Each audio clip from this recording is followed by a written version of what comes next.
Am I the jerk for saying I won't coddle my infertile sister anymore? My sister Julie's tried to have a baby for 5 years. She had a miscarriage 2 years ago and outside that has been unable to get pregnant. My heart hurts for her. However, one thing I don't agree with is how my family's handled it. We're not allowed to talk about babies around Julie. Any kids younger than 3 can't come to family events that she'll attend. She won't attend baby showers, baptisms, etc. The last one I understand, but the rest feels overkill. I got pregnant last year. I told Julie first and she reiterated her boundaries. I said I understood. The first hurdle came with my baby shower. My mother-in-law was throwing it. I didn't expect Julie to come. Then my mom told me I shouldn't have one period out of respect. I said that was ridiculous. She didn't have to come, so why did it matter? Only 3 people from my side of the family came to the shower. When my son was born, I posted a birth announcement on Facebook.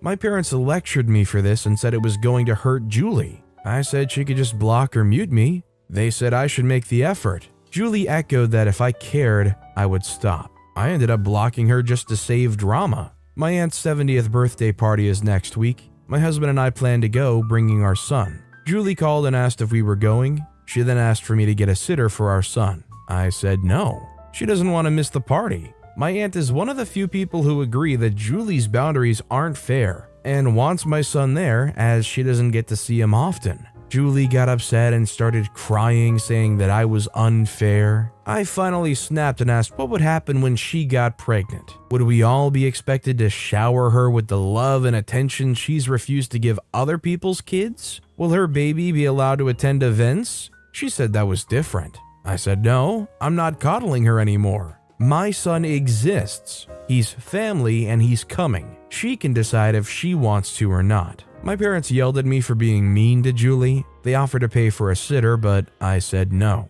It's not even her house. Am I the jerk? I think Julie has some serious deep-rooted issues here that they need to work through. Probably some kind of therapy here because it's just ridiculous the limits that they're trying to impose. You can't just forbid anybody under the age of 3 from being around, existing, or being brought to things. Don't worry, security will check you at the door to make sure you're not smuggling in a 3-year-old. Is everybody else's minds in the comments as blown as mine is that so much of this family seems to be going along with this? The idea that nobody can bring their 3-year-old or younger kids around a family events is bonkers, right? Let me know what you guys think. Our next story is from TA's sister wedding. Am I the jerk for leaving before my sister's wedding ceremony started and leaving someone else in charge of my responsibility? I'm female. My sister got married on Friday. She and I are twins, so we're very close and best friends. She's child-free and I have 2 kids, 3-year-old male and 1-year-old male.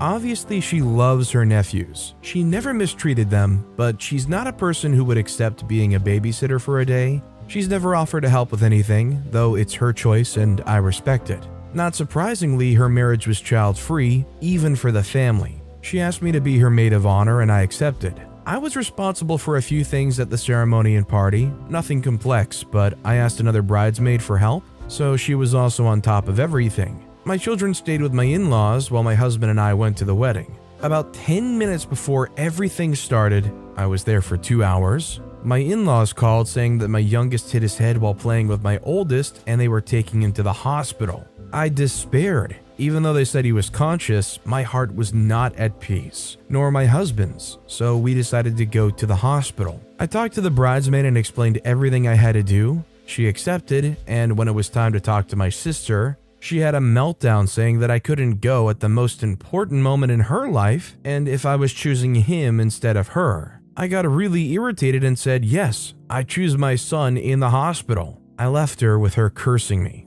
My son is fine, but he got 2 stitches without any internal trauma. They did exams. But we only left the hospital the other day because they prefer to put him under observation because he's very young. I prefer to stay away from my cell phone just like my husband.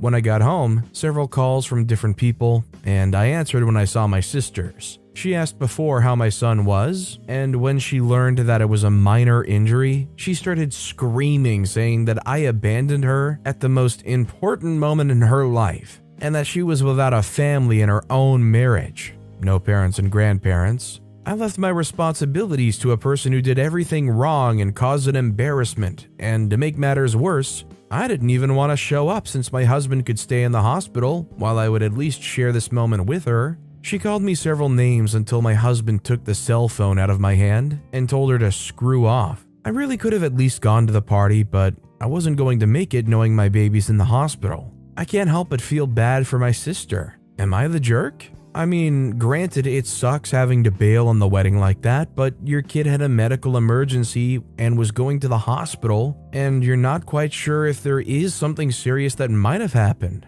I think OP's not the jerk, and I think the sister's just a bit up in their feelings. The hope may be that they just cool down over time or realize maybe they were a little too worked up over it. This next story is from Traditional Poem 849. Am I the jerk for telling my friend she should have thought before having kids if she wanted more freedom? My friend Isla, 26-year-old female, and I, 26-year-old female, have known each other since middle school. We applied to the same college and got in. However, Isla got pregnant after a few months and decided to drop out. She's had 3 more accidental pregnancies and is now a stay-at-home mother of 4. I was telling her the other day that I'm going traveling to Europe and if all goes well, I'll be moving there. She got really annoyed with me and told me that it must be nice to have all the freedom and no responsibilities. Like, hello, I work, I'm doing my PhD, it's not like I'm just sitting on my butt because I don't have kids. This isn't the first time she took jabs at me for that, but it was the first time she was this rude. I told her that if she wanted to be free and go off whenever or wherever she wanted, she should have used protection and thought before having kids. Our conversation was at my house and her kids weren't there. She got really mad and left, slamming the door on her way out. She hasn't replied to my messages, but she started telling everyone what an awful person I am. Am I the jerk for snapping at her?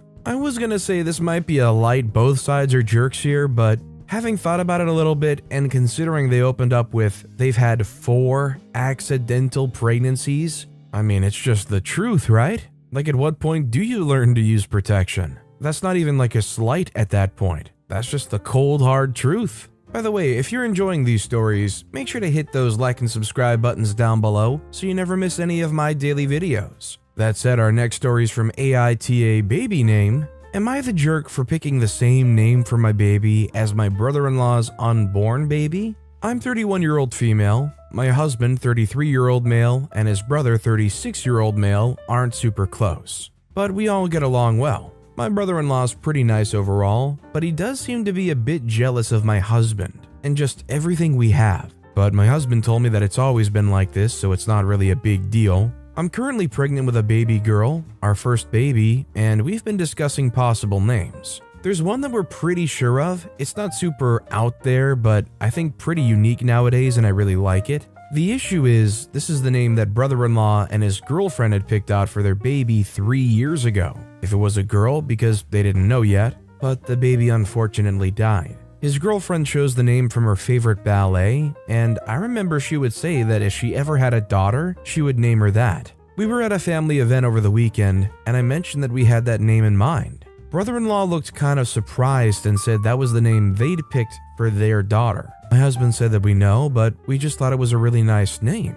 Brother-in-law started saying if we could reconsider and that there are other names, and this one's really special to him. I said that we decided on the name, and he actually didn't even know if his baby was going to be a girl or a boy. He was upset and kept saying that we should reconsider. I got a little mad and told him that he doesn't own the name, and that they should be hoping for a healthy baby rather than worry about names. Brother-in-law dropped it after that, but my sister-in-law told me and my husband that we don't care and we're intentionally hurting him. I think OP is the jerk here. While it's totally true that they can't gatekeep any baby name, it is true that it's the same name. It's a name you've known they've liked and thought was special for a long time. And if you choose to go forward with that name, you're gonna make sure the brother-in-law and their spouse can never look or listen to or see your kid and not think about the pain of losing that child.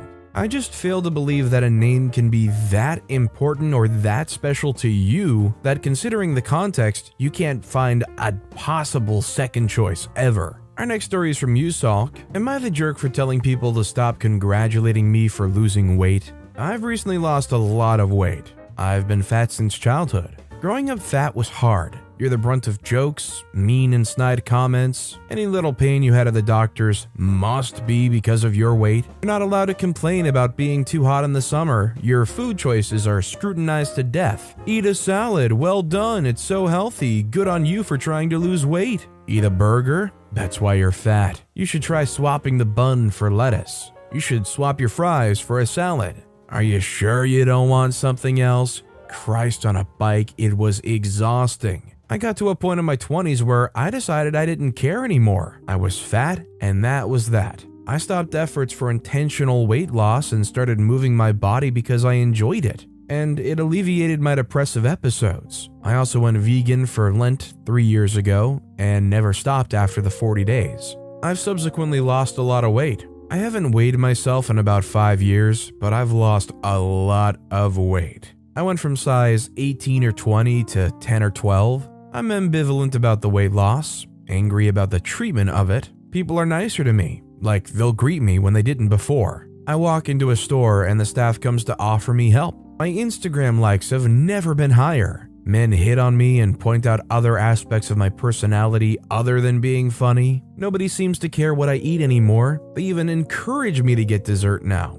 People treat me with basic human decency because my body is smaller than it used to be, and it freaking infuriates me. I've changed in no way. I'm the same person I've always been, but the way I move in the world has improved because my body is smaller. I went to a family event for the first time post-pandemic. Jaws literally dropped. Oh my god, OP, you look so good. You have to tell me your secret. I asked people to stop commenting on my body as it was making me uncomfortable. They persisted until I snapped. I told them very curtly and firmly, but never shouting, that it's disgusting how they treat me. How the cousins who never invited me on girls' nights now want me to hang with them. How people are now talking to me about things other than work and taking a genuine interest in my life. How they're not even trying to conceal their fat phobia. It makes me sad that I could have had the love and support of my family all these years had I not been fat. People did the whole, "No, it was your health we were worried about." And I pointed out how 2 of my cousins were either a high-functioning alcoholic or being on this side of coke addiction, yet none of them were ever treated with the disdain I was. Their concern was not my health, but my looks. Please spare me the lies to my face.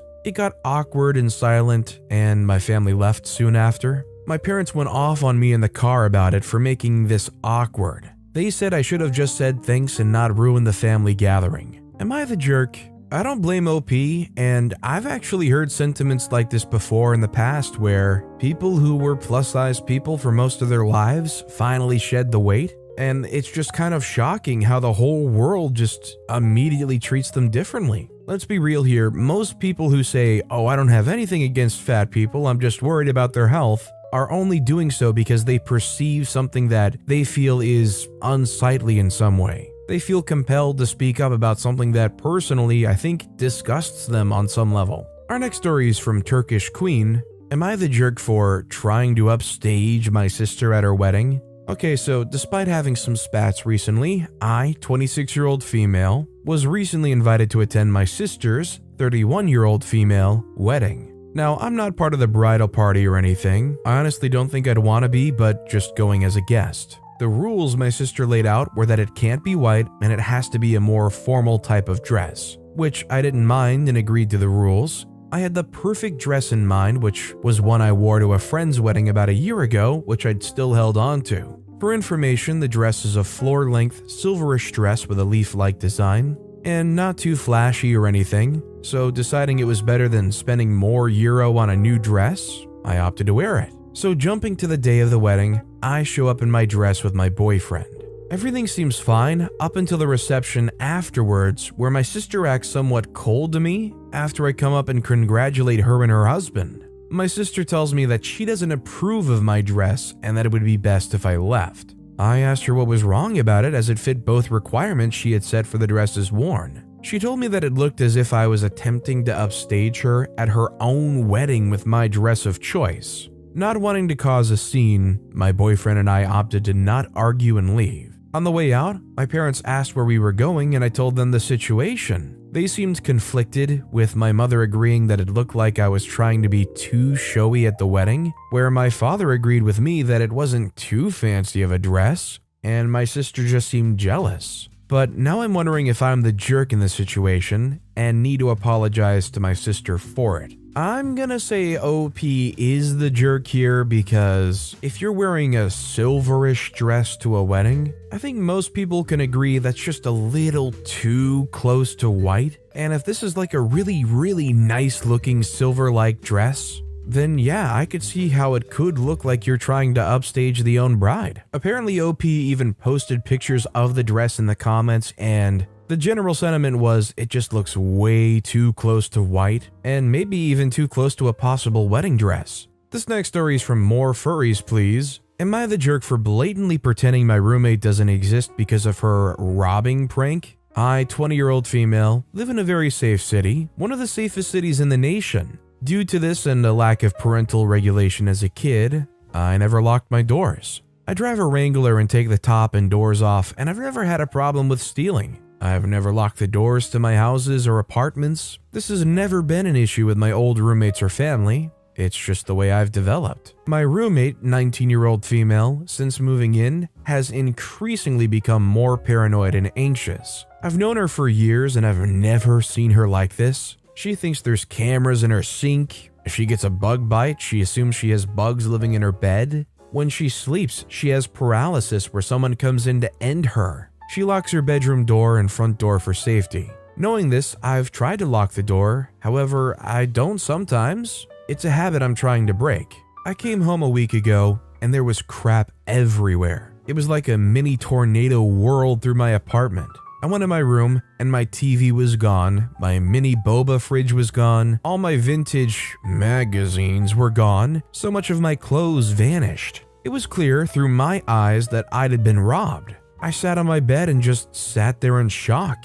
On the verge of tears, I called my father, who didn't pick up, and I was left defeated practically. Then I jumped up because I was worried for my roommate's room. She was sitting there waiting for me. She had all my things in there, pranked me to try and teach me a lesson about locking the door. My problem is that she never even talked to me. I had no idea this was an issue with her before. She said I should have assumed that I need to lock the door out of respect for a shared living space. After trivial arguing, I shut the freak up and went mute, grabbed all my stuff to put in my room, and I've completely ignored her since. I'm upset and not over it. I find her thought process alarming and delusional. A mutual friend of mine says that I'm overreacting and being rude to her when she's going through a hard time.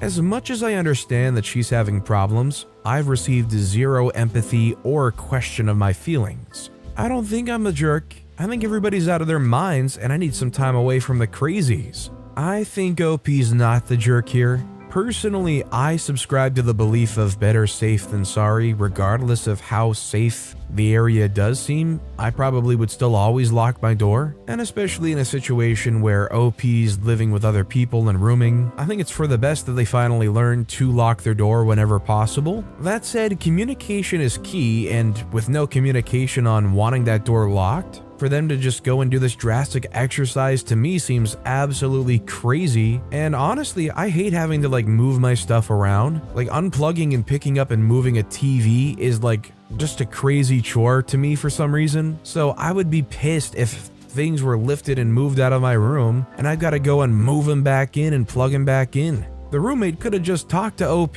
That would have worked well. Our next story is from Throwaway Wedding 9878. Am I the jerk for not inviting my stepmom to wedding prep activities and not including her in the wedding party? I, 26-year-old female, am getting married soon. My parents, 54-year-old female and 55-year-old male, split when I was super young, and my stepmom, Hallie, 48-year-old female, has been in my life since I can remember. She's basically a second mom to me and has treated me the same as my siblings. Technically half siblings, even though I spend weekends with my mom. My mother's pretty argumentative and has always disliked Hallie for some reason. She explained that Hallie overstepped a lot of boundaries when she came around, but my dad said that it was a lot of misunderstandings and feelings that got in the way. He doesn't talk about my mom much unless I ask specific questions. My mom's the opposite and says what's on her mind. With my wedding coming up, I plan to include Hallie as one of my parents in the wedding party. I wanted to treat Hallie the same as I would treat a bio parent because that's basically what she's been. Hallie cried when I told her this and was so excited, saying she can't wait to help me pick out a dress and other things. My dad and Hallie's wedding was like a dream, and I hope mine's just like theirs. My bio parents never married, and my mom told me she left him when I was super young. When I told my mom, she flipped on me saying that Hallie's not my mother and it's disrespectful to downplay my real mom by including Hallie in real parent things. She said Hallie has always inserted herself in real parent matters, and now she's taking her only baby's wedding from her. My mom started crying and begging me not to let Hallie do this.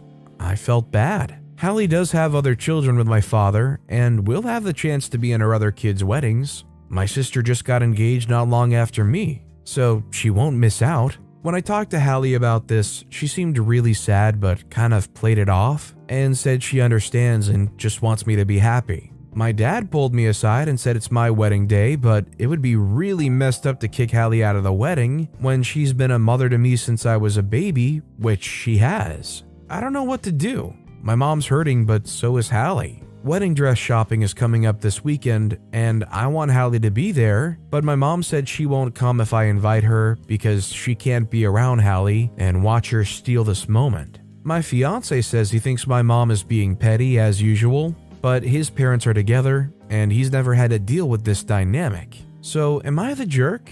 I think OP is the jerk here, considering Hallie was the one throughout OP's life, the one that really raised them as a mother. 5 out of 7 of the days of the week, it's just unfair and unreasonable to be manipulated by your bio mom to kick Hallie out of any of the celebrations and kick them out of the wedding. If the bio mom can't accept that it wasn't just her that helped raise OP and that it isn't just her that has meaning to OP, then I think maybe they're the one that doesn't deserve to be a part of it. Our next story is from Western Fisherman 4222. Am I the jerk for abandoning my mother in Colombia? I, female 43, was born in Colombia, but my family moved to British Columbia when I was 4. I'm Canadian. I don't have Colombian citizenship and I don't really want it. I love visiting the country, but my life is in Canada. I'm down here right now for a family wedding. I travel down with my mother, 75, because she thinks she's getting old. She has no problem going on vacations in Europe or Asia by herself, but she always tries to drag myself, one of my siblings, or my father down here. It's a beautiful country, and the people are friendly and kind,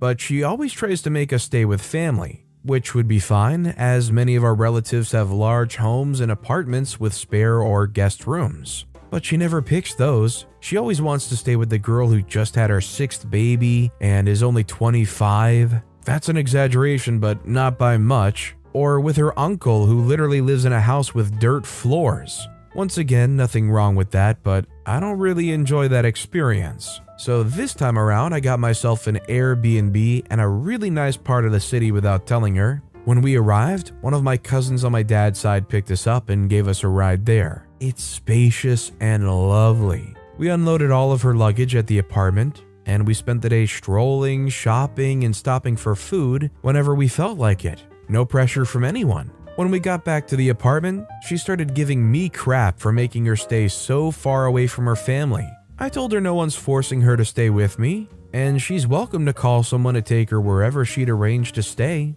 So she called her sister who came and got her. They kicked a grandchild out of a room, and that's where she's staying, with 8 people in a 4-bedroom apartment. I saw her at the wedding, and she's pissed that I'm staying in luxury while she isn't. I did rent a 2-bedroom in case she wanted, but she said she didn't. Her family also gave me crap and says I abandoned her. Am I the jerk? Clearly they've got some kind of family dynamic where they all board and room together, and clearly they all have a mindset that us family, we have to stay under one roof together. But that's kind of just their mindset and not something that's uniform. And I'm kind of with OP here that I'd rather have some space, be able to stretch my legs out rather than stay in some already overly cramped room. All that to say, I don't think OP's the jerk. Our next story is from Proofsinger8384. Am I the jerk for yelling at a passenger after he told me to shut up while my baby was crying? Months ago, I, male 37, started saving up so my family and I could go on vacations to Mexico. I've only been there one time with my wife on our honeymoon and we loved it. So we decided to go again, but now we took our kids with us. Micah, 7 years old, and Jonah, 2 years old. The thing is, it's the first time Jonah traveled with us, so we prepared everything to keep him calm on the plane, since it was going to be a 6-hour trip, which isn't bad, but we still didn't want Jonah to feel overwhelmed. Well, he slept all 6 hours and woke up when we were at the hotel. We stayed for 1 week and it was great. My kids liked it. So we're packing, and when we arrived at the airport, Jonah's asleep. We thought he would sleep through the whole thing again, but just an hour later he starts crying. My wife and I try to keep him calm, and even though it worked, it only did for almost 30 minutes. He wanted to walk, but my wife and I tried to entertain him with his favorite toys. But he was desperate to move. At this point he starts crying, but louder than the first time. I can see some annoyed faces, but none of them made comments. We played for him those baby sensory videos of fruits dancing, and he was distracted for 45 solid minutes. However, he lost interest and again wanted to move from where we were, but we didn't let him, so the crying comes back. It was incredibly loud and I could see my wife frustrated and tired. I tried again with the sensory videos, toys, and everything I could think of, but nothing worked. Then a passenger gets up. I thought he was going to the restroom, though he approached us. He started reclaiming my wife for our bad parenting and demanded we control our baby. My wife, annoyed, told him that we were trying, but he's overwhelmed. We're so sorry for upsetting him, but we are trying. He said it wasn't enough. He's tired and wants to sleep, but our baby doesn't let him. Again, my wife apologizes, and at this point, he starts yelling at us. He said stuff like, "Baby shouldn't be allowed to travel," that we're irresponsible parents, and all kinds of nonsense. I asked him to lower his voice if he doesn't want to scare Jonah, but the dude was so mad and started insulting us. I just lost it and yelled back at him, which didn't help because Jonah was crying at a higher pitch than before. Then the flight attendant came and asked him to go back to his seat firmly.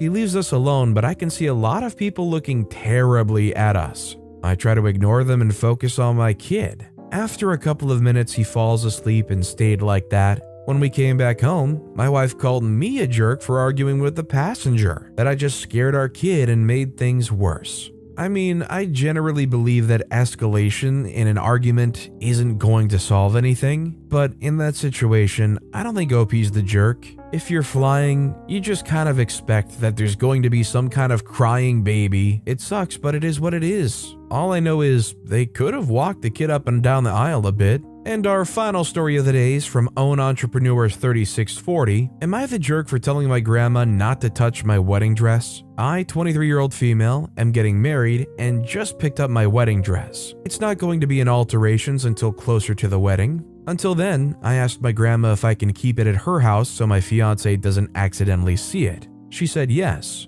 When I brought it over to her house, I tried it on and showed her. Overall, she liked it, but she's an old-fashioned elderly woman and, of course, didn't like that I looked so busty in my dress. I have a large chest. It doesn't matter what I wear, anyone with eyes can see that I have big boobs. She then started eyeing my dress and said she's going to make changes to make it more modest. I said that wasn't necessary because I already have alterations being done in the future by the bridal salon I got the dress from. She asked if they're covering up the chest area, and I said no. My dress isn't even revealing because, like I said earlier, I have big boobs and it doesn't matter what I wear, you can tell I'm large-chested. Even if it was revealing, I don't have a problem with it. She then made a fuss about how I'm hanging everything out and kept suggesting changes she would make on the dress. I told her not to make any changes to my dress while it's in her possession, but she flat out ignored me. I didn't even think she'd have a problem with the dress in the first place because I don't even feel that it's sexy or even revealing. She then does not shut up about how much she hates low cut. It's not, the dress is. I told her that if she feels tempted to alter my dress without my knowledge, then I'll find someone else to hang on to the dress for me. She then got defensive and said that my wedding wasn't a parade for everyone to look at my chest. She then went on and on about the dress and even started to stoop so low as to insult me and my morals and said if I didn't cover up my chest more, I was dishonoring God. I then wrapped it up and said my goodbyes and took my dress back home with me. When I told my mom everything that happened, she said that even though she doesn't want my grandma altering my dress either, and that my dress isn't even revealing, she said I started a fight for no reason, and that I should apologize to my grandma. I didn't feel like it was a fight because I was still being very respectful of my grandma despite her yelling at me. I just let her say what she had to say, gathered my things, and left. I felt that it was uncalled for when my grandma started questioning my morals and my relationship with God, all because of a dress. I hate to have this conflict with my grandma, especially with the wedding coming up, but I feel so hurt that she insulted me, and when I stood up for myself and told her she couldn't alter my dress, I was made to be the bad guy. So am I the jerk? I think OP's not the jerk, and frankly, even if it was revealing, who cares? If that's the way you want to have it, so be it. Grandma needs to get over herself. I'm glad OP was able to get that dress out of there because Lord knows somebody like that, who couldn't just stop going on, probably would have altered it. Am I the jerk for refusing to pay for my gay son's tuition after he came out to his family? I'm 40-year-old female, my son, 19-year-old male, came out to my husband, 40-year-old male, and I when he was 14 years old. My husband and I are both atheists and support the LGBTQ+ community, and we're both proud of our son for coming out. However, my husband's mother is a devout Catholic and is extremely intolerant of gay people. She's wealthy, and my children were told from a young age their college would be paid for as long as they attended a private Christian or Catholic school. She believes this will keep them from partying, having premarital sex, etc. I don't agree with this, and have argued that my children getting the best education possible, regardless of the school's religious affiliation, should be her top priority. But she refuses to change her mind. My son chose a Christian college one state over to attend. He graduated with a lot of college credit from taking many AP classes in high school, and will be done in 3 years, opposed to 4. He's currently just began year 2, which has already been paid for. During Labor Day weekend, he came home to celebrate his grandma's birthday. He told one of his cousins that he was talking to a boy at his college and thought he could trust him. He seemed supportive according to my son, but he told his mom and dad, and my husband's sister and her husband are just as religious as my mother-in-law, and outed my son to her. She is livid and called me and informed me that she will not be making any future payments towards his tuition, and told me to relay the message to him as she'll no longer be speaking to him. I've told him many times not to come out to his grandma, cousins, aunt, or uncle until he was through with college. I hate that he can't be himself, but my husband and I can't afford his college. I don't like my mother-in-law, and will be going no contact once my other 2 children, 15-year-old female and 13-year-old male, get their chance to have their tuition paid for as well. My son's okay with me waiting to do so for the sake of his siblings. He'll unfortunately have to take out student loans and eat the cost of his final year. My son's obviously devastated that he both will not have his final year of college paid for next year, and that his cousin's not someone he can trust. He now wants me and my husband to foot the bill next year. We have $25,000 saved up currently that we plan on using for much needed kitchen renovations. Our oven barely works, our dishwasher doesn't work at all, and the kitchen itself is worn down and outdated. My son's calling me a jerk for prioritizing a remodel over his education. We've explained to him our kitchen's falling apart and it's much needed and is nowhere near the cost of his tuition. So even if we postponed it, we would still be short as his private school is very expensive. I feel like he's an adult and he needs to be the one to deal with the consequences, not us. Am I the jerk for not using our family savings to cover his remaining tuition? I don't think OP's the jerk here for not paying for the college tuition, but they are a jerk for saying that this is all OP's fault and they have to deal with the consequences of their actions, just being themselves. Does anybody else find it extremely uncomfortable the way OP's written this almost like accusatory of their kid? In a way that's almost like, well, they went and did it now, they had to go and open their mouth, therefore they gotta deal with all this stuff. Am I the jerk for that? Is that off-putting to any of you guys as well? I'd like to know what you guys think in the comments down below.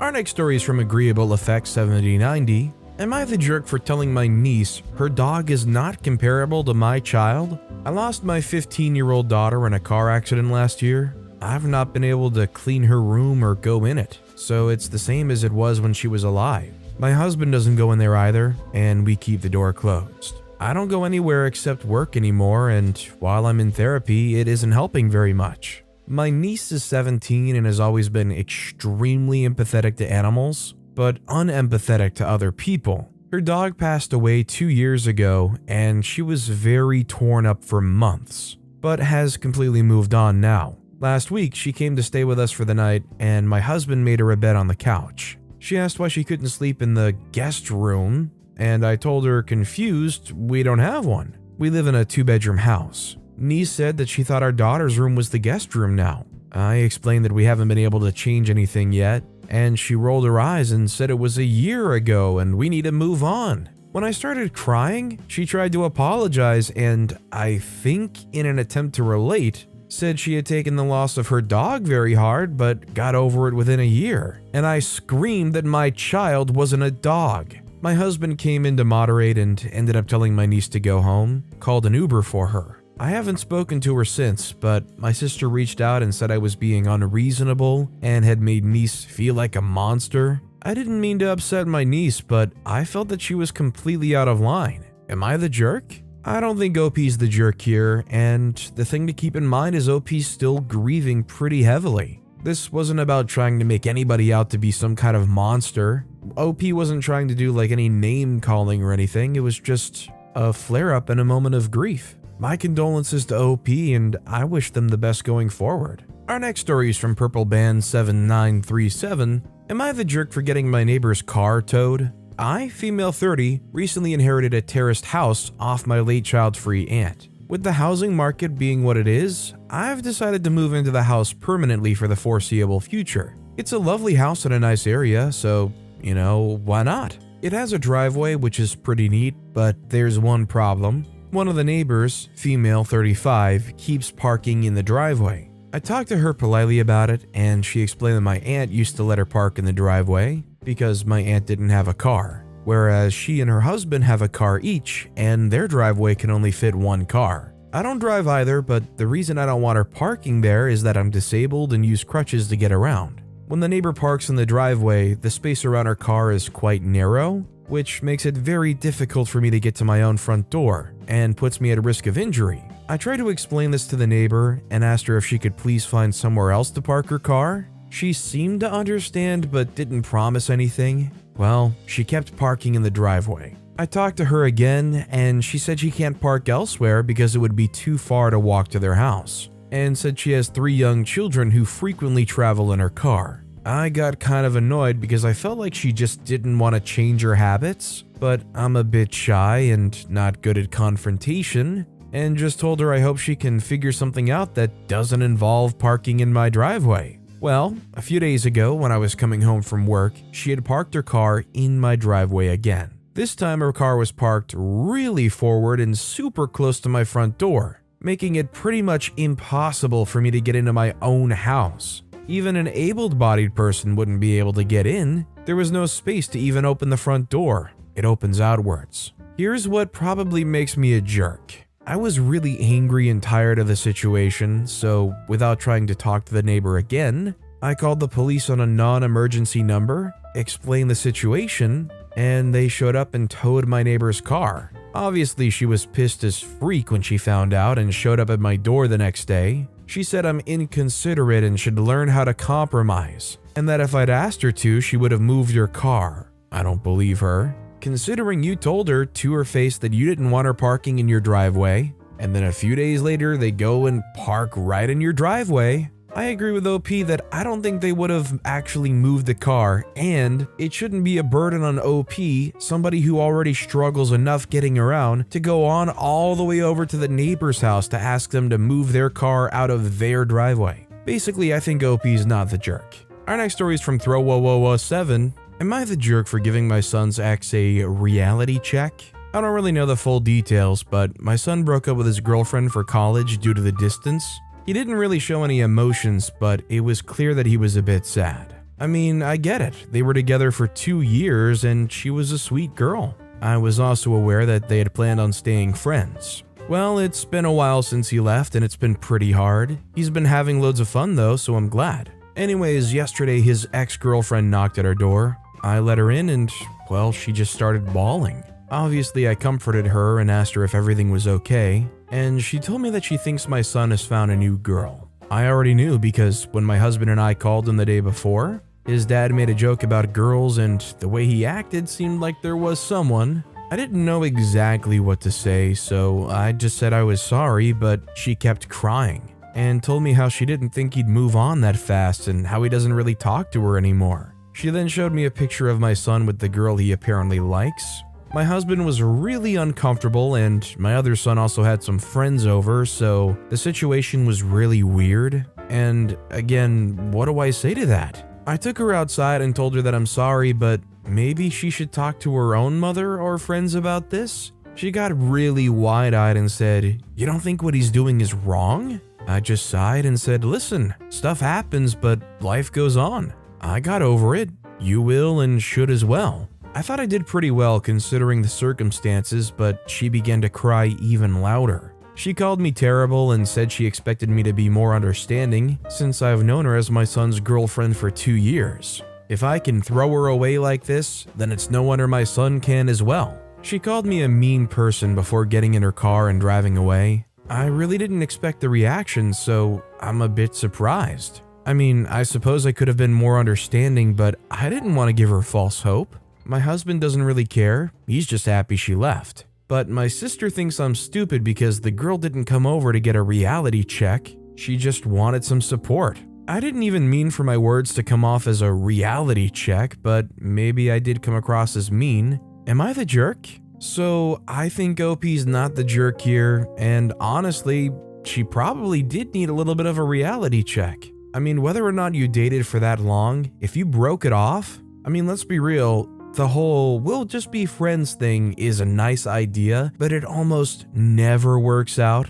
And somebody going long distance after breaking off a relationship and going to college, chances are pretty high most likely that they're gonna find somebody else. OP was just being real about the whole situation. I'm sorry to the girl, I'm sorry she's heartbroken, but I don't think anybody was out of line here. Our next story is from Delicious I7035. Am I the jerk for expecting my boyfriend to replace my bras after he left them at the laundromat and they were all stolen? My boyfriend was at the laundromat doing our laundry and he left behind my bra washing bag. It contained all 7 of my regular bras, but thankfully none of my sports bras, which get washed normally. When I realized what happened, I made him go back to the laundromat and look for them.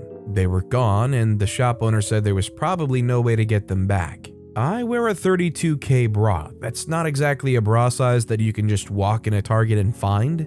I generally have to order my bras from places like Curvy Kate. More than that, I'd finally gotten to the point where I know what style bras actually fit me comfortably. And those 7 were ones I'd specifically chosen because they fit me well and look good on me. When I asked him to please replace them since he's the one who lost them, he at first agreed. Until I sent him links to each of the bras, minus one no longer made, and the cost was nearly $400. He told me that he'd be happy to replace 1 or 2 of them, but that I was spending way too much on bras and that he couldn't justify the cost. I said that while it's not ideal, I could accept if he could buy me the 2 I need the most, and then over time, replace the others. He said no, that's not really any better. I told him that when I accidentally spilled car oil all over his college hoodie, I went right out and immediately replaced it, even though it was from the school bookshop, so it was incredibly overpriced. He said that was completely different. He took this issue to his sister, who agrees with him that I overspend on bras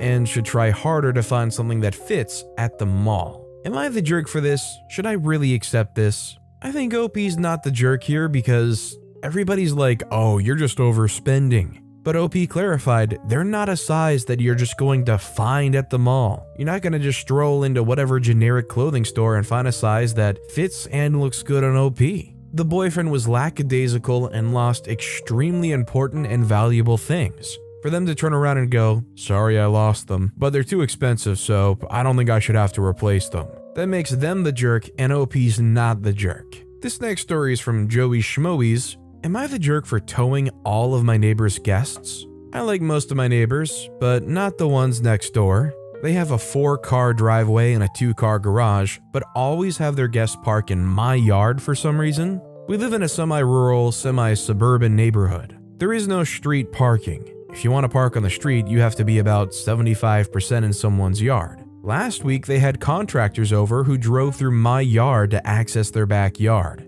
and they left deep, muddy tire tracks that are still indented across my yard. Onto this weekend, they had a birthday party for their kid's birthday. They put a bounce house right up against my fence. They don't have one, despite the fact that their backyard is half an acre. My dogs were not having it, so I brought them inside. My kitchen window looks into their backyard, and my dogs wouldn't stop barking because they were right next to our fence, even once I brought them inside. I gave up after a while and tuned them out. At least with them barking inside, most of my neighbors won't be able to hear them, minus the birthday party next door. The mother from next door came over to yell at me. Apparently a bunch of the kids wouldn't use the bounce house because of my dog, and one kid who's afraid of dogs who wouldn't stop crying. I said I brought my dog inside so they wouldn't be so loud, and that they should move the bounce house to a spot that's not in front of my kitchen window if they want my dog to stop.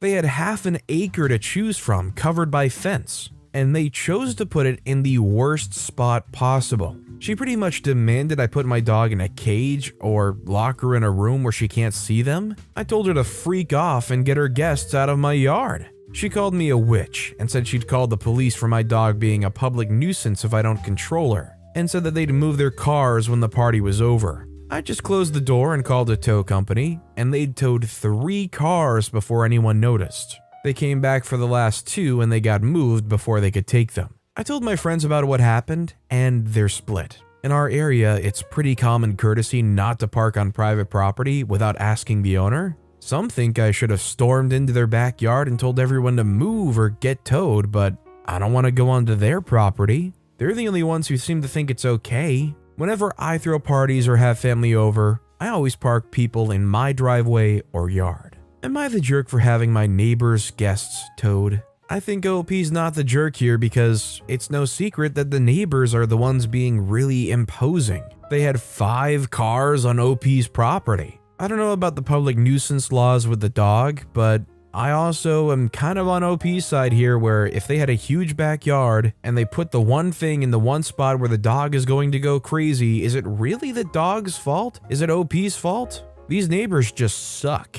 This next story is from Throwaway 584-738-2044. Am I the jerk for telling my friend it's not my fault she's still single? My husband, 28-year-old male, and I, 27-year-old female, have been together for 5 years. We met online through a video game and then dated long distance for 3 years until I moved to live with him. I'm disabled and use a wheelchair, while my husband's completely able-bodied. He's known this since the first time we spoke, and it's never been a problem in our relationship. I currently don't work as I'm still finishing my master's, and we're both aware that in the future, I still might not be able to work full-time or even at all due to my health issues. I do what I can when it comes to household chores, but obviously I can't do all of it. We're very happy with this arrangement. Nancy, 25-year-old female, is a neighbor. She was my first friend here and really helped me feel more at home in a foreign country. We sometimes talk about how amazing my husband is as a partner, and she knows the details of my medical diagnosis. But there had never been any red flags in regards to her talking about my disability. Since I've known her, she's been in a string of bad relationships, which I always comforted her through because I know dating nowadays can be emotionally taxing. 2 days ago, my husband and I were late to an outing with Nancy and mutual friends, and someone made a joke about us hooking up being the reason we're late, as it's uncharacteristic for us to not be on time. Everyone laughed, and then Nancy said that can't be true because how would we even hook up considering I'm disabled? There was an awkward silence before my husband said that the details of our sex life were none of her concern. She looked embarrassed, so we all moved on. Nancy got progressively more and more drunk throughout the night and ended up cornering me in the bathroom and badgering me about details on how I have sex. I was uncomfortable and told her so, and then she huffed and said it's ridiculous how someone like me ever managed to get with someone like my husband, who's handsome and treats me like a queen, while she, who is normal, can't find a man who wants to commit. She also suggested that I can't fulfill my husband's needs and that he must be feeling trapped and unsatisfied in our relationship. This made me angry, so I told her it's not my fault she's still single and that maybe it's her horrible personality that pushes men away and that no amount of being normal can fix that. My husband and I went home after that and haven't spoken to her since. She since shared the story with all of our mutual friends, and while my husband and the majority of friends are on my side, there are 2 women in our group who say it wasn't very feminist of me to attach a woman's value to keeping a man, and that I knew it was a sore spot for Nancy. Am I the jerk for telling her what I did? I mean, I'm not gonna lie, considering the behavior Nancy displayed here, I think it's pretty easy to understand why there isn't anybody who wants to commit to somebody like that. Who wants to be in a relationship with somebody who's gonna corner you in the bathroom, drunk, and badger you about something that you're uncomfortable about? Really making me think about possible proposal sites when actions like that happen. Visions of our honeymoon floating through my head while she's drunk and arguing with me over some nonsensical thing. I think OP's not the jerk here. Our next story is from Still Not Sure. Am I the jerk for refusing to babysit my niece and leaving her with a stranger instead? I, female 24, am an aunt to my 1-year-old niece Ava. My sister and brother-in-law live close to me, so I babysit for them sometimes. They don't pay me, but I'm happy to do it anyway. On Friday, it was their anniversary, and they asked me 3 weeks in advance if I could babysit. I provisionally agreed because I had nothing else planned. However, my plans changed when some of my old college friends told me they were stopping by my town on Friday. I hadn't seen them in nearly 3 years and really wanted to see them. I gave my sister 5 days notice that I could no longer babysit on Friday and that she should make other arrangements. She didn't respond to the text, but she read it, so I assumed it was okay. On Friday, however, my sister stopped by my house with Ava. I was confused and asked why she was here. She told me she was leaving Ava with me as originally planned.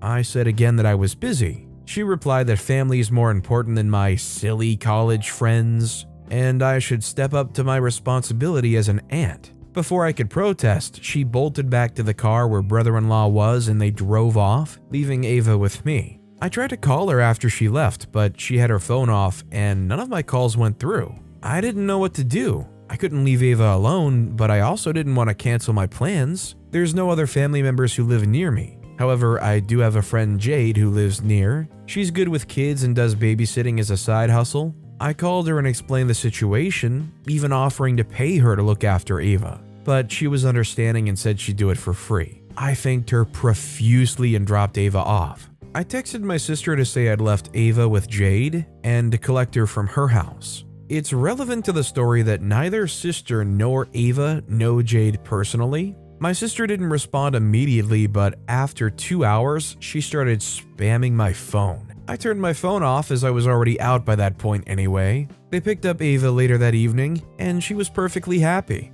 However, my sister and brother-in-law are furious at me for dumping Ava with a stranger, even though they know Jade is a trusted friend of mine. They accused me of endangering my own niece. Many other family members have sided with them, and I've been getting angry texts all weekend. I really don't know what to think. I felt I acted as best as I could given the circumstances. Am I the jerk?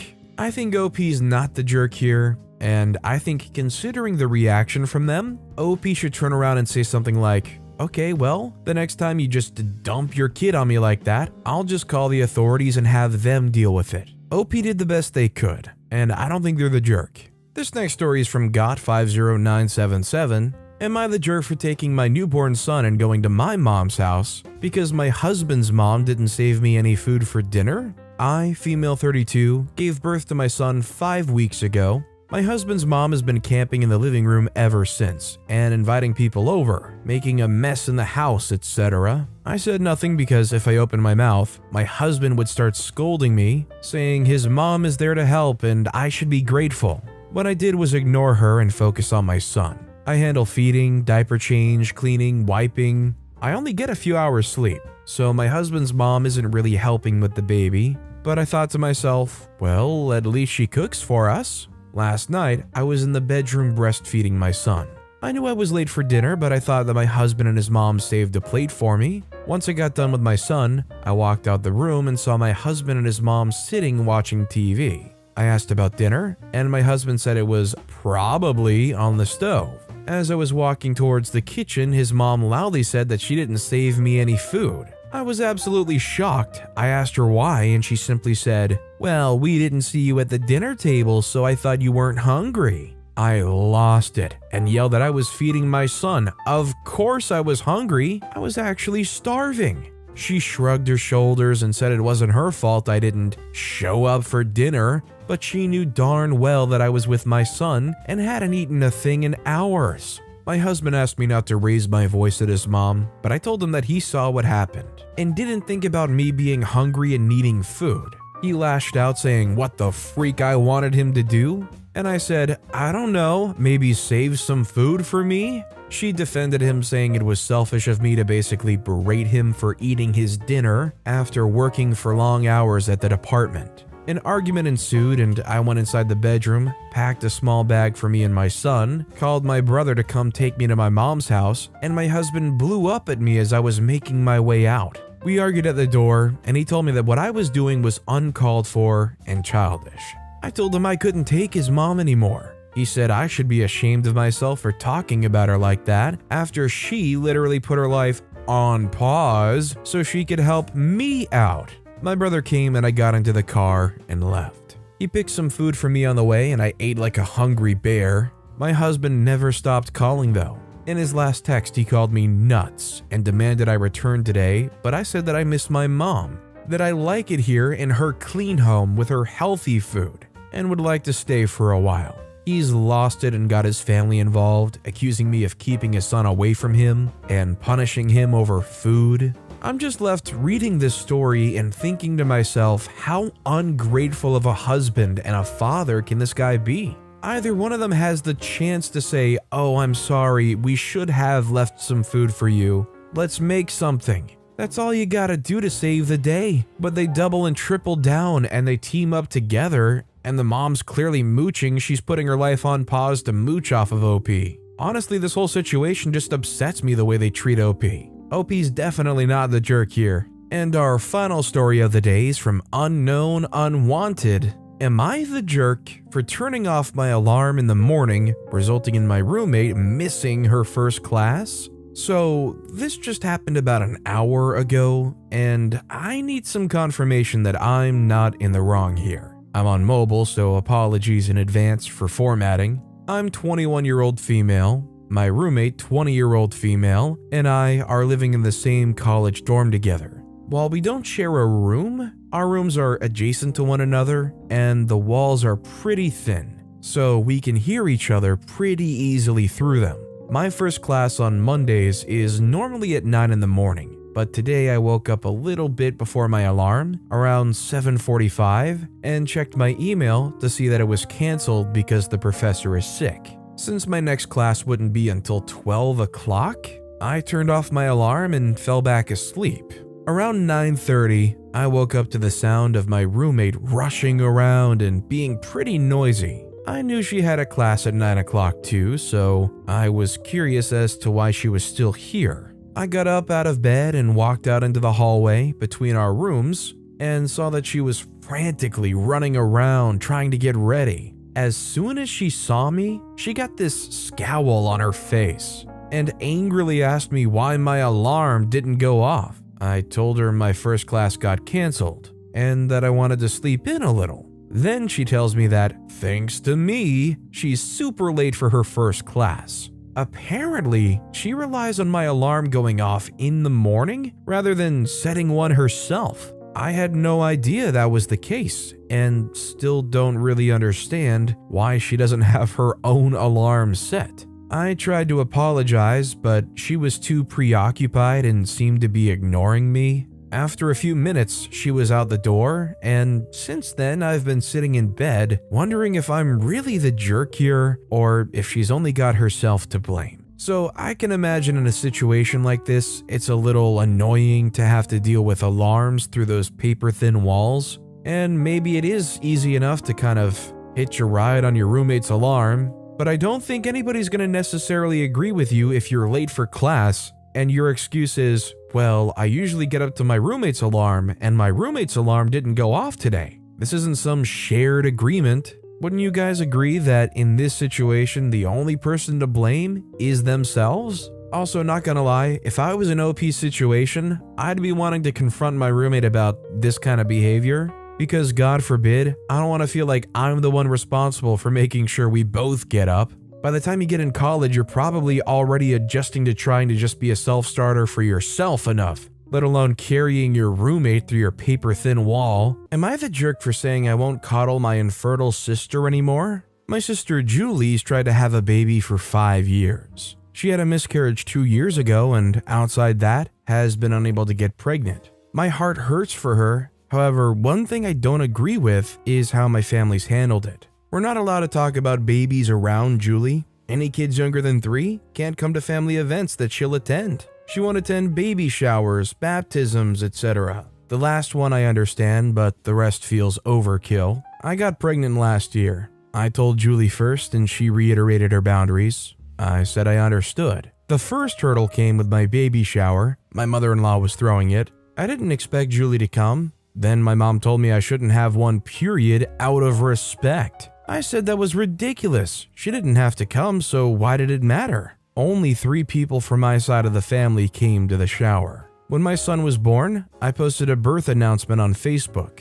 My parents lectured me for this and said it was going to hurt Julie. I said she could just block or mute me. They said I should make the effort. Julie echoed that if I cared, I would stop. I ended up blocking her just to save drama. My aunt's 70th birthday party is next week. My husband and I plan to go, bringing our son. Julie called and asked if we were going. She then asked for me to get a sitter for our son. I said no. She doesn't want to miss the party. My aunt is one of the few people who agree that Julie's boundaries aren't fair and wants my son there as she doesn't get to see him often. Julie got upset and started crying, saying that I was unfair. I finally snapped and asked what would happen when she got pregnant. Would we all be expected to shower her with the love and attention she's refused to give other people's kids? Will her baby be allowed to attend events? She said that was different. I said, no, I'm not coddling her anymore. My son exists. He's family and he's coming. She can decide if she wants to or not. My parents yelled at me for being mean to Julie. They offered to pay for a sitter, but I said no. It's not even her house. Am I the jerk? I think Julie has some serious deep-rooted issues here that they need to work through. Probably some kind of therapy here because it's just ridiculous the limits that they're trying to impose. You can't just forbid anybody under the age of 3 from being around, existing, or being brought to things. Don't worry, security will check you at the door to make sure you're not smuggling in a 3-year-old. Is everybody else's minds in the comments as blown as mine is that so much of this family seems to be going along with this? The idea that nobody can bring their 3-year-old or younger kids around at family events is bonkers, right? Let me know what you guys think. Our next story is from TA's sister wedding. Am I the jerk for leaving before my sister's wedding ceremony started and leaving someone else in charge of my responsibility? I'm female. My sister got married on Friday. She and I are twins, so we're very close and best friends. She's child-free and I have 2 kids, 3-year-old male and 1-year-old male. Obviously, she loves her nephews. She never mistreated them, but she's not a person who would accept being a babysitter for a day. She's never offered to help with anything, though it's her choice and I respect it. Not surprisingly, her marriage was child-free, even for the family. She asked me to be her maid of honor and I accepted. I was responsible for a few things at the ceremony and party, nothing complex, but I asked another bridesmaid for help, so she was also on top of everything. My children stayed with my in-laws while my husband and I went to the wedding. About 10 minutes before everything started, I was there for 2 hours. My in-laws called saying that my youngest hit his head while playing with my oldest and they were taking him to the hospital. I despaired. Even though they said he was conscious, my heart was not at peace, nor my husband's, so we decided to go to the hospital. I talked to the bridesmaid and explained everything I had to do. She accepted, and when it was time to talk to my sister, she had a meltdown saying that I couldn't go at the most important moment in her life, and if I was choosing him instead of her. I got really irritated and said, yes, I choose my son in the hospital. I left her with her cursing me. My son is fine, but he got 2 stitches without any internal trauma. They did exams. but we only left the hospital the other day because they prefer to put him under observation because he's very young. I prefer to stay away from my cell phone just like my husband. When I got home, several calls from different people, and I answered when I saw my sisters. She asked before how my son was, and when she learned that it was a minor injury, she started screaming, saying that I abandoned her at the most important moment in her life, and that she was without a family in her own marriage. No parents and grandparents. I left my responsibilities to a person who did everything wrong and caused an embarrassment, and to make matters worse, I didn't even want to show up since my husband could stay in the hospital while I would at least share this moment with her. She called me several names until my husband took the cell phone out of my hand and told her to screw off. I really could have at least gone to the party, but I wasn't going to make it knowing my baby's in the hospital. I can't help but feel bad for my sister. Am I the jerk?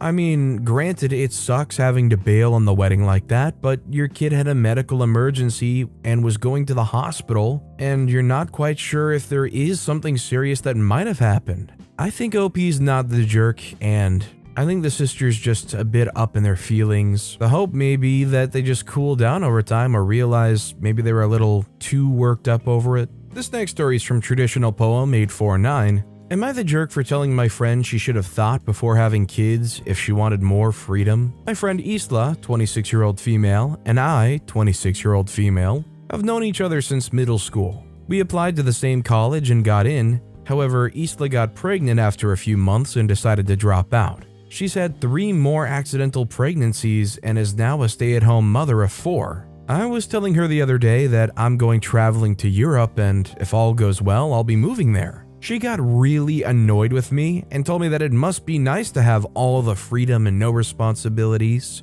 Like, hello, I work, I'm doing my PhD, it's not like I'm just sitting on my butt because I don't have kids. This isn't the first time she took jabs at me for that, but it was the first time she was this rude. I told her that if she wanted to be free and go off whenever or wherever she wanted, she should have used protection and thought before having kids. Our conversation was at my house and her kids weren't there. She got really mad and left, slamming the door on her way out. She hasn't replied to my messages, but she started telling everyone what an awful person I am. Am I the jerk for snapping at her? I was gonna say this might be a light both sides are jerks here, but having thought about it a little bit and considering they opened up with they've had 4 accidental pregnancies, I mean, it's just the truth, right? Like, at what point do you learn to use protection? That's not even like a slight at that point. That's just the cold, hard truth. By the way, if you're enjoying these stories, make sure to hit those like and subscribe buttons down below so you never miss any of my daily videos. That said, our next story is from AITA Baby Name.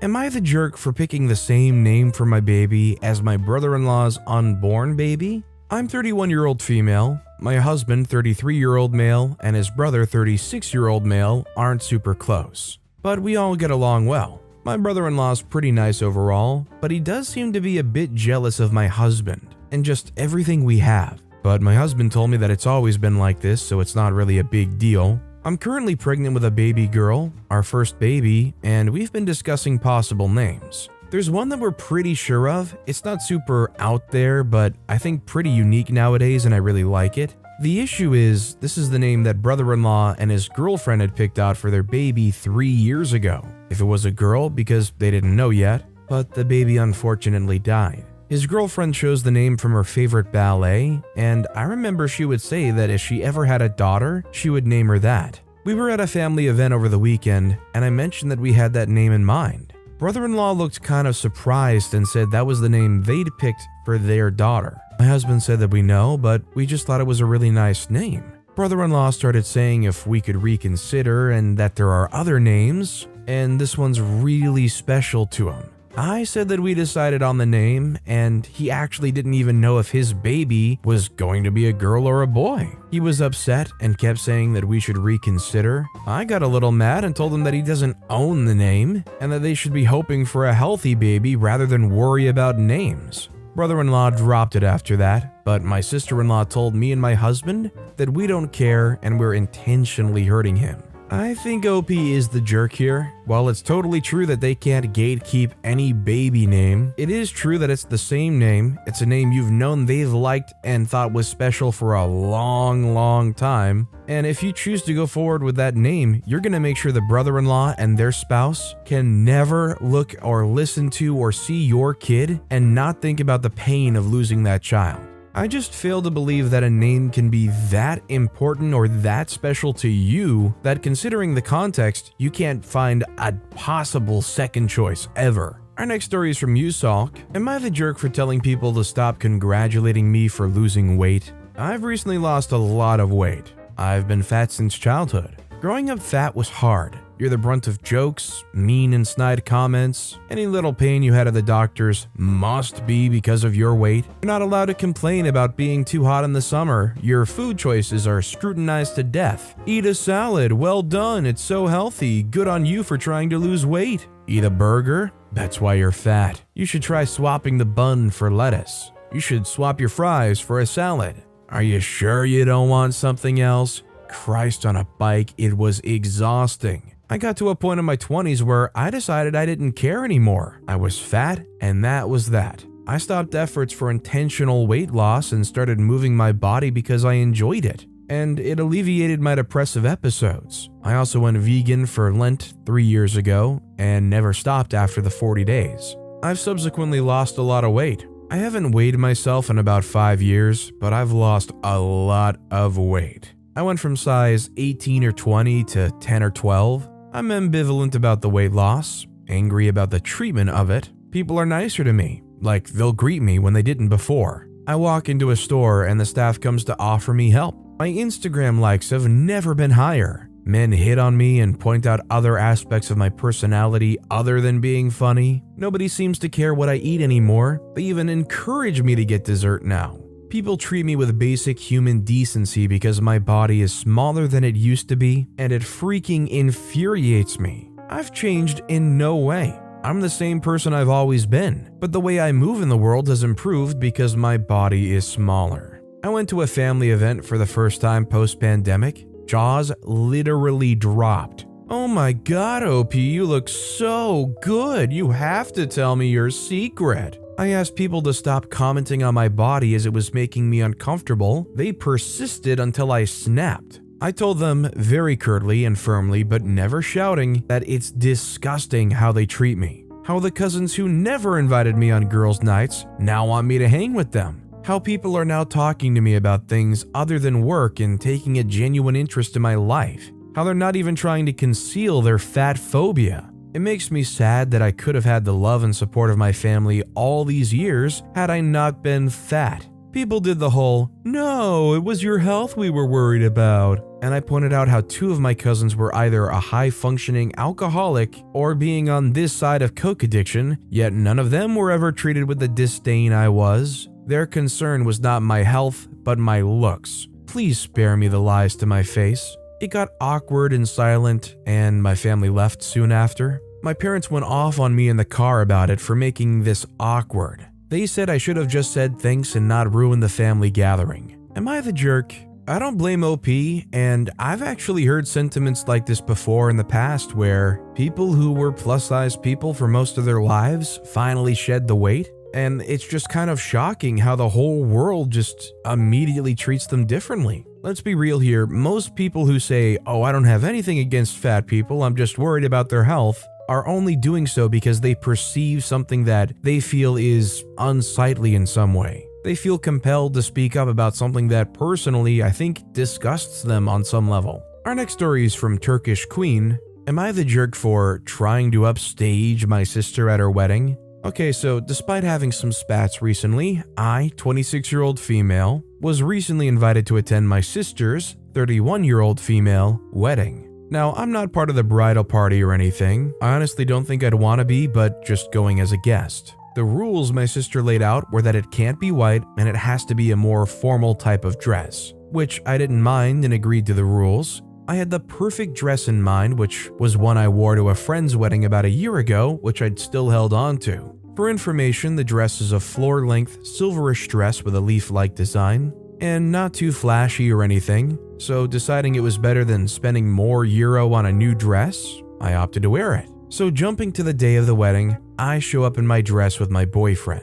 Everything seems fine up until the reception afterwards, where my sister acts somewhat cold to me after I come up and congratulate her and her husband. My sister tells me that she doesn't approve of my dress and that it would be best if I left. I asked her what was wrong about it, as it fit both requirements she had set for the dresses worn. She told me that it looked as if I was attempting to upstage her at her own wedding with my dress of choice. Not wanting to cause a scene, my boyfriend and I opted to not argue and leave. On the way out, my parents asked where we were going and I told them the situation. They seemed conflicted, with my mother agreeing that it looked like I was trying to be too showy at the wedding, where my father agreed with me that it wasn't too fancy of a dress, and my sister just seemed jealous. But now I'm wondering if I'm the jerk in this situation and need to apologize to my sister for it. I'm gonna say OP is the jerk here, because if you're wearing a silverish dress to a wedding, I think most people can agree that's just a little too close to white. And if this is like a really nice looking silver-like dress, then yeah, I could see how it could look like you're trying to upstage the own bride. Apparently OP even posted pictures of the dress in the comments, and the general sentiment was it just looks way too close to white, and maybe even too close to a possible wedding dress. This next story is from More Furries Please. Am I the jerk for blatantly pretending my roommate doesn't exist because of her robbing prank? I, 20-year-old female, live in a very safe city, one of the safest cities in the nation. Due to this and a lack of parental regulation as a kid, I never locked my doors. I drive a Wrangler and take the top and doors off, and I've never had a problem with stealing. I've never locked the doors to my houses or apartments. This has never been an issue with my old roommates or family. It's just the way I've developed. My roommate, 19-year-old female, since moving in, has increasingly become more paranoid and anxious. I've known her for years and I've never seen her like this. She thinks there's cameras in her sink. If she gets a bug bite, she assumes she has bugs living in her bed. When she sleeps, she has paralysis where someone comes in to end her. She locks her bedroom door and front door for safety. Knowing this, I've tried to lock the door. However, I don't sometimes. It's a habit I'm trying to break. I came home a week ago and there was crap everywhere. It was like a mini tornado whirled through my apartment. I went in my room and my TV was gone, my mini boba fridge was gone, all my vintage magazines were gone, so much of my clothes vanished. It was clear through my eyes that I'd been robbed. I sat on my bed and just sat there in shock. On the verge of tears, I called my father, who didn't pick up, and I was left defeated practically. Then I jumped up because I was worried for my roommate's room. She was sitting there waiting for me. She had all my things in there, pranked me to try and teach me a lesson about locking the door. My problem is that she never even talked to me. I had no idea this was an issue with her before. She said I should have assumed that I need to lock the door out of respect for a shared living space. After trivial arguing, I shut the freak up and went mute, grabbed all my stuff to put in my room, and I've completely ignored her since. I'm upset and not over it. I find her thought process alarming and delusional. A mutual friend of mine says that I'm overreacting and being rude to her when she's going through a hard time.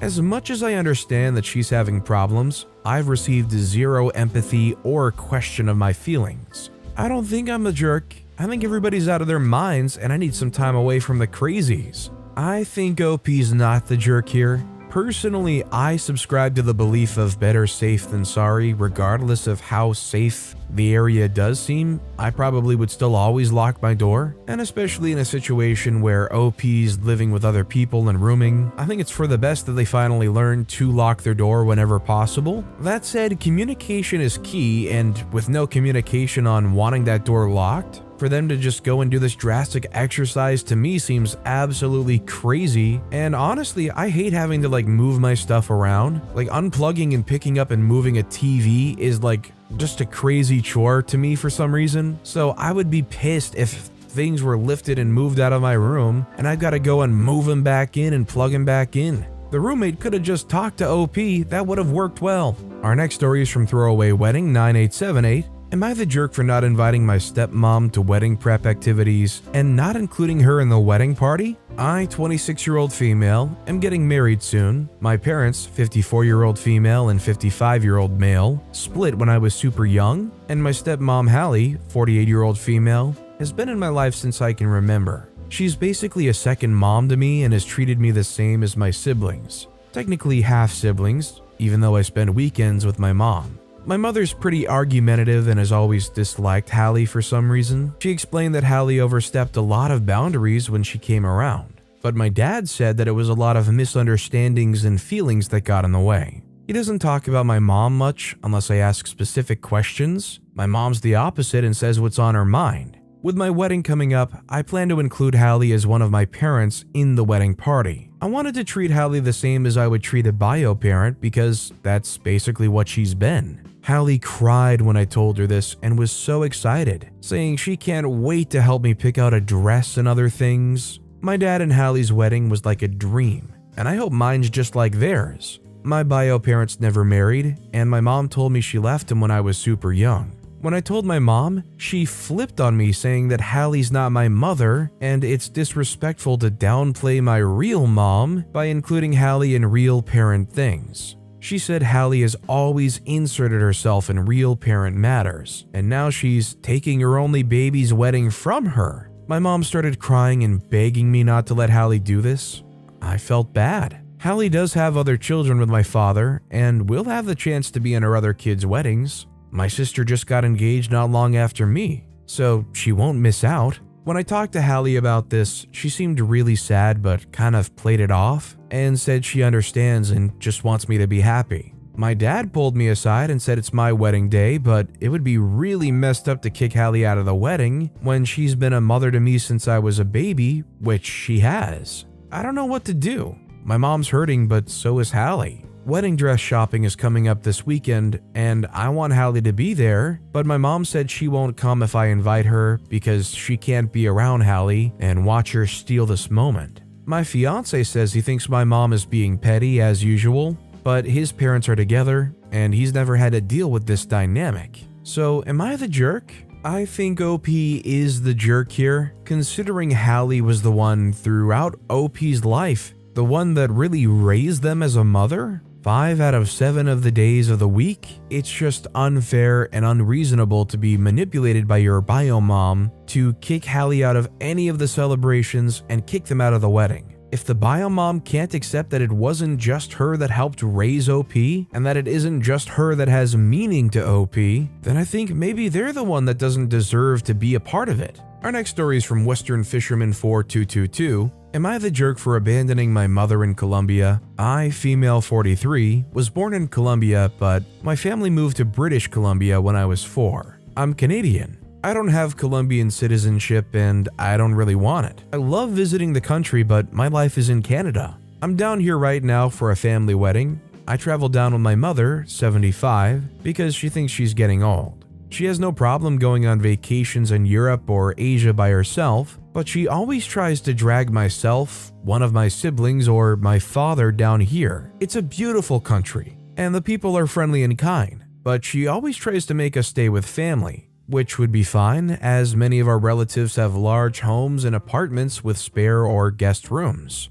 But she never picks those. She always wants to stay with the girl who just had her 6th baby and is only 25. That's an exaggeration, but not by much. Or with her uncle who literally lives in a house with dirt floors. Once again, nothing wrong with that, but I don't really enjoy that experience. So this time around, I got myself an Airbnb and a really nice part of the city without telling her. When we arrived, one of my cousins on my dad's side picked us up and gave us a ride there. It's spacious and lovely. We unloaded all of her luggage at the apartment, and we spent the day strolling, shopping, and stopping for food whenever we felt like it. No pressure from anyone. When we got back to the apartment, she started giving me crap for making her stay so far away from her family.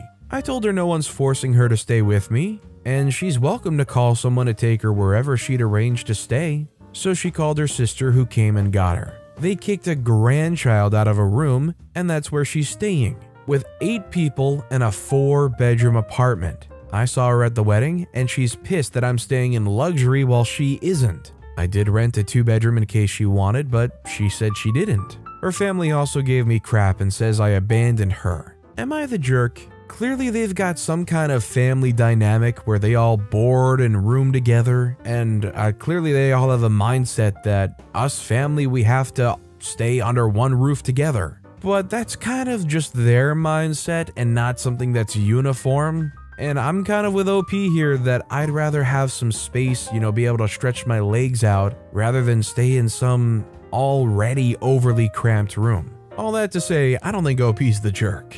Our next story is from Proofsinger8384. Am I the jerk for yelling at a passenger after he told me to shut up while my baby was crying? Months ago, I, male 37, started saving up so my family and I could go on vacations to Mexico. I've only been there one time with my wife on our honeymoon and we loved it. So we decided to go again, but now we took our kids with us. Micah, 7 years old, and Jonah, 2 years old. The thing is, it's the first time Jonah traveled with us, so we prepared everything to keep him calm on the plane, since it was going to be a 6-hour trip, which isn't bad, but we still didn't want Jonah to feel overwhelmed. Well, he slept all 6 hours and woke up when we were at the hotel. We stayed for 1 week and it was great. My kids liked it. So we're packing, and when we arrived at the airport, Jonah's asleep. We thought he would sleep through the whole thing again, but just an hour later he starts crying. My wife and I try to keep him calm, and even though it worked, it only did for almost 30 minutes. He wanted to walk, but my wife and I tried to entertain him with his favorite toys. But he was desperate to move. At this point he starts crying, but louder than the first time. I can see some annoyed faces, but none of them made comments.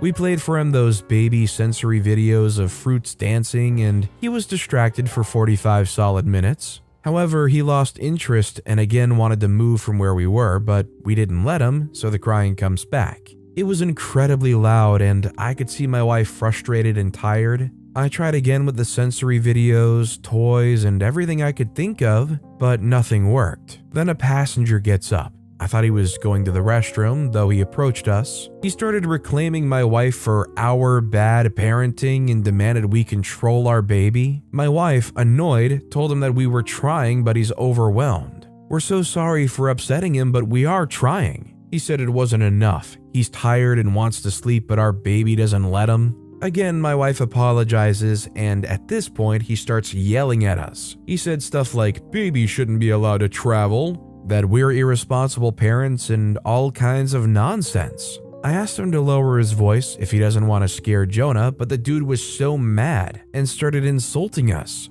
I just lost it and yelled back at him, which didn't help because Jonah was crying at a higher pitch than before. Then the flight attendant came and asked him to go back to his seat firmly. He leaves us alone, but I can see a lot of people looking terribly at us. I try to ignore them and focus on my kid. After a couple of minutes, he falls asleep and stayed like that. When we came back home, my wife called me a jerk for arguing with the passenger, that I just scared our kid and made things worse. I mean, I generally believe that escalation in an argument isn't going to solve anything, but in that situation, I don't think OP's the jerk. If you're flying, you just kind of expect that there's going to be some kind of crying baby. It sucks, but it is what it is. All I know is they could have walked the kid up and down the aisle a bit. And our final story of the day is from Own Entrepreneur 3640. Am I the jerk for telling my grandma not to touch my wedding dress? I, 23-year-old female, am getting married and just picked up my wedding dress. It's not going to be in alterations until closer to the wedding.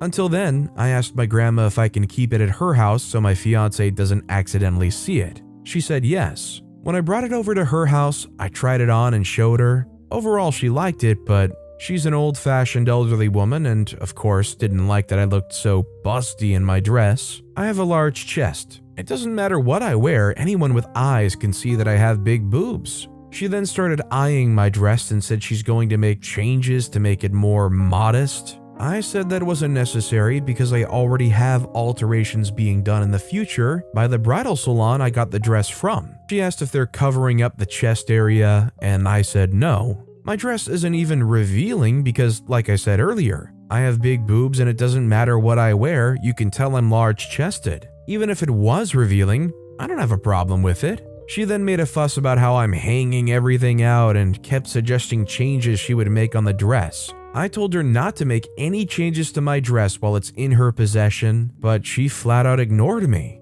I didn't even think she'd have a problem with the dress in the first place because I don't even feel that it's sexy or even revealing. She then does not shut up about how much she hates low cut. It's not, the dress is. I told her that if she feels tempted to alter my dress without my knowledge, then I'll find someone else to hang on to the dress for me. She then got defensive and said that my wedding wasn't a parade for everyone to look at my chest. She then went on and on about the dress and even started to stoop so low as to insult me and my morals and said if I didn't cover up my chest more, I was dishonoring God. I then wrapped it up and said my goodbyes and took my dress back home with me. When I told my mom everything that happened, she said that even though she doesn't want my grandma altering my dress either, and that my dress isn't even revealing, she said I started a fight for no reason, and that I should apologize to my grandma.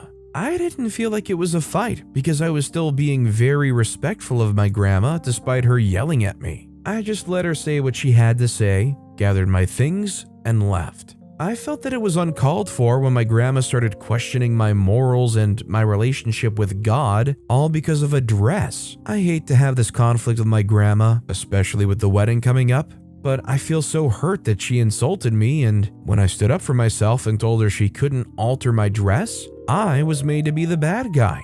So am I the jerk?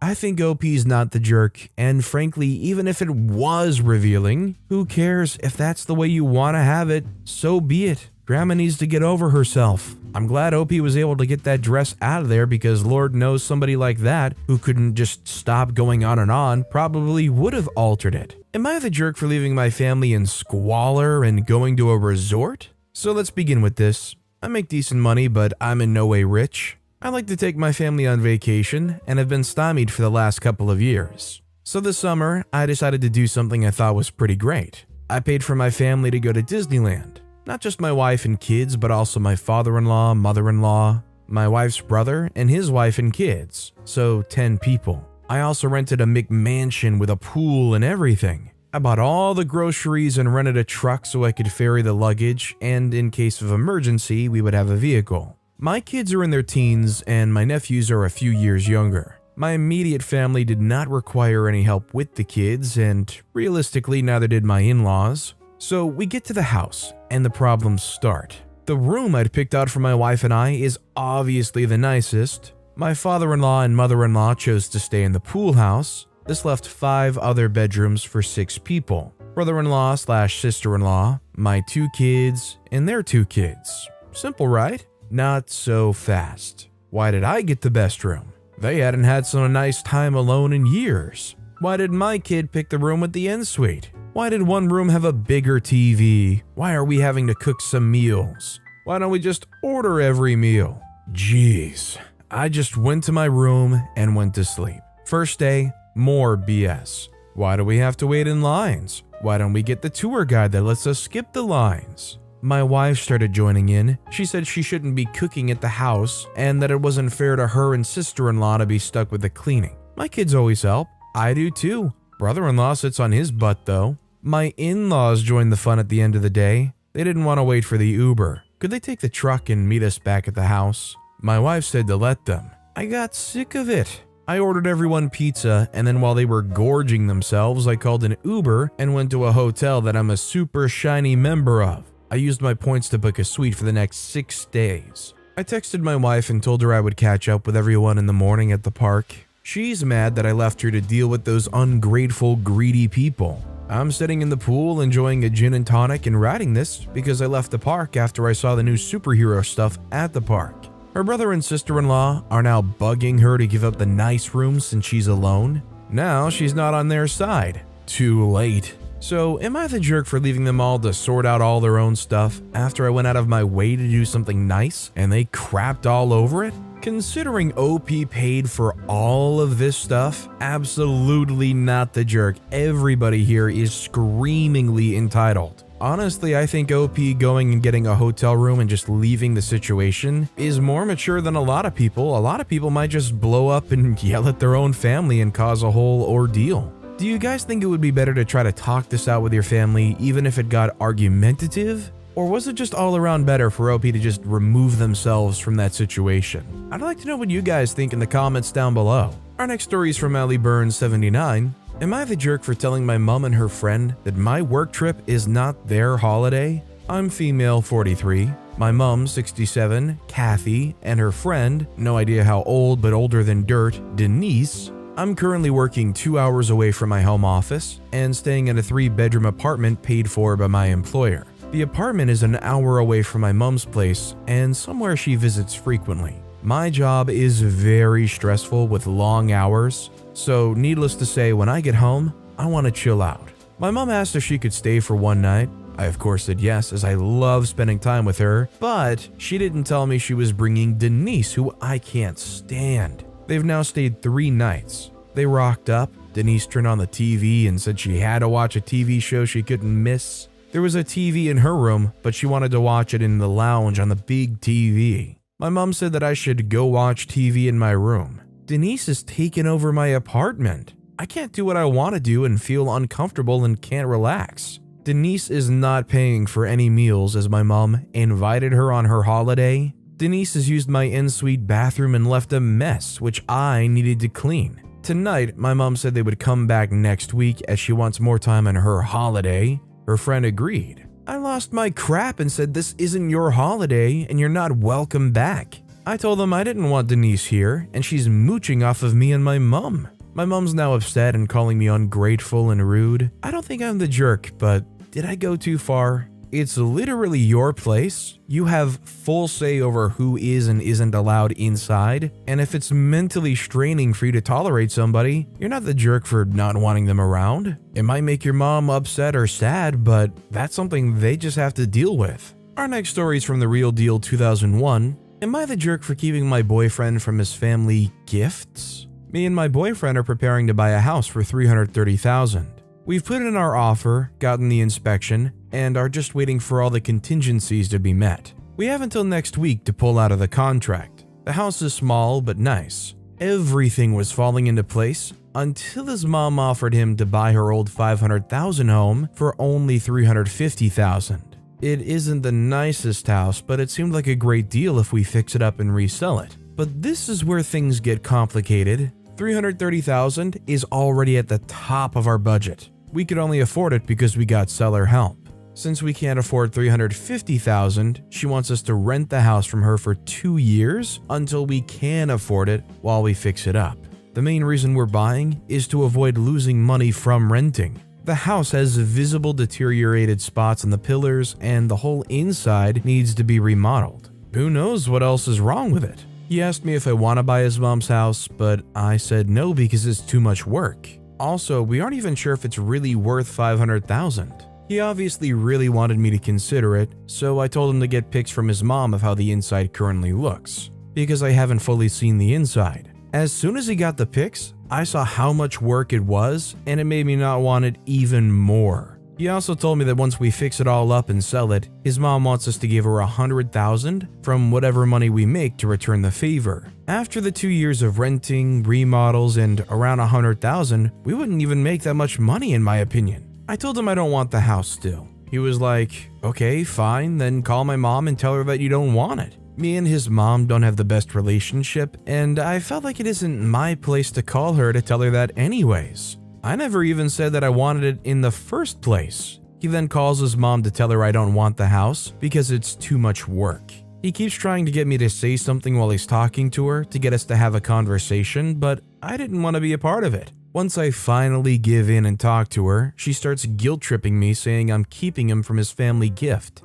After the call, he says if I don't agree, he's going to be upset about this for a long time because he's missing out on a great deal. I honestly feel like there's a possibility of something fishy going on and his mom is just trying to make money off of us fixing the house up. If it's a gift, why do we have to give her $100,000 at the end? It wouldn't be the first time we fixed things up for her and didn't get much in return. Anyways, now, I don't know if I'm being a jerk and keeping him from his blessings or if I'm protecting us from years of stress. I personally feel like we would be much happier in our nice house that we already found. Not to mention, he was happy about the house we found until the situation came up. I think OP's not the jerk in this situation, and I agree that something sounds very not right here. I don't think this makes economical sense, and it's actually really uncomfortable how OP's partner is pushing OP to be the one to break the bad news. I'm wondering if this is a case of just can't say no to mommy or something. I would just say stay away. By the way, if you're enjoying these stories, make sure to hit those like and subscribe buttons down below so you never miss any of my daily videos. Our next story is from AITA, Talk to Mother. Am I the jerk for talking to my boyfriend's estranged mother without his permission? I'm 26-year-old female, a PhD student, and I've been dating Sam, 29-year-old male, for the last 3 years. Early on into the relationship, he told me that he's no contact with his family. I've asked him why, but he said that it's not something that he wants to discuss. I haven't brought it up since then, and he hasn't dropped any hints as to why. I was at a conference this past weekend where one of the keynote speakers had Sam's rather uncommon last name. I texted him a picture of the flyer and asked, LMAO, is this your long-lost aunt or something? He texted me back saying, no, that's my mom. I talked briefly with Sam's mom during the Q&A session that followed her presentation. She was so nice and patient when answering my questions that I started to wonder why Sam was no contact with her. After I came back from the conference, I told Sam that I talked to his mom and that she seemed really nice. He dropped his fork on the floor and completely blew up at me. He accused me of betraying him, even though I told him that she had no idea who I was and that I talked to her to ask questions about her research. He also said that him being no contact with his family automatically meant that I was forbidden from talking to them without his permission. I was so scared because I've never seen him get angry or raise his voice at anything. I booked an Uber to a friend's place and told him that I'm staying with said friend until he gives me a genuine apology and an explanation as to why he's no contact with his family.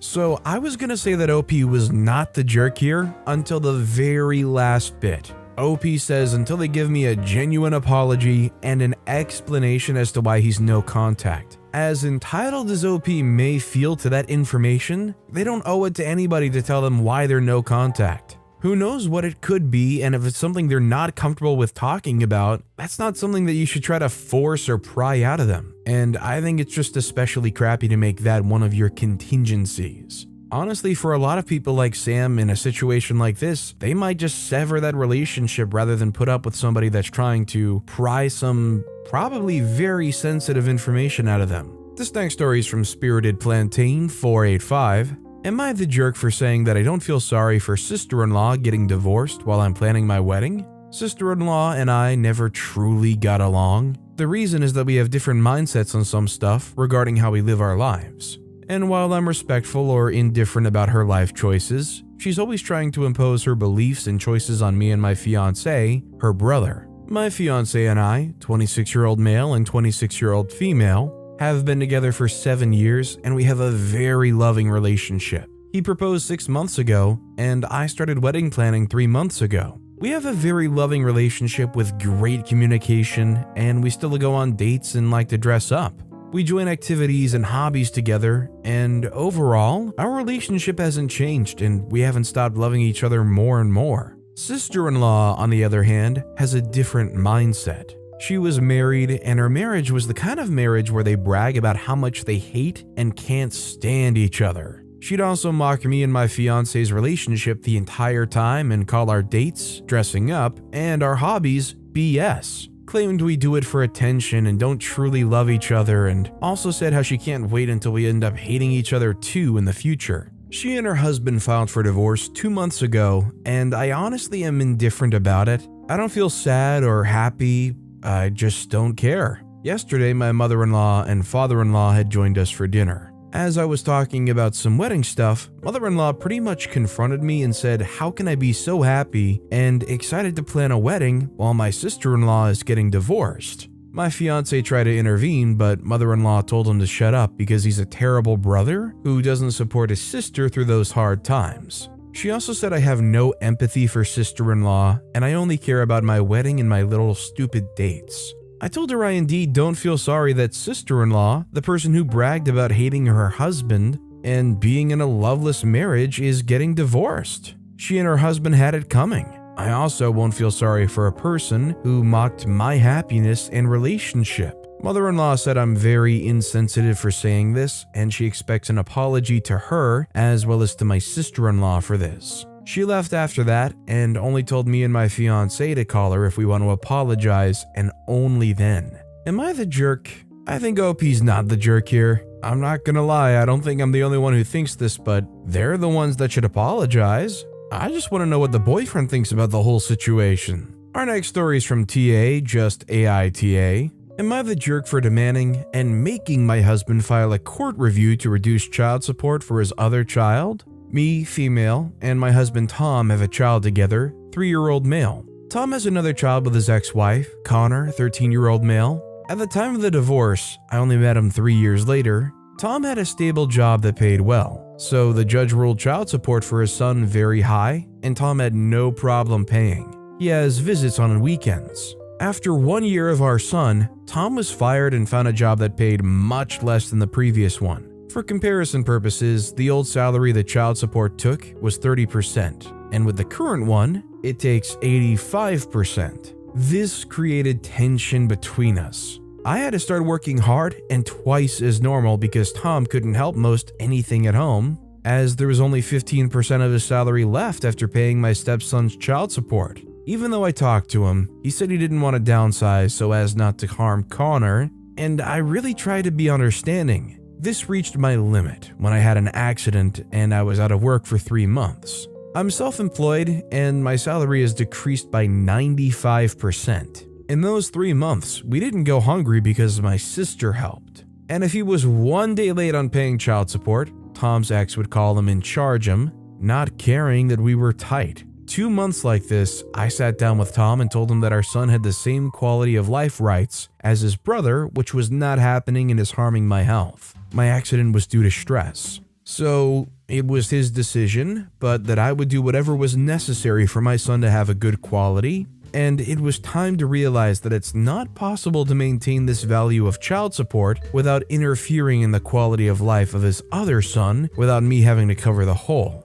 He tried to argue, but he saw my point of view, and after 1 month of seeing this, the judge asked for a reduction in the value of child support. It was proven that it was far beyond what he could pay without interfering in his life and other kid. He fixed it to 30% of his salary. Since Tom has never complained about it, it's pretty clear that I influenced him and his exes texting me, saying that I'm knowingly lowering my stepson's quality of life, and that I should feel ashamed for doing this to a child. This is a pretty mess, and it's left to me like the monster who did this to the child. Am I the jerk?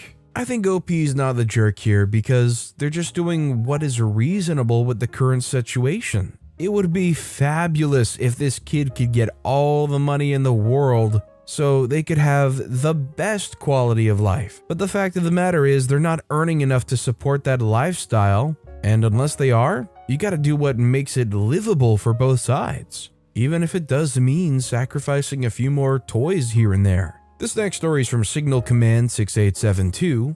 Am I the jerk for telling my ex her depression does not excuse her from neglecting her adult responsibilities and calling her a terrible mother? My ex, 32-year-old female, is a wreck of a human being. And unfortunately, I have 2 daughters with her that I share 50-50 custody with. She has crippling anxiety and depression. While I know that they impact her daily life, I believe she uses them as an excuse to be lazy as well. There are many reasons why I believe this, but when we were together, I noticed that she would always allow her anxiety and depression to hold her back from doing things she didn't want to do. Yet, when something she wanted to do came around, she never had any issues. Whether or not her issues are as bad as she claims, co-parenting with her has been a nightmare. It's one thing if she wants to use her conditions as a crutch in her own life, but she constantly uses them to ignore our kids. Both our daughters have expressed to me that they can never talk with their mom about anything serious. If they want to do anything that mom doesn't want to do, depression and anxiety suddenly boil to the surface right before they do it. However, when mom wants to do anything, it has never been an issue. Yesterday, I got a call from my daughters. Their mom was supposed to pick them up from after school clubs, but had not shown up for nearly an hour. It's a 14-mile journey to their mom's house from their school, and the school buses no longer run when the club gets out. Their mom's supposed to pick them up, and she hadn't been picking up her calls and ignored every text. I had to leave work early and take them to my house, where they stayed until my ex finally answered our call at 7 freaking p.m. She claimed she was having an incredibly rough day, had not slept the night before, and only got to sleep at noon. The excuse of depression and anxiety came up again, and she said that she knew I would pick them up, so she put her phone on mute and went to bed.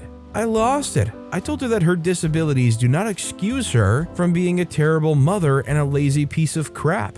I won't get into what I fully said to her after that here, but she was crying by the time I finished. I told her I would also be taking her back to court to contest custody because I will not be allowing something like this to ever happen again. My daughters are still with me right now, and when I asked my ex if she wanted them back for the rest of her week, she simply did not respond. I've already sent over the documents to my lawyer, but when I told my mom the full story, she got incredibly mad at me. She claims that I was way out of line, and that the entire situation was made 100 times worse by me. I also got an incredibly hostile text from my ex's sister, telling me that my ex completely broke down and has not been able to function since yesterday. Now I'm wondering if I truly went overboard.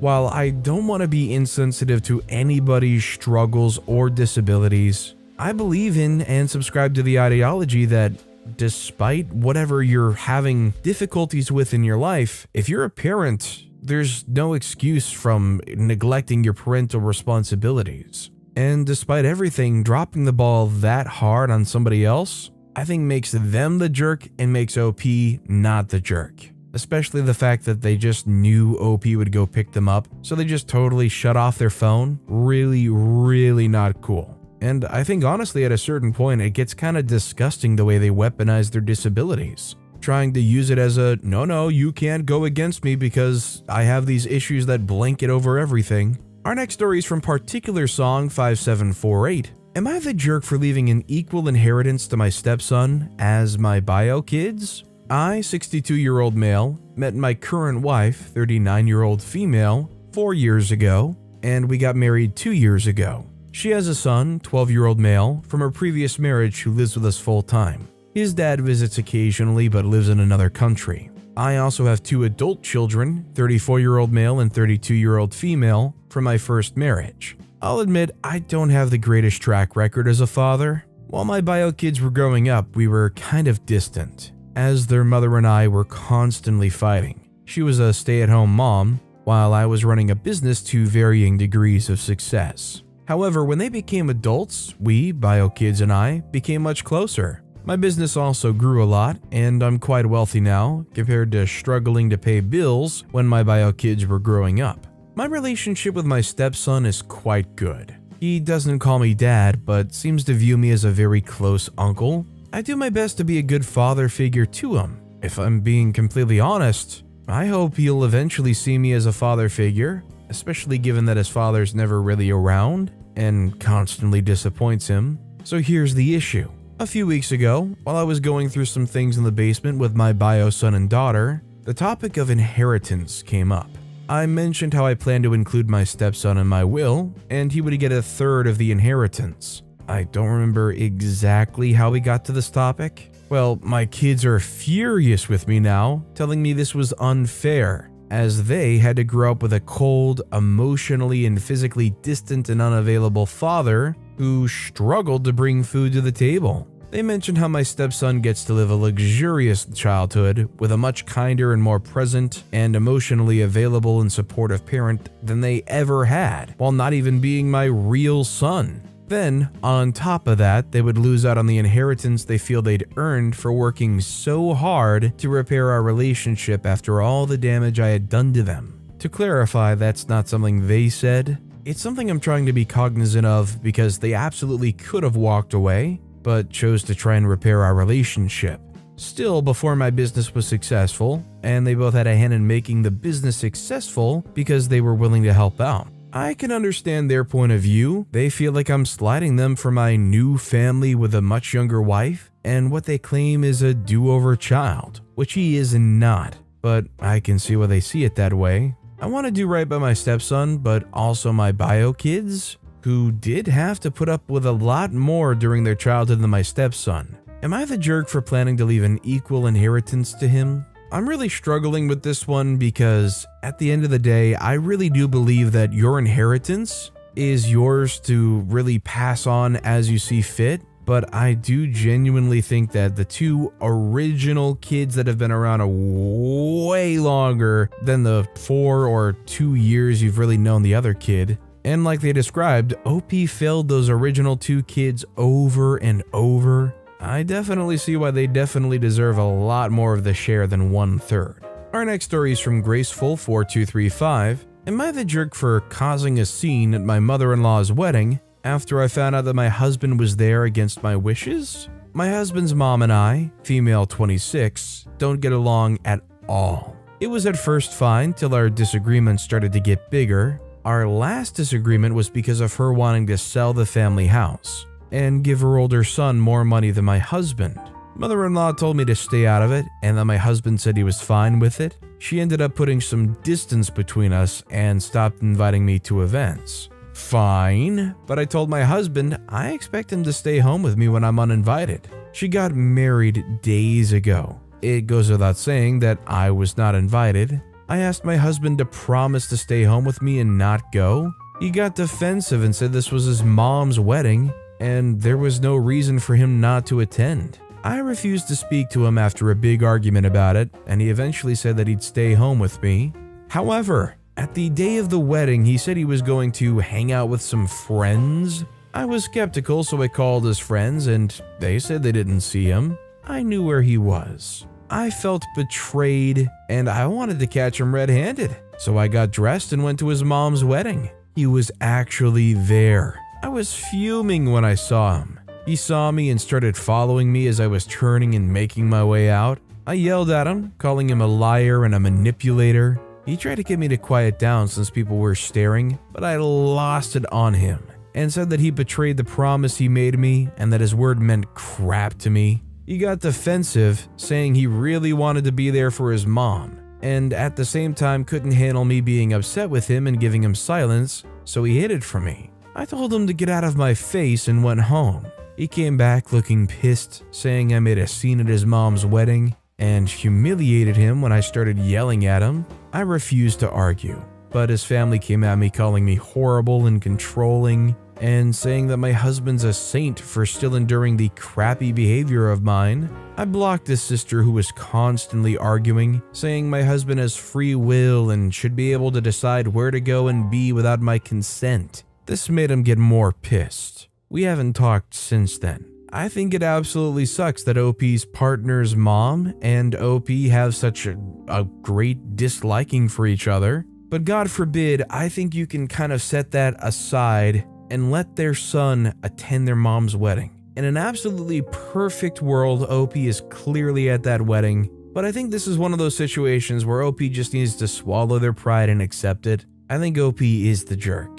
Let alone the fact that OP went and showed up to the wedding just to confirm. This next story is from Cultural Counter 5605. Am I the jerk for telling my sister that her engagement ring was cheap?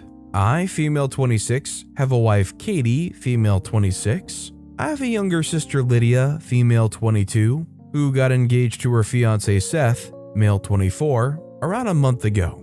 Seth's family is pretty well off. His parents both work in the business sector and can afford a very lavish lifestyle. Although Seth has a decent job, his parents send him money regularly. He proposed to Lydia with a ring that they both constantly brag about. Bragging about how expensive it is, Seth claims the ring's worth about $50,000. Kate is a jeweler and has been one for a long time. So Lydia asked if she could clean and polish the ring as a favor. Katie agreed and then later told me in private that the ring is made of cheap materials and is worth no more than $30. After a long conversation, we decided it would be best if I told Lydia. I talked to Lydia in private and explained to her as gently as possible that Katie had a good look at the ring and that it was definitely not worth the amount of money that Seth said it was. Lydia was shocked. She said Seth must have been scammed by whoever he bought the ring off of.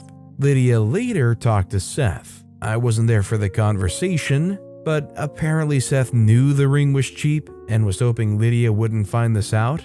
Lydia ended up calling off the engagement and is currently staying with a friend and not talking to Seth. My parents are furious with me and Katie and are accusing us of sabotaging my sister's relationship and said we should have minded our own business. They said there's unfair pressure on men to spend a lot of money on rings and that we're being selfish. A lot of our extended family also think we're the villains, so I'm wondering if what we did was the right thing. Lydia wanted the ring clean and polished as she had a photo shoot planned. Lydia isn't mad at me or Katie for telling her, she's just very upset that Seth lied to her. I mean, honesty's always the best policy, right? I don't think OP's the jerk.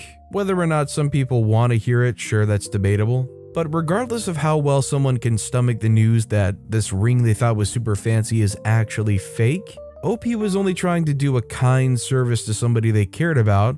Am I the jerk for my reaction when I learned that my fiance returned my wedding dress and replaced it with the one his mom picked for me? My fiance, male 33, and I, female 28, are getting married in December. His mom is the intrusive type, but she's nice overall and we somewhat get along. I hate to admit that wedding planning has been an absolute nightmare. His mom wasn't willing to agree on most things. And my fiance said that since he's her only son, I should respect and appreciate this vision she has for the wedding and how it should be. She insisted to come along for wedding dress shopping. I took her with me and my mom and friends. I was so lucky to have found what I was looking for, but she picked a dress that she liked so much and said that she always pictured her son's bride in it. Mom and friends thought this line was creepy. I thought the dress was somewhat creepy and totally not my type.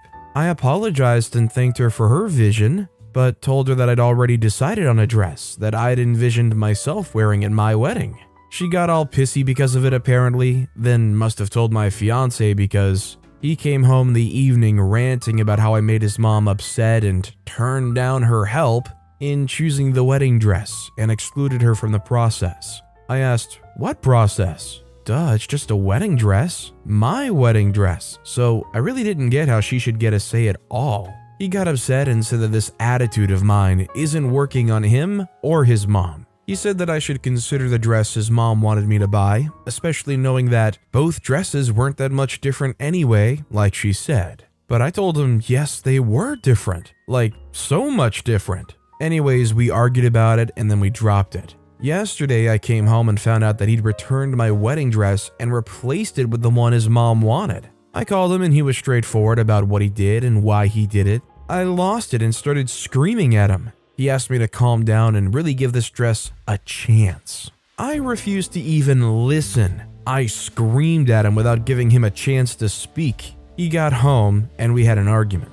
I then went to stay with one of my friends and he kept calling and then texting that I overreacted and that it's his wedding too, so it wasn't cool how I screamed at him. He insisted I give this dress a chance. He went on and on about how his mom has a vision and good intentions and just wants what's best for me as her future daughter-in-law. Mom is livid and has been wanting to go scream at him and his mom, but my dad said that it isn't worth ruining my relationship with my in-laws. He suggested I wisen up and go with the flow, but is it too much for me to be able to pick my own wedding dress without being guilted about it just to keep the peace? Am I the jerk for my reaction? Did anybody else get particularly stun-locked at the part where they say, "Oh, my mom just wants what's best for you," when the whole thing is just about liking a certain wedding dress more than another? It's not like OP's trying to walk up the aisle in their birthday suit wearing that wedding dress versus what wedding dress OP chose. Has nothing to do with what's best for them. Also, would you guys agree when I say if you're arguing that you want what's best for OP, what is best for OP is what makes them the most happy, which is the wedding dress they chose? Let me know what you guys think in the comments down below. Our next story is from Boss PPMMBB. Am I the jerk for moving my money to a different account after my stepmother threatened me with taking them from me? 15-year-old female here. Stepmother and I obviously don't get along. She's been my stepmother for a year and a half. The money that I have was in a joint account, me and my dad, but stepmother had access to the debit card and PIN number. I earned this money myself selling handcrafted items.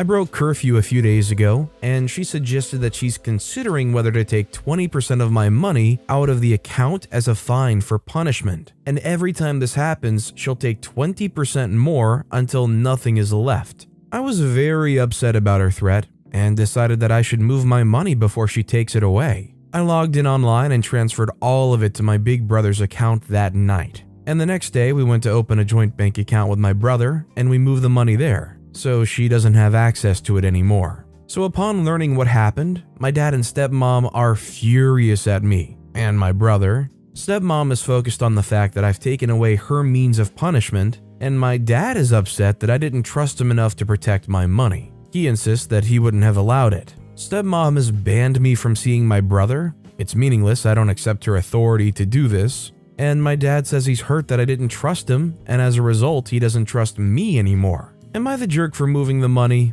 I personally feel like if you are ever in a situation where you have savings and you are afraid somebody is going to touch, spend, take, steal any of those things without your consent, you have every right to do whatever you can to protect your assets. Also, it kind of scares me for OP that their stepmother would make a suggestion like this, because let's be real, historically there's been a lot of bad step-parents, and maybe this could be one of those situations where you give them an inch and they're going to start taking a mile. They take 20% of the money out of your account as a fine for punishment. Next thing you know, you're accidentally shutting a door too loud, so that's another $5, $10 there. Next thing you know, stepmom's seeing some nice jewelry or a handbag and they're like, well, maybe I can find something to punish OP with and justify taking their money. It's bona fide stealing. Our next story is from Violet Pilot 97. Am I the jerk for refusing to share my food with this one specific colleague? I, 25-year-old female, work at a media house.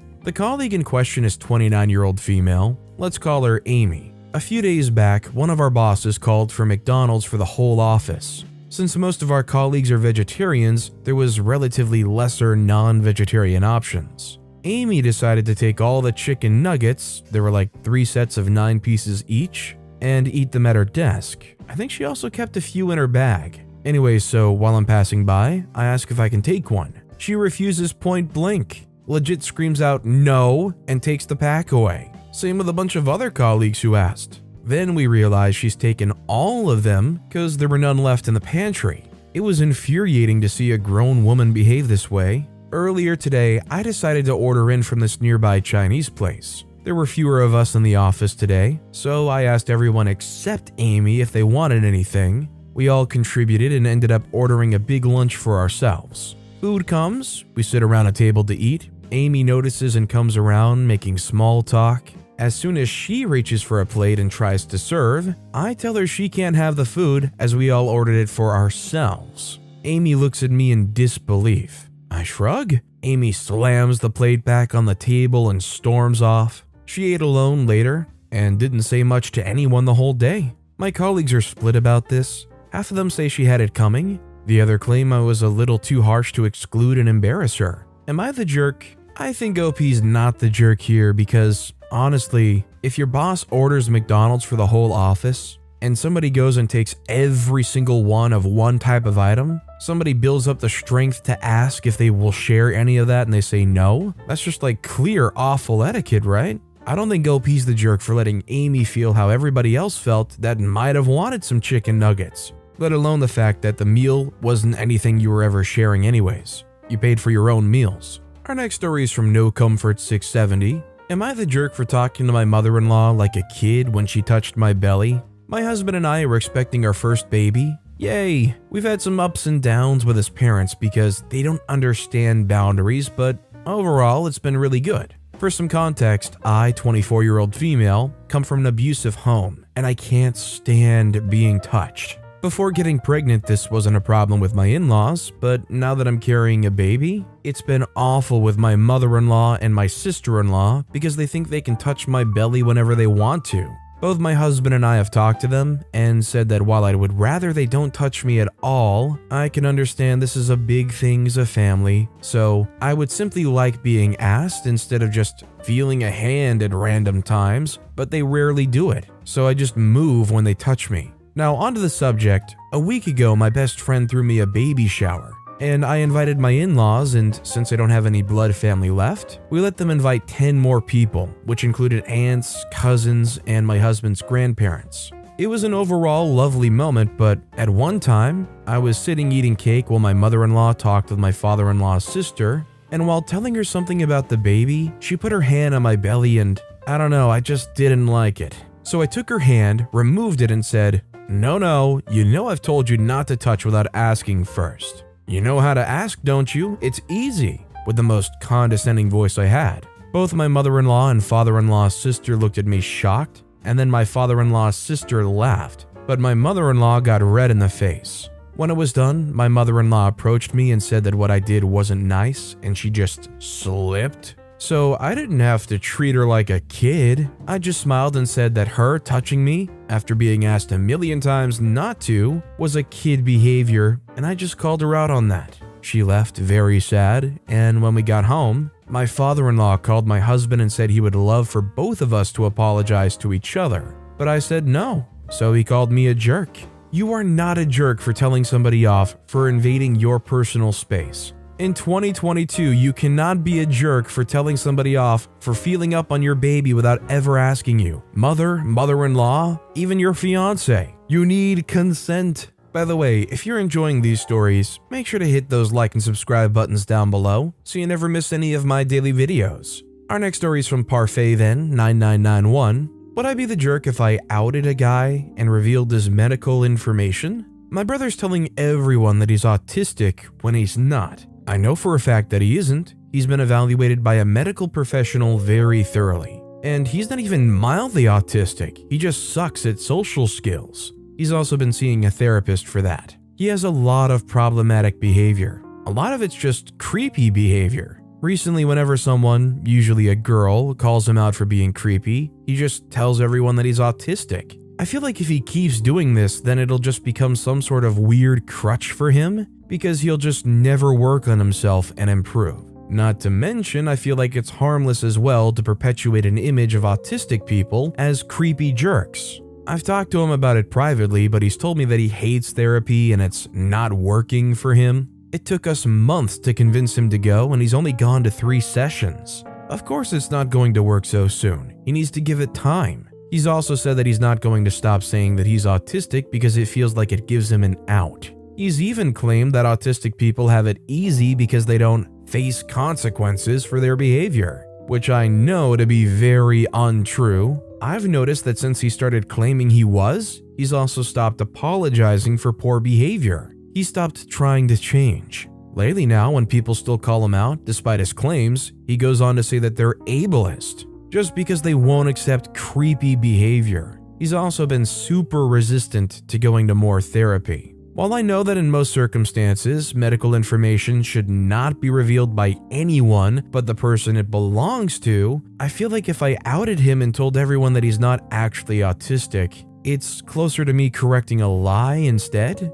But I know that if I do this, then he'll face even more social pressure and it'll really damage his social life. Would I be the jerk for telling everyone that he's not autistic, even though he claims to be? I think OP's not the jerk if they do, and it's because I personally see it sort of in this way. When you know the true context of the situation and that they're faking this, and they're using that as an out for their predatory or creepy behavior, especially against girls, by not clarifying for anybody that might be affected by him, in a way I think you're actually protecting him, and also enabling them to continue doing that. Our next story is from Ivory Coffee. Am I the jerk for saying I'd call the police if a family heirloom wasn't returned to my adopted daughter? I, 28-year-old female, met my husband X, 30-year-old male, 10 years ago. At the time, he was a single dad to a 6-month-old baby girl Lily, 11-year-old female now. I worked at the bakery he'd stop at every Saturday before their walk, and eventually we started going out. We got married 6 years ago, and I legally adopted Lily soon after that. In my family, it's a tradition that the oldest daughter gets gifted an old sapphire ring on her 11th birthday. The ring belonged to my grandmother, who gave it to my aunt, who gave it to me because all of my cousins are male. Lily's 11th birthday was a few months ago, and I gave the ring to her because she's my oldest daughter. She loves that ring more than anything. She put it on a chain to wear around her neck so that she could keep better track of it, and in the months that she's had it, I've never seen her take it off. My sister Mia, 24-year-old female, is one of Lily's favorite people. Lily really loves her aunt, and sometimes Mia will just text me to let me and X know that she's picking Lily up from school to go eat or go to the bookstore or something like that. The other day, I got one of those texts from Mia, so I just told her to be safe, have fun, and make sure my daughter came home at a decent time because it was a school night. Lily got home about an hour after we had dinner, and she barely said hello to her dad or me before she went up to her room.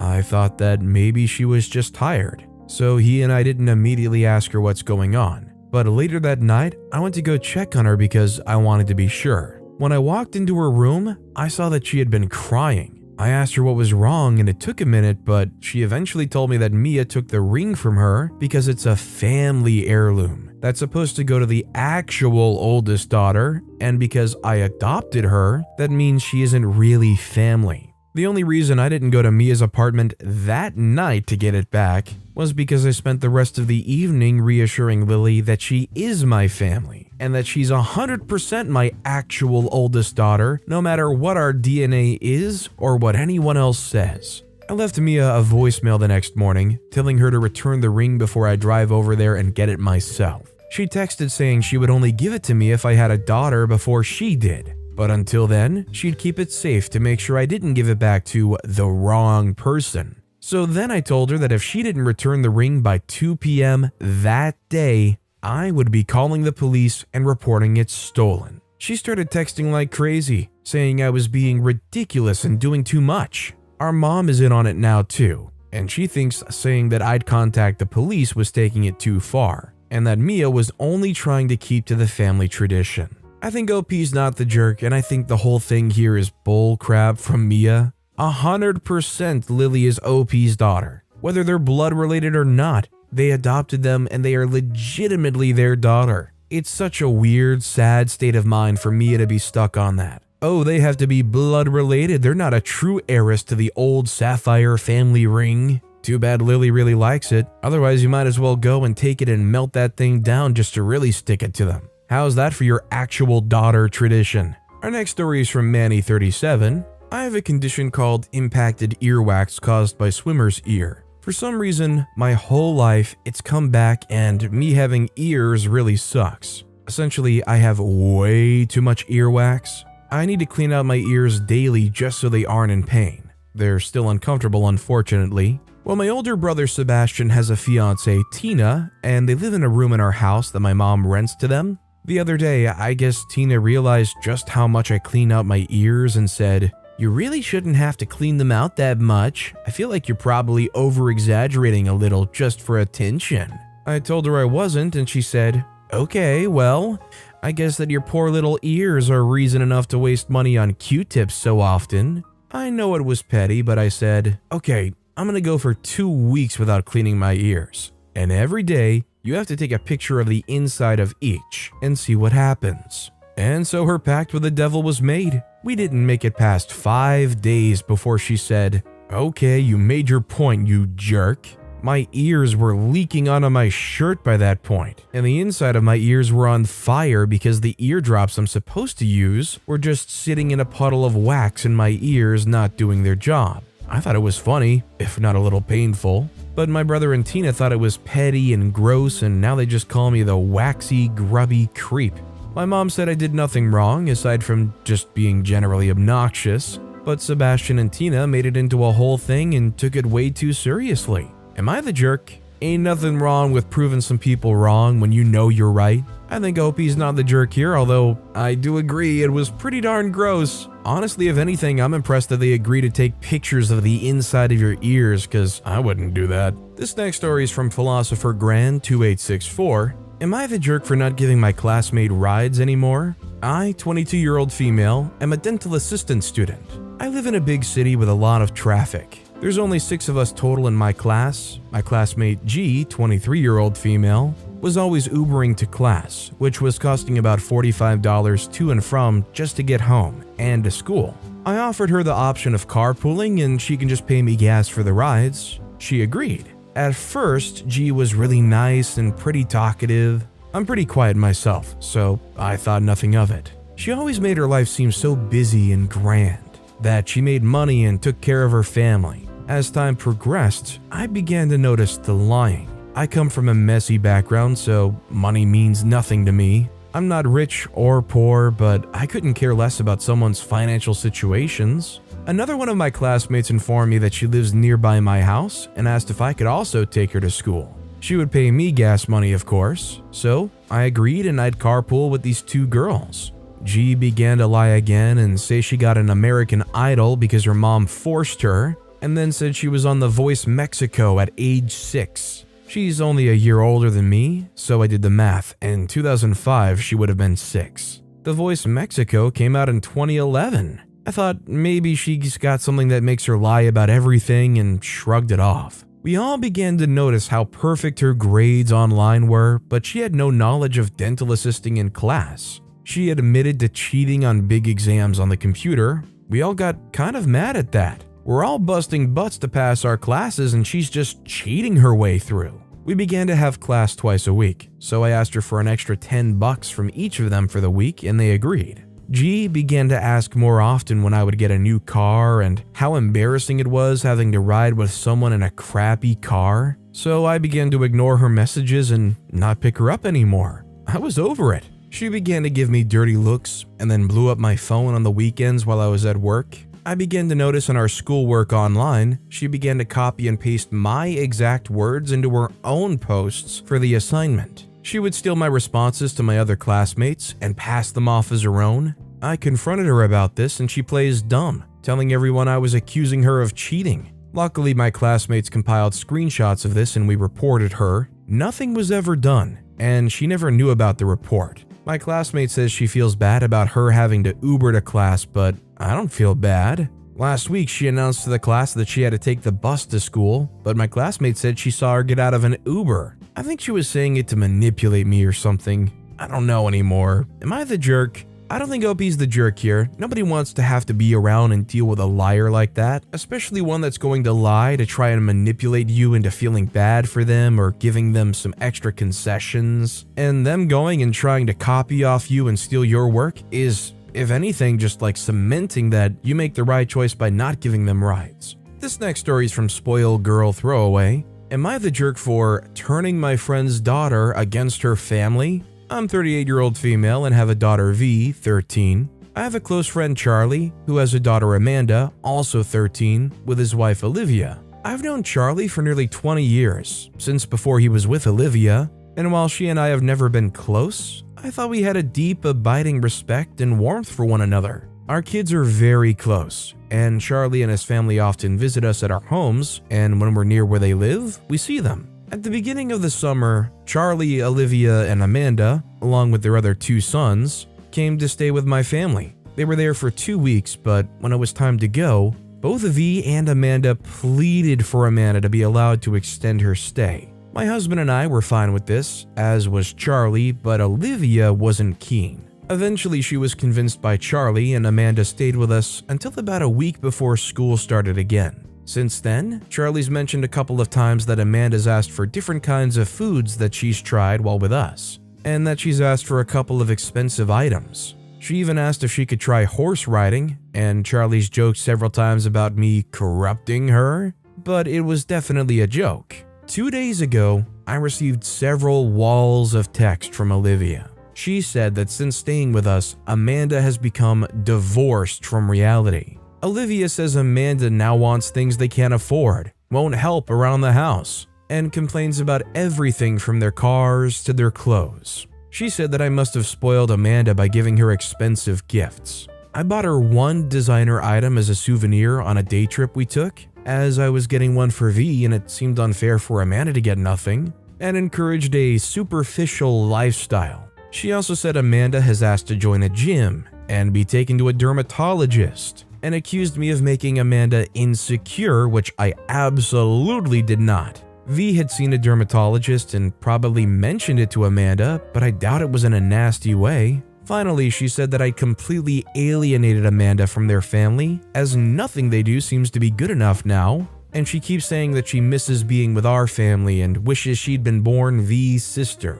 Apparently, Amanda said she wants to come back to ours for her school's half-term break, and that I invited her, which I did in passing, if it was okay with her parents. Olivia said, as a mother, I should have known better than to spoil a child that's not mine, and that it must have been my intention to turn her against us. I was hurt by what she said and told Charlie. He says she's overreacting, because most of what Amanda's been saying has been directed at her mother, and Olivia is just at her wit's end. He said he'll talk to her and that I shouldn't worry, but I'm beginning to wonder if I've done something wrong. A friend of mine said she understands why Olivia would feel slighted, even if she overreacted. Am I the jerk? I think OP's not the jerk. If OP is a super awesome host and has shown Amanda a lot of things that Amanda maybe wants in the future or has enjoyed, that's not OP's fault. OP's not corrupting them. And also, let's point out the obvious here. Amanda is 13 years old. They're growing up and honestly being like a lot of teenagers are. You know, if this is a situation where Olivia and her family are just, their lifestyle can't compare to OP's lifestyle, it's not OP's fault for indulging Amanda in OP's lifestyle. OP doesn't have to artificially simulate a different lifestyle than the one they lead just so Amanda doesn't get any preconceptions on what life should be. And our final story of the day is from Jealous Sister is Sad. Am I the jerk for telling my sister it's creepy to be jealous of me and pretend her doll is her child? I'm 34-year-old female. My sister, 31-year-old female, has always been jealous of me.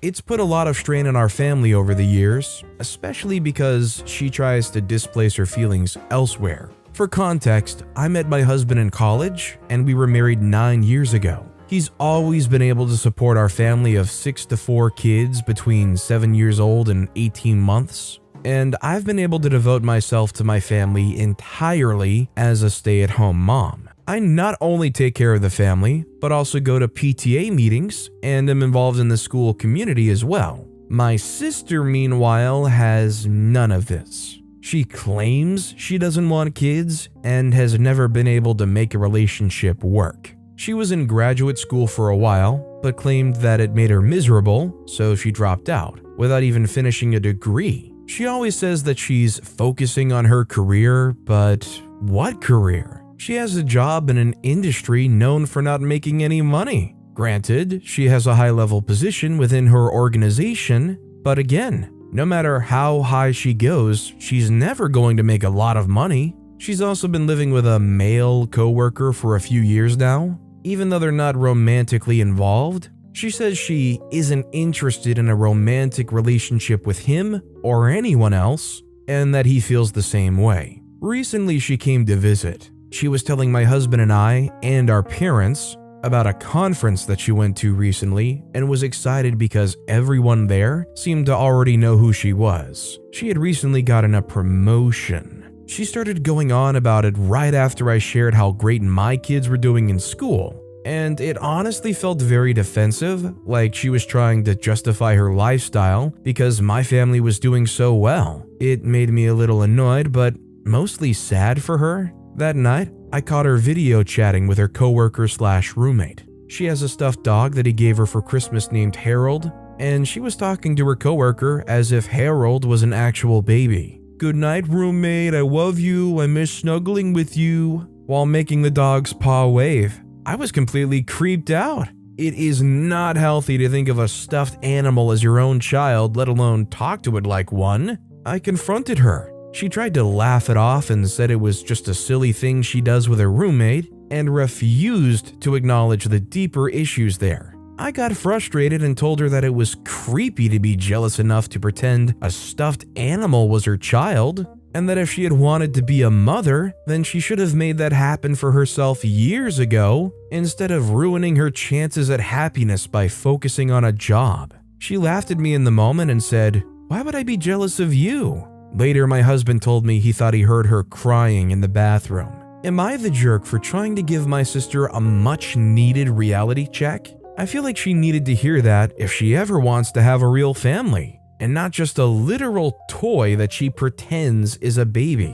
I think OP is pretty clearly the jerk here. My question is Was there anything to suggest that she was doing this as a compensation method for not having a baby? My second question is this lady hurting anyone by putting a cutesy voice to a stuffed animal? And also, I'd like to say that I've heard stories of lots of people who have had a stuffed animal, whether it was something they got at 5 years old or 25 years old, that they found as a source of comfort, that they cherish, and honestly, roommate, there probably is something going on there, but it's a gift from them. That stuffed animal was from Harold to OP's sister, so why is it wrong for them to have a cutesy little thing with Harold the stuffed animal? OP turned this into some weird personal attack against her sister for literally no reason. And honestly, God forbid OP tries to make their sister self-conscious about having that cutesy moment with their roommate / maybe something more than a roommate. Am I the jerk for still going to my sister's wedding after my husband canceled my plane ticket?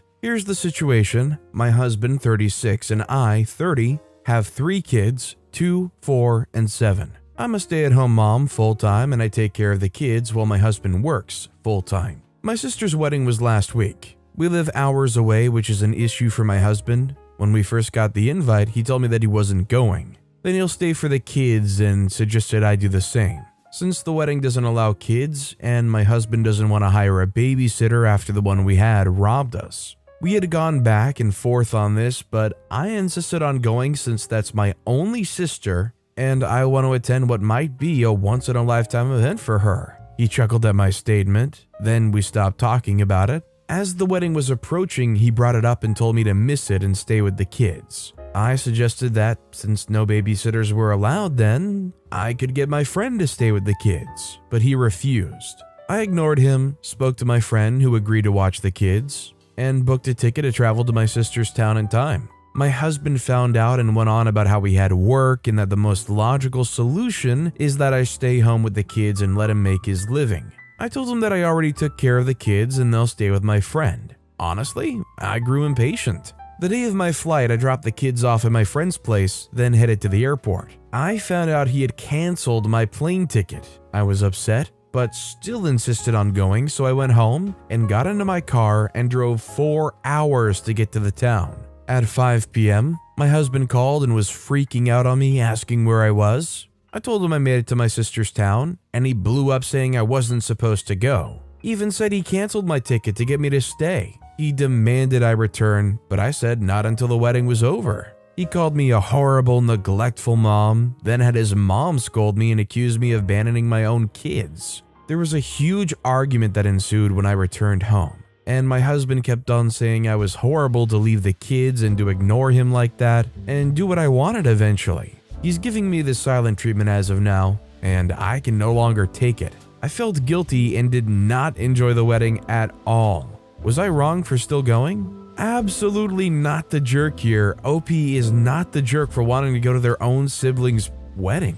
This experience that OP described here might be just about the biggest red flag I have heard about in a while. Are you guys as surprised as I am that OP has tolerated this behavior as well as they have throughout this whole experience? Let me know if you guys agree that OP seems unbelievably composed considering everything in the comments down below. Our next story is from an anonymous poster. Am I the jerk for suggesting my partner goes no contact with his son for 6 months? Bit of background, my partner knocked up his ex-girlfriend when they were 17 or 18. She chose to keep the child and simultaneously broke up with him. This destroyed him because he never wanted to be a dad, and it made the breakup sting more. I came into my partner's life about a month after his son was born. We've now been together 3 years and have a healthy, happy relationship.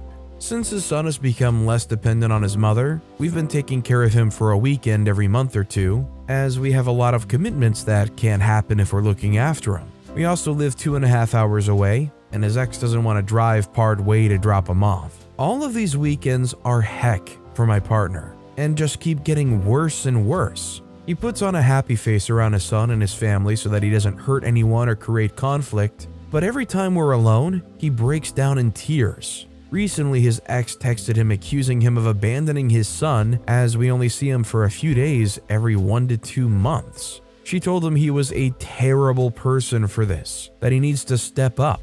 Since then, every time he remembers he has a son, he falls apart. It's heartbreaking to watch him suffer. Since we've met, he's always spoken about wishing he could go back and change things so he wasn't a dad. He talks to me about how he hates his son and ex. The other day, he was upset again, and I suggested he take a break from it all for 6 months. Find a counselor and try to work through this. This would mean no contact with his son or his ex. After the 6 months, we could reevaluate and see whether he would be able to cope with being a part of his son's life. I'm just so worried about his mental health. Since our conversation about going no contact, he seems brighter and less pessimistic. We've found a few options for someone he can talk to, and he's thanked me for encouraging him to find help. I've spoken with a good few friends about it, and they've called me a jerk for pulling my partner away from his son, that he needs to get over it and be the dad his son needs him to be. My partner's also scared for when his parents find out. They love their grandchild. When he brought this up, I said that'll be something I'm sure a counselor could help him work through. And just because we don't see him doesn't mean his parents can't. I also reminded him that I'll be there every step of the way, that he isn't alone in this. Deep inside, I feel like I'm the jerk, but I stand by my proposition because his mental health does matter. It's not something I feel can be pushed aside and forgotten about. So Reddit, am I the jerk for suggesting my partner go no contact with his son? The situation might suck for them, and especially trying to cope with driving 2.5 hours every time you want to pick them up or see them. But I think you're the jerk if you're going to cut off your own kid. Obviously, it sounds like they're going through a lot of stuff, and counseling and therapy is good, but I don't think you should combine counseling and also cutting off your own kid.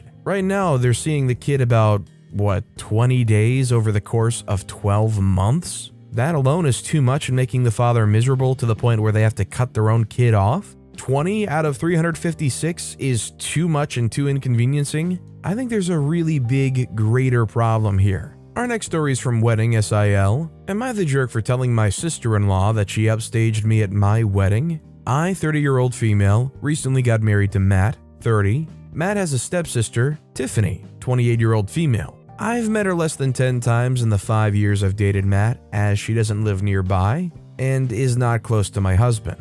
However, she was invited to our wedding. I should mention that Tiffany is very attractive. She's pretty with a currently fashionable body type. She also dresses well and spends money on her appearance. This is well known, and even though I've only met her a few times whenever she's brought up by my in-laws, she's always mentioned as being very invested in her image. I don't begrudge her this at all. The ceremony went fine, but afterwards, while my in-laws were congratulating me, my father-in-law commented that I looked beautiful, and in the next breath mentioned Tiffany did too. His wife caught his eye and shook her head, but I ignored it. When Tiffany came over to say congratulations, she looked stunning. Her dress was beautiful and fitted her perfectly. Her hair and makeup looked like they'd been done professionally, and she was wearing a pair of obviously designer shoes. Her outfit was totally appropriate for the event, but I was still weirdly upset by how she looked and immediately felt self-conscious next to her. Even Matt told her she looked great, and they rarely talk. For the rest of the night, every single male guest at the wedding asked about Tiffany, who she was, how I know her, if she was single, etc. By the speeches, I was fed up and almost in tears, and even the best man mentioned her in his speech off the cuff. I let it go, went on my honeymoon, and tried to forget the whole thing. We came back about a week ago, and this past weekend had dinner with my in-laws. Tiffany was visiting and we learned that she had got engaged. She showed us her comically large ring and said she was planning to have the wedding next year and that it would be a black tie event.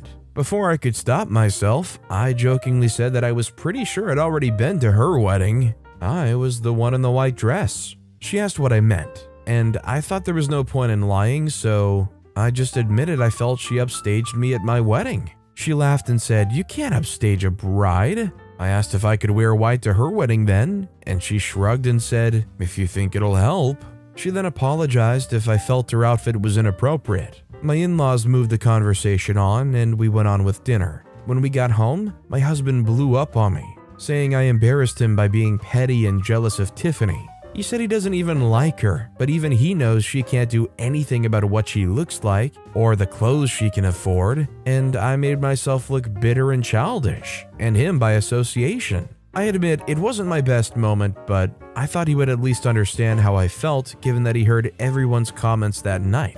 He's demanding I apologize to Tiffany and his parents, but I don't think I said anything that heinous. Am I the jerk? The thing that made me think OP's the jerk here is the fact that Tiffany was honestly willing to concede whatever OP wanted. The fact that Tiffany said, "If you think it'll help," in regards to OP wearing white to their wedding, I feel like that tells you enough to make it a situation where it's pretty clear Tiffany wasn't doing it as a personal attack or to try to upstage anybody. In fact, I'm willing to bet as much as OP hyped up everybody just gawking over her at the wedding and talking about her, I'm assuming OP just had a bit of tunnel vision and just highlighted all the moments where Tiffany was referenced or mentioned. And because of that, they just stuck out more. All you really need to know to cement OP being the jerk here is the sentence, "Her outfit was totally appropriate for the event, but I was still weirdly upset by how she looked." It's not Tiffany's fault. Our next story is by Diego Diaz 1. Am I the jerk for confirming that my wife comes in second place? My daughter is 14. The divorce between me and her mom is still an open wound,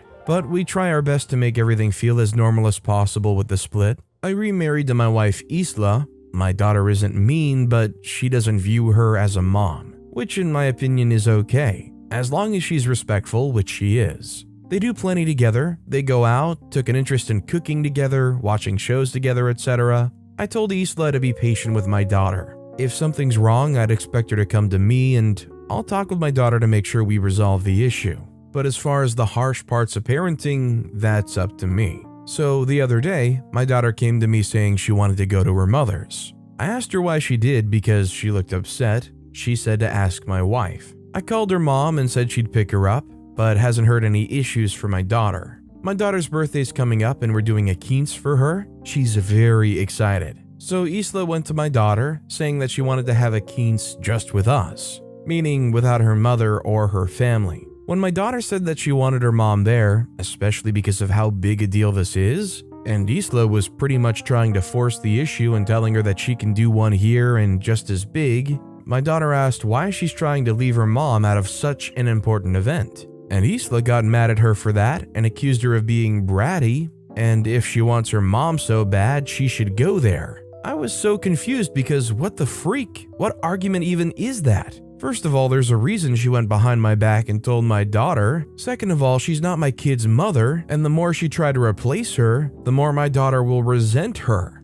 Third of all, she's not welcome to insult my daughter because of her issues, and I don't know where or why she thought this would fly. I told her this, and her argument was that she wanted to be noticed by my daughter, and why I care so little about her feelings. I told her my daughter notices her. They go out on girls' days weekly. They go out, watch movies together, etc. My daughter's been plenty inviting to her. Frankly, I'm surprised at how well she's opened up to her, but now she'll have to earn her trust back. She again asked why I keep taking my daughter's side and not meeting her in the middle. I told her she's wrong here, simple as that. I could have if she didn't do it like this. I told her that if she expects me to turn on my daughter, she's out of her mind, and my daughter comes first in any situation. She started crying and accused me and saying she's in second place, to which I confirmed. I would never want her to put me over a kid. She left and now she isn't speaking to me. I've asked my daughter if this behavior was consistent. She said she feels like Isla makes it a point to not talk about her mom, but nothing this extreme. I think OP's not the jerk here. I think it's very uncomfortable how Isla's trying to force OP's daughter's mom out of the picture. And frankly, I don't think it's an uncommon mindset for anybody to pick their kids over their partner in tough situations like that, especially with kids that came before the partner was even around.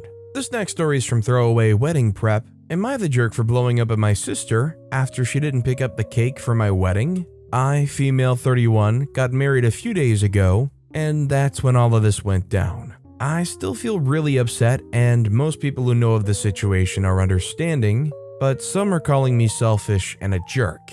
My sister Liz, female 29, was supposed to pick up the wedding cake and bring it to the venue. She wasn't a part of the bridal party. I wanted her to be my maid of honor, but she refused because she had so many feelings going on, her words, so she wasn't going to come early with them. but she offered to pick it up from the bakery and bring it when they come at the start of the ceremony. We wanted to cut the cake straight after dinner, which would be served after the ceremony, and then dancing and drinks later. So many things were going wrong during the wedding planning, so I thought this would be the one thing someone would have my back for. During the ceremony, I couldn't see Liz or her husband anywhere, but I wasn't really paying attention and I thought they might have just gone out for air or something. The ceremony went well and the caterers were starting to bring dinner out when I heard that Liz wasn't here and neither was the cake. I tried calling her and my parents also called her multiple times, but she didn't pick up. I guess I was losing my cool a bit because my husband told me to calm down and he'd call the bakery when they said that the cake hasn't even been picked up. At this time, Liz finally decided to call back.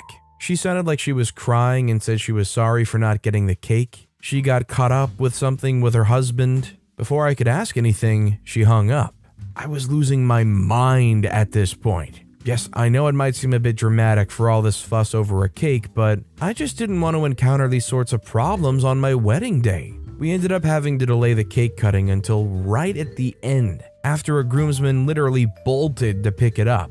And the bakery was pretty far from the venue too. Mom left after the speeches. I asked her why she was leaving, and she said that Liz messaged her and she's going to go check on them. Dad stayed at least, but it still stung that Mom left like that. The rest of the reception went smoothly enough. The next day I messaged Liz saying that she could have at least let someone know as soon as possible that she couldn't attend or pick up the cake, and it would have saved a lot of headache. Mind you, I was very polite despite all the drama she caused. Liz went off at me, cursing me out and calling me all sorts of names. I blew up after that and said that not everything's about her, and she couldn't do anything for me in this big moment of my life, and even Mom left for her. My parents are saying that I went overboard and need to apologize to Liz. I later found out Liz's husband collapsed and was taken to the hospital, which I understand, but my point was that she could have at least told someone. Honestly, I would have said that OP was maybe not the jerk up until the point where they doubled down. When they found out the circumstance that Liz's husband collapsed and was taken to the hospital, and then doubled down saying, well, you could have at least told someone. Yeah, that definitely makes OP the jerk. Not to mention, apparently the husband has late-stage sarcoma. It definitely shows why it's important to get all the facts, because you leave one sentence out, everything can change. Our next story is from Leap Window 5345. Am I the jerk for reporting my daughter's car missing after her stepbrother took it without permission? I got my daughter, 17, a new car 2 months ago. Her stepbrother, 19, has gone crazy about it ever since, and has been attempting to drive it, but my daughter made it clear she doesn't want him to. He would refer to it as our car and would get mad when my daughter decorates it with pink and teddy bears and necklaces as decoration. He'd get angry and say that he was ruining their car and embarrassing in front of his friends, although she never let him get inside of it. I asked my husband to talk to his son, but he said that my daughter and I need to chill. Fast forward to this past Friday, my daughter called me at work saying her stepbrother took her car while she was upstairs after he demanded the keys and she refused. I called his phone, but he didn't respond. I called my husband and told him what happened. I told him that he needed to go bring the car back or I'd have to call the police. He called his son and then called me back saying his son was just taking it to go to the movies with his friends and will bring it back at 9 p.m. I couldn't wait. I warned him one more time to bring it back, but he stalled. I called the police and reported it stolen. My stepson was picked up from his location and brought into the local police station. We got the car back, but it was a mess. The decorations and toys in it were gone. My daughter didn't stop crying about it. My husband blew up at me on the phone for calling the police on his son and causing him to spend the night there. They both came home the next day, and a huge argument ensued with my husband, saying I made a mistake reporting the car missing and said that I escalated the situation and that I was the one who created it, and I should have gotten a similar car or at least told my daughter to share. Otherwise, we wouldn't be dealing with his son's temper tantrums. The house has been full of tension since then, and everyone is just mad at each other. I didn't want police involvement, but seeing my daughter cry, I just couldn't take it. So I think OP's not the jerk, and frankly, if you want my honest to God advice, they need to get out of that situation. The father and their son are so far on the wrong side of this. It's unbelievable the behavior that the stepson thinks they can get away with, and the dad just idly supporting it. Not even like pretending to ignore it, but full on supporting it. This next story is from an anonymous poster. Am I the jerk for napping while I was watching my daughter? I, male 27, have a 7-month-old daughter with my wife, female 29. Having a child this young is just straight up heck. I have to work long hours to cover expenses, and I also can't sleep because of her sleep cycles. On Sunday morning, my wife went out with her friends for the day, and I was watching our daughter. I had no energy, and when my daughter fell asleep in my arms while I was on the couch, I did too. I woke up to my wife yelling at me with my daughter in her arms. She was going absolutely ballistic and telling me how irresponsible I was for sleeping with my daughters in my arms like that. I really think it isn't an issue, but she clearly does. Am I the jerk? I'm not gonna say I don't get it, like I really do. I'm always tired and I don't have to watch a 7-month-old. But when you're home alone and you have a 7-month-old potentially running around unsupervised, there's a lot of unfortunate stories you hear of situations popping up. You do your best to try to baby-proof everything, but imagine you're napping, the kid gets up, you stay napping. Imagine that 7-month-old has 1 hour to do whatever they can possibly do.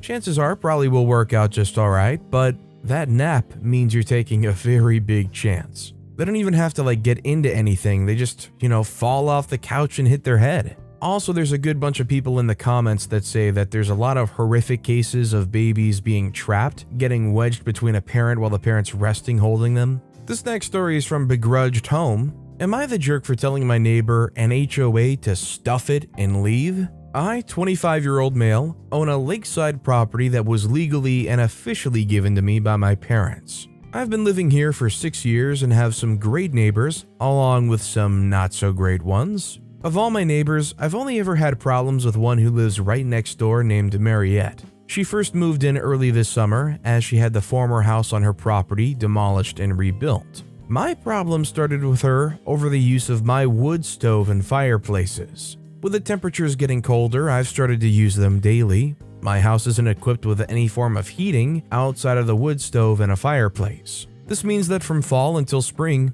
I'll constantly have them going to keep my place warm. My family never outfitted the home with anything better because it was for weekend trips, and we would winterize it and leave it when things got cold. My parents thought of adding oil heating when I moved in. However, I opposed it because it was a waste of money and I didn't mind splitting logs. 5 days ago, after having received my shipment of logs for the fall, I was approached by my neighbor Mariette. She came around asking for my parents, to which I said that they don't live here and that I'm the homeowner. She didn't believe me and said that I was too young to be a homeowner before leaving. Later that day, I heard a knock at my door and I thought it was my girlfriend. So I gave my usual greeting of, "Hey sweet cheeks," while opening the door. Unfortunately, it was not her and it was Mariette again. So I apologized quickly and asked what she wanted. Once again, she wanted to speak with my parents, to which, in a more stern tone, I said that I was the homeowner. This time, she finally got it and said that I'm violating HOA policy by using wood-burning fireplaces indoors and outdoors. In response, I said that as new as the house looks, I'm not a member of the group and that the town permits fireplaces and burning yard waste. She then went on to ask why I even needed them because they do nothing but harm the environment. I went on to explain that while the house exterior looks new, the house actually has been around since 1930 and still uses a wood stove and fireplace heating. She didn't believe me yet again and said she would be back with an inspector. Yesterday, once again, she came with another person who introduced themselves as an HOA inspector. They tried to talk about my fireplaces, but I shut them down immediately and said I'm not a member of their group. The guy then tried to lie, saying that the HOA is in control of all the properties in the area. I immediately called him out on the lie and said that either he's lazy or a moron for not knowing that I'm not with them. We went back and forth one more time before I told them I will not listen to them and to stuff it and leave. Am I the jerk? I would love to give OP a nice warm handshake, Them telling an HOA inspector to stuff it and leave is the stuff of dreams for a lot of people. I am very not big on the concept of HOAs, and the idea of just being able to say, stuff it, go away. Oh, that's so sweet. Definitely not the jerk.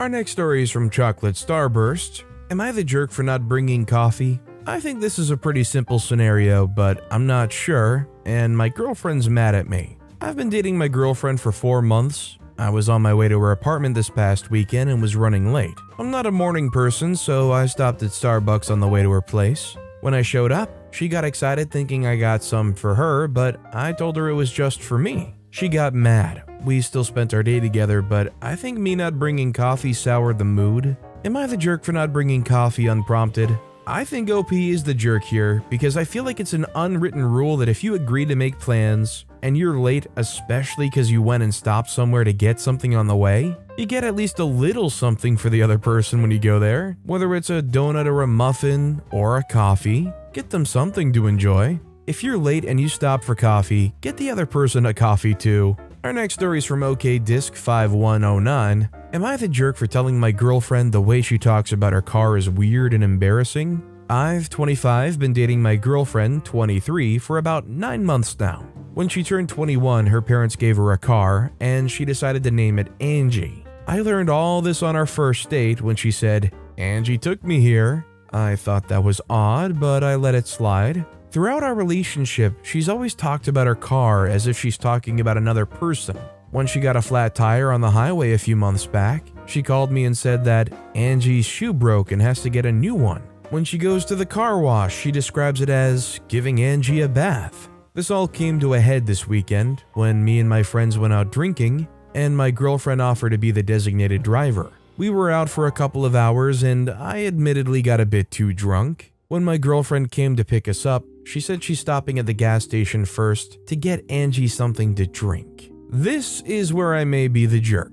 I told her I think it's weird and embarrassing of her to talk about her car like that. It's a machine, not a pet or a kid, and that she should treat it like how a normal person would treat any machine. She got very quiet and refused to say anything for the rest of the drive home. She dropped off my friends and then drove to my apartment. I asked her why we weren't going back to hers, and she said she needed some time to think and told me to get out. She's been radio silent since then, and I'm starting to think I did something wrong. Am I the jerk for what I said? I think OP's the jerk. Angie's gracious enough to give OP a ride, and they're gonna talk bad about them. In all reality, it might be a little quirky, but it doesn't hurt anybody, and honestly, it sounds like the kind of thing I would do, so especially saying that they're gonna take Angie to get them a drink, I think that's kind of funny. I don't think there's anything wrong with naming any of your stuff. And hey, it doesn't have to be external stuff either. I know people treat certain parts as autonomous with specific names too. Lefty and righty, your arms. Were you thinking something else? And our final story of the day is from Andrew Richard 11. Am I the jerk for telling my wife to stop acting out in front of my mom? My wife and I had our baby boy 5 weeks ago. Everything's going fine. No health problems or complications whatsoever. However, my wife is often exhausted. So I let my mom come over to help out with cleaning and stuff. I can barely have time to work. And also at the same time spend time with the baby and bond with him a little bit. The thing is, my wife acts strange whenever she sees my mom with our son. She'd make a face and talk to her in a condescending tone. Even raises her voice at her, causing mom to feel hurt. I asked my wife about it and she said it was because of what my mom is doing. I asked her to elaborate and she complained about mom holding the baby for long and taking forever to give him back to her. Mom argued that my wife could ask nicely instead of outright yelling, but my wife defended herself saying that she only starts raising her voice after she's already asked a couple of times and mom won't listen. They started arguing and mom started crying. That's when I felt enraged, pulled my wife aside and told her to stop acting out, and that if she keeps this up then we won't get any more help from mom. She argued that she was trying to feed our son and that it was awful of me to think of it as acting out. I said I understood her frustration, and yes, mom can do things that require some patience from us, but a little kindness can go a long way in keeping the peace in this difficult time. She called me selfish and said that it's easy for me to say when I'm not the one dealing with this. From there, the argument escalated despite me trying to cut it short. I went outside to calm down, and after that, my wife started cold shouldering me. I told her this was not okay, but she told me to go screw myself and that from now on out, I should deal with taking our son back from my mom when it's time for feeding since I condone this behavior. I really am not condoning anything and really think she's stressed out, yes. But the way she behaves around mom is, in my opinion, not okay.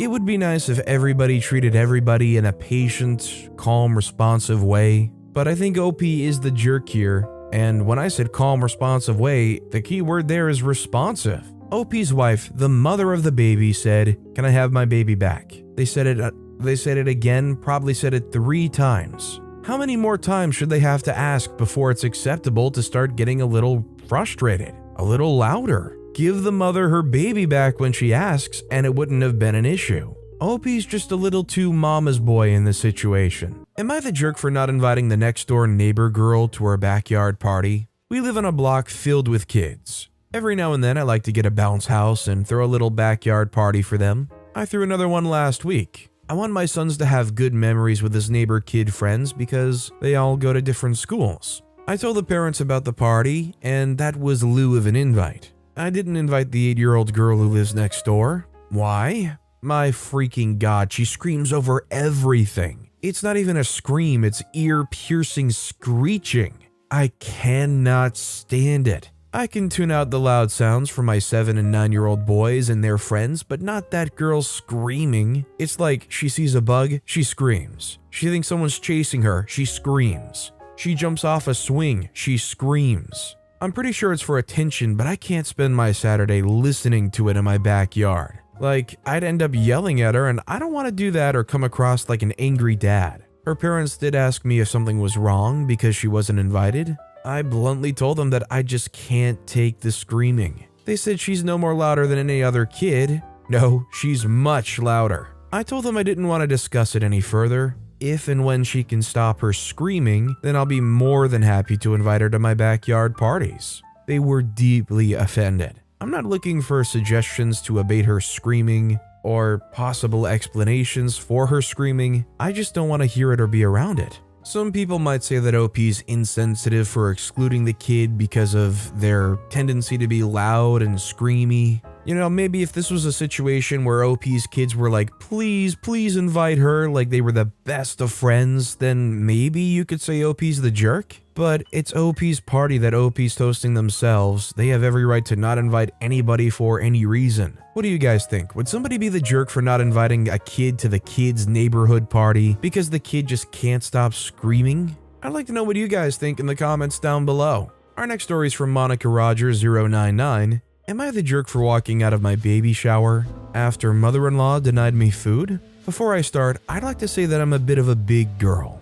No shame in that, I love myself just the way I am. And I've been living by the motto, be you, everybody else is taken. Mother-in-law, darling husband's mom, always made comments about my weight. Ever since I got pregnant, she started making more comments while low-key shaming me for what I eat. Whenever I visit, she'd give me a smaller plate, portion, cup, even spoons. She also buys me small size clothes even though I'm in my 2nd trimester and those clothes don't fit. My sister-in-law decided to throw me a baby shower after my darling husband denied when my sister offered to throw me one. The whole side of my in-laws are invited. Mom refused to come after what darling husband said to my sister.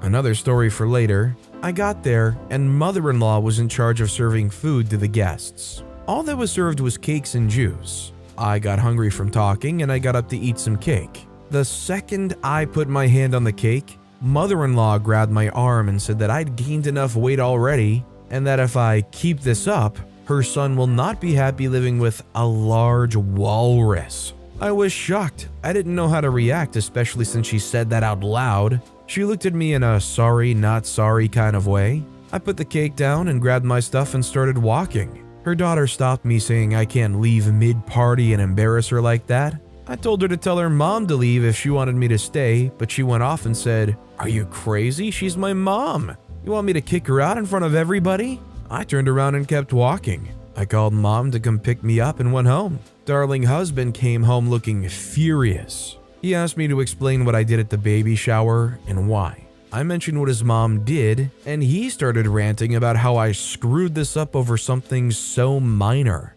I told him it wasn't minor in my opinion, since she literally cut me off food and didn't let me eat when I was hungry. He said that his mom meant well and that I needed to get rid of this easily offended mindset immediately before I pass it down to our son. He said that cakes are essential foods and that this wasn't a good enough reason to walk out of the baby shower that his mom and sister put a ton of money, time, and effort into. He said that I had hours to call and fix things up, but I refused. I went to stay with my mom because he wouldn't stop pressuring me to call and apologize for what happened. He kept talking about how pissed and let down his mom and sister feel and called me ungrateful and spiteful for doing what I did. Am I overreacting here? I think regardless of what your stature is, to go and grab somebody's arm like that, especially at a party that's meant for that person, and say that to their face, you've gotta be a terrible person. I think OP is definitely not the jerk, and I know I would walk right out of there like that too. Why would you want to spend any time around people who can treat you like that? If that mother-in-law really felt the need to say something, there are way more constructive and less public ways of doing so.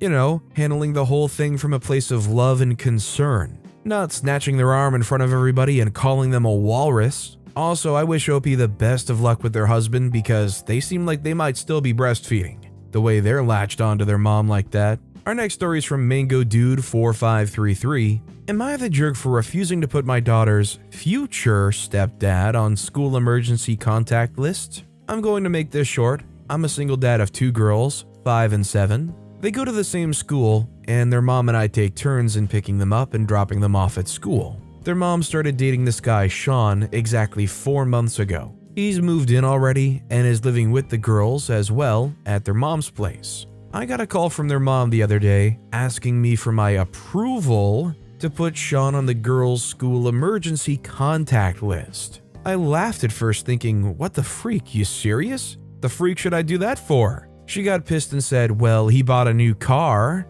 I asked what that had to do with it. She explained that she had to start working more and may not be available in case of an emergency and wants Sean to be able to act on her behalf if and when something happens. I said that if and when something happens, God forbid, then the last person I want acting in an emergency is her boyfriend of 4 months. I called her delusional and told her that she wouldn't put work over an emergency, basically her daughter's safety, for freak's sake. She got more pissed and called me unhinged, jealous, uncooperative, and nasty, and said that I clearly don't have the girls' best interest at heart. I hung up, but she kept calling and then had her mom call me to tell me to do it and stop being petty just because I don't like the guy who, by the way, is the girl's future stepdad. I've been getting heat from in-laws because of my refusal, which makes me want to reconsider, but I don't know and I don't feel comfortable with this request. Am I the jerk?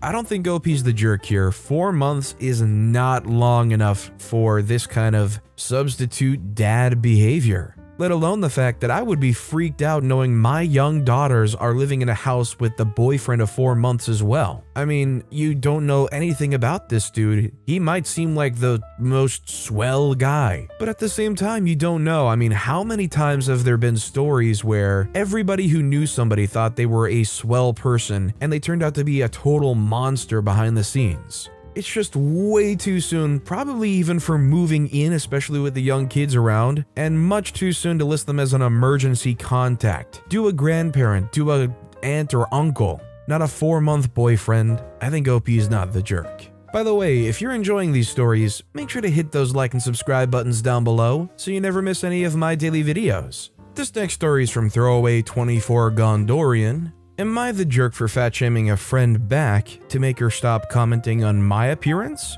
Jean, 25-year-old female, is not really my 24-year-old male friend. We just happen to be in the same large circle of friends who often hang out and go on a vacation together. I never liked her, honestly. She's the kind of person who believes she has the right to always speak her mind, and that includes giving unsolicited advice to those who don't ask for it. We barely interacted with each other really, and I've never really had problems with her until last week. I'd been avoiding everyone for months after my twin brother passed away last year. I spiraled down into depression. I went to therapy and I'm getting better now though. I've been taking some antidepressants which make me gain a lot of weight, and is one of the reasons why I avoided my friends. I didn't want them to see me like this. Some of them have been trying to reach out to me and even went to great lengths to support me and pull me out of my pity party and reclusion.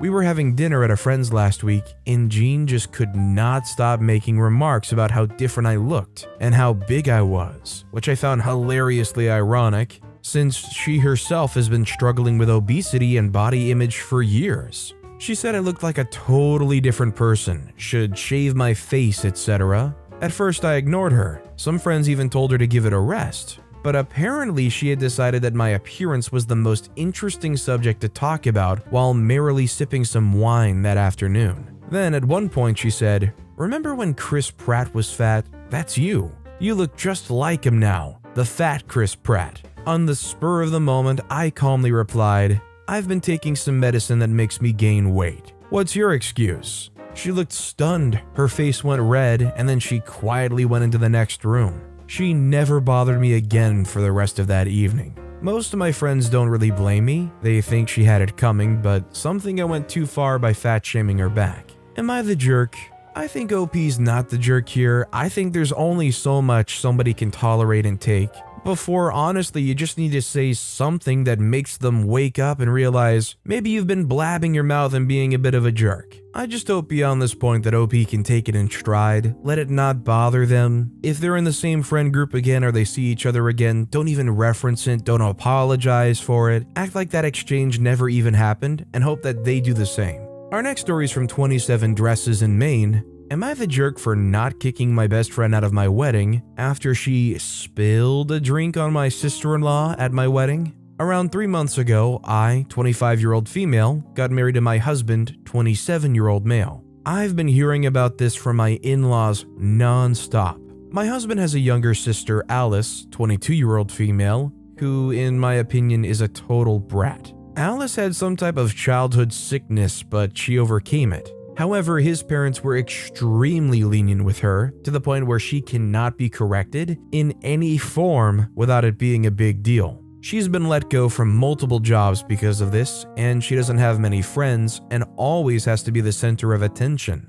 At my other sister-in-law's birthday, their parents got Alice a gift just in case she got jealous. I'm an only child, and the only sisterly figure I have has to be my best friend Marie. We met in 3rd grade, and since we're both only children, we instantly clicked. We are fiercely protective of each other. Husband and I decided to have a summer wedding, and to my surprise, Alice shows up wearing a lacy white dress. If you told me she picked this out of a wedding catalog, I would have believed you. Between the wedding and the main reception, we had a cocktail hour. People kept asking me about Alice, and I was becoming visually annoyed. A lot of people thought she was my husband's ex instead of his sister. I could tell the situation was pissing Marie off, and I watched Marie walk over to my husband's family, greet them, and on her way back, she tripped and fell by Alice while holding a glass full of red wine. Alice ran into the bathroom, with mother-in-law following her, and his dad came up to us and started to demand that Marie leave. I told them no, Marie's a lightweight and it was a mistake.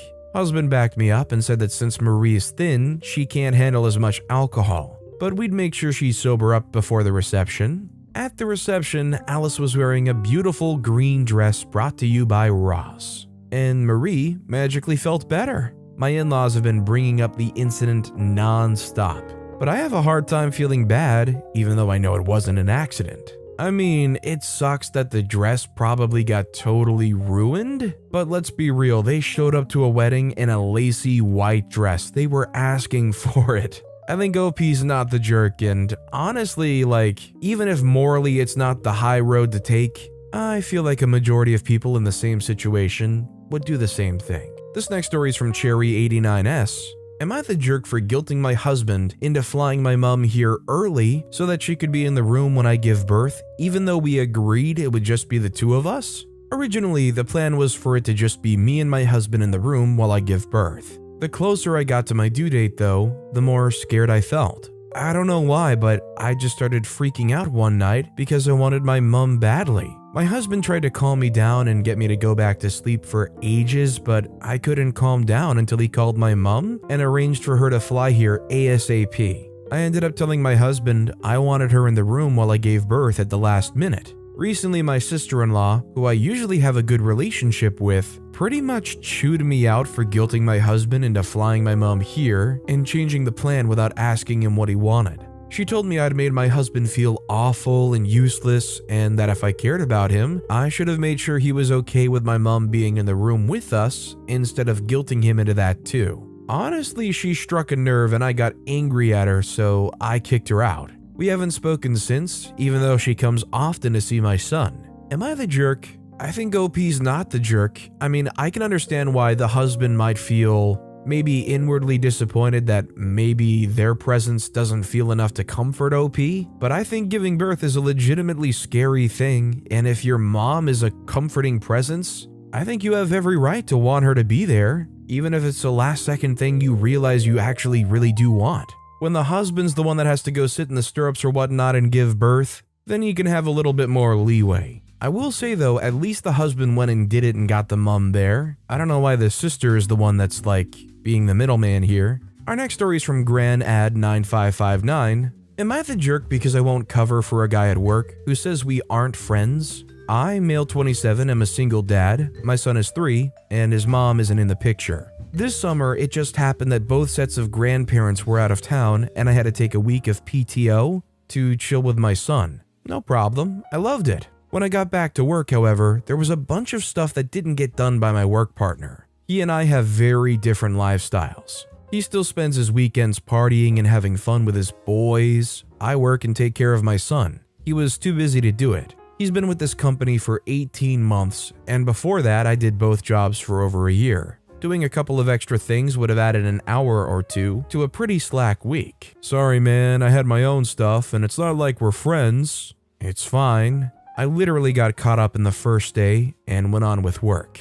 Now he's scheduled to go to a work event out of state. It's an excellent opportunity for him to network and get better at his job. I've been a few times and it's a little boring, but overall a good experience and helpful. However, now his girlfriend's family's rented a place for a really cool sounding golf vacation. Her dad's even arranged tee times at a couple of courses that are on the PGA Tour. He's invited, but it overlaps with the work thing. I could go and cover our work remotely and still do the schmoozing, but I don't really want to. It would mean a week away from my son and getting his grandparents to watch him for a week, so I said I didn't want to go. So he either has to go or quit. He has vacation time, but he didn't book it because of the work thing. He says I'm a jerk because I'm keeping him from a once-in-a-lifetime opportunity. I just don't want to help out someone who has specifically not helped me because we aren't friends. Am I the jerk? This is definitely one of those situations where you didn't scratch my back, why am I going to scratch yours? It would take some serious effort to be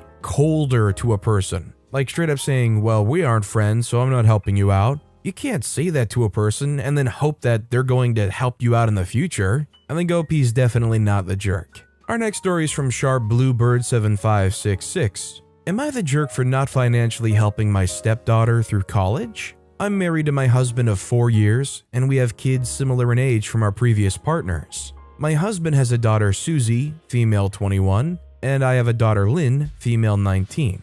This year, Lynn started her first year of university and is studying in another part of the country. She's gotten a loan to cover tuition, and I've sent Lynn some money to help her with living expenses. And she's planning on doing seasonal work over the holidays to get extra money. Susie started her second year of university in another part of the country as well. My husband's been sending her money regularly throughout her studies, and he pays her tuition. Recently, my husband came to me and said that Susie's struggling financially after having car problems, and asked if I could pitch in and send her some money to help with expenses. We have a prenup and keep our finances separate, except for splitting rent and bills. I politely refused and asked if Susie had asked her mother to send her money. Just to make it clear, her mother is and always was involved in her life. My husband got offended by my question and asked if I cared about helping out family members. He said that it's only fair I send Susie money since I send Lynn money.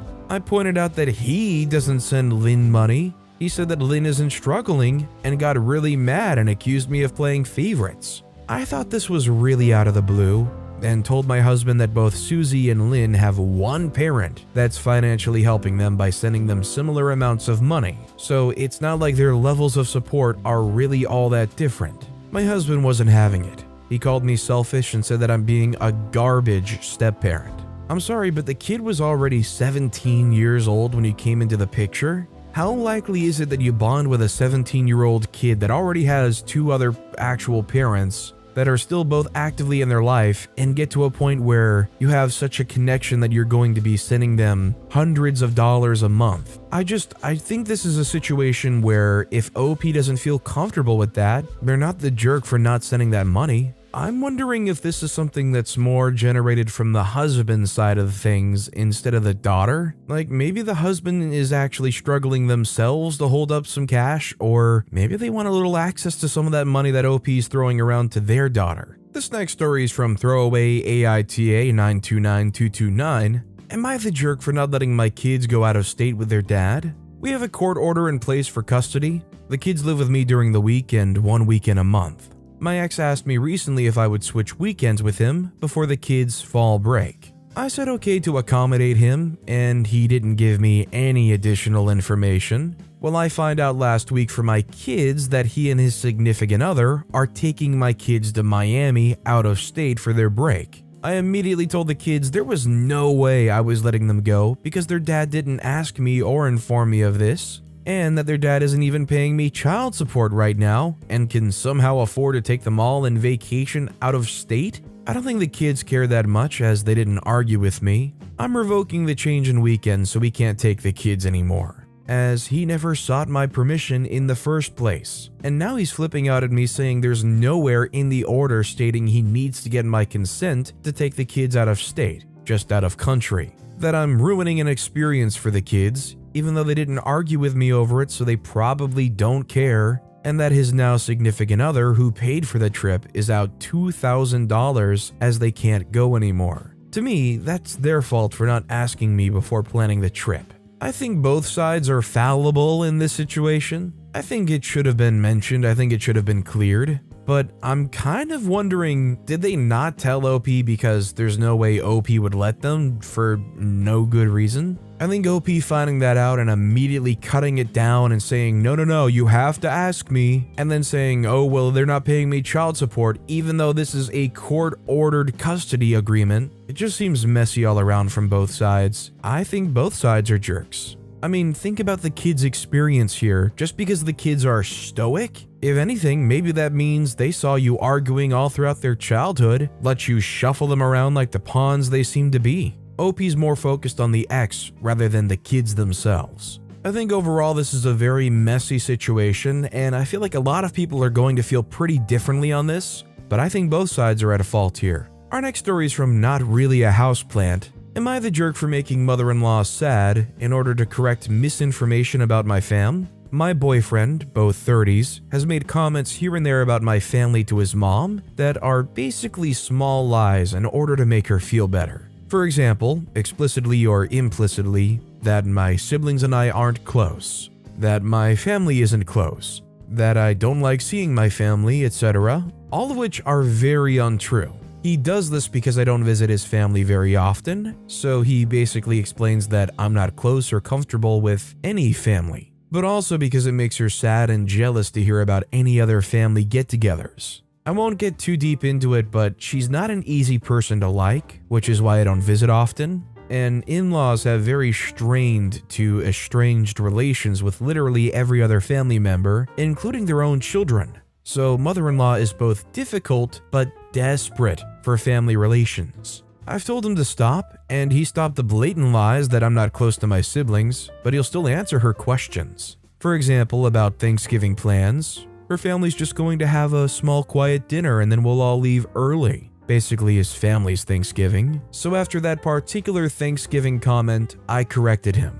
I laughed and said, "What are you talking about? There's going to be 20 people and 2 dogs running around like usual, and you're probably going to drink with the guys and play basketball with the kids all day." She definitely got wounded, sad eyes after I said it. My boyfriend wasn't upset. but explained that he felt it was a harmless white lie that hurt no one, until it was exposed and now hurts her. I know it's petty, but it feels like my family's reputation was being besmirched. Would I be the jerk for correcting my partner lie about my family to his mom, and in doing so, hurting her feelings? I think OP's not the jerk here, and I don't think they have to go along with this lie. And honestly, in the long run, it might be for the best for the mother-in-law, even if it makes her sad to know the truth. I mean, if the mother-in-law is not an easy person to like, and yet nobody ever tries to check that or call her out on it, they're always going to be that. There's no way to correct that. I'm not saying that being open to them and being honest with the situation at hand is going to lead to some great change. Maybe they'll never change, but they certainly won't if you just keep lying to them and keeping them in their outside bubble. Our next story is from an anonymous poster. Am I the jerk for refusing to apologize for getting married on mother-in-law's birthday and demanding that my husband apologize to me and her? I got married recently, and mother-in-law was such a pain in the butt. She's never liked me, so I expected something, but holy crap, she was a trip. She fought with me about so many things, like why I asked her to wear a certain color. I let it go when I realized how much she did not want to wear it. Why my parents got to have friends and she didn't. They paid. At the rehearsal dinner, she made a loud joke about how her ex hated her, and he still got her a bigger ring than her son got me. The day of the wedding, she sulked to high heavens, wore a almost white, technically blue, absolutely inappropriate dress, insulted my gown, got into a fight with a bridesmaid, and claimed my dad cheats on my mom when my mom told her to stop.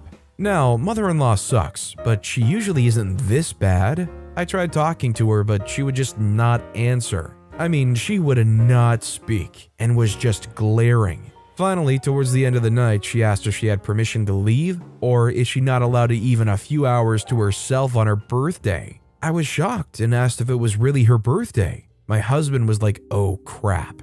And mother-in-law started to get upset about how she just wanted to leave. She just wanted a couple of hours to be with her boyfriend on her birthday. I honestly felt bad and told her I didn't know it was her birthday. Mother-in-law rolled her eyes, and I demanded to know why my husband didn't tell me. He said he didn't know the exact date, and I was shocked. Who doesn't know their mom's birthday? I told mother-in-law to go and have fun with her boyfriend. Father-in-law said it was an honest mistake, but we do owe her an apology. I was shocked. She isn't my mom. Her birthday isn't my responsibility. I said I didn't owe her an apology. Father-in-law and his wife both claimed I should apologize because her feelings were clearly hurt. Mother-in-law's boyfriend said I was actually fine, but her son is a piece of crap and needs to apologize. At this point, I think my husband wanted me to defend him, but I just said that as a woman, I'm not responsible for everyone's social calendar, and he should apologize to both of us. My husband did apologize to mother-in-law, but turned to me in shock and asked why he would apologize to me. I said he put me in a bad position by being irresponsible and not knowing his mom's birthday.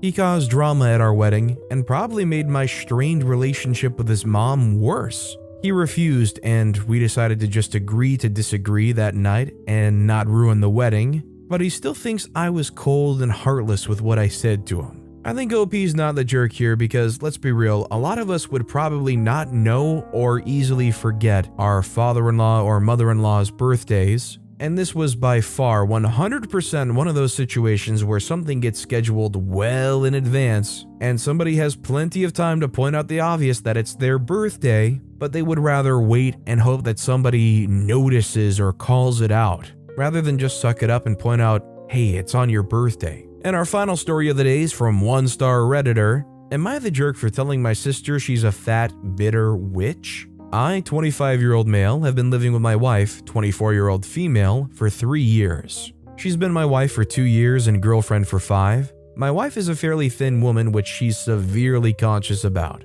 She's received many rude comments about her weight, which has brought down her self-confidence. Some of these comments have come from my sister, 19-year-old female. My sister was originally fine with my wife, especially in the early years of our relationship.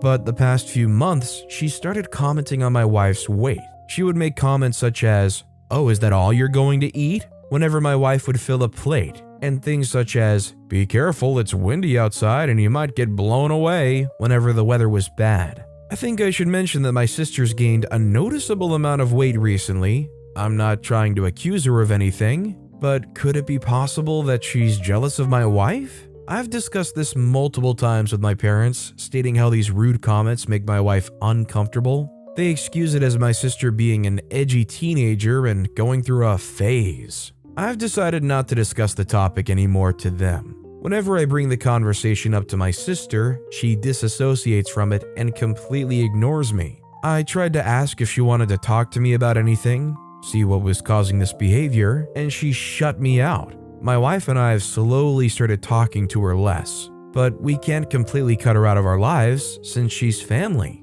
Because of this, we've been biting our tongues and dealing with it. Well, that is until the other day. My wife and I decided to invite the family over to celebrate her new work promotion. We cooked a big dinner and even a dessert. Everything seemed to be going fine at the dinner table until it was my wife's turn to fix her plate. She put a large amount of food on it, larger than usual, and my sister noticed. My sister mumbled under her breath, "Not like that food's gonna make a difference." And my wife had enough. She excused herself from the dinner table and went to her room. Shortly after, I could hear her loudly crying. My parents were in shock. I had had enough. My wife didn't deserve to feel like crap on a day that was special to her. My sister was unfazed and made another comment. "It was just a joke. She doesn't need to be a baby about it." In the heat of the moment, I slipped and said, "She's just skinny. You don't have to be such a fat, bitter witch about it." Needless to say, that dinner was cut short. My wife is still genuinely hurt by the situation.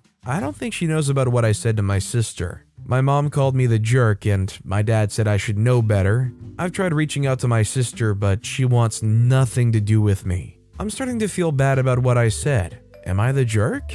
I don't think OP's the jerk here. I mean, enough is enough at a certain point, and maybe the words are going to upset them or affect the sister more than just a bitter witch instead of including the word fat. But she's just gone unchecked and you're expected to deal with it, and it's legitimately damaging to your mental health. I think OP honestly should be glad that they finally just up and said it. And if the sister beyond this point feels bad about it or doesn't want to talk to OP, I say good. Maybe, just maybe, they'll reflect and realize they need to be better to people. Am I the jerk for giving my mother-in-law the wrong address so she could no longer send her granddaughter gifts? I, 42-year-old male, have been married to my wife, 39-year-old female, for 15 years. We have a wonderful 14-year-old daughter and an 8-year-old son. My wife's mother has some views that I don't agree with. 2 years ago, for our daughter's 12th birthday, she sent her a book about crash dieting that promised something like 10 pounds of weight loss in 3 days.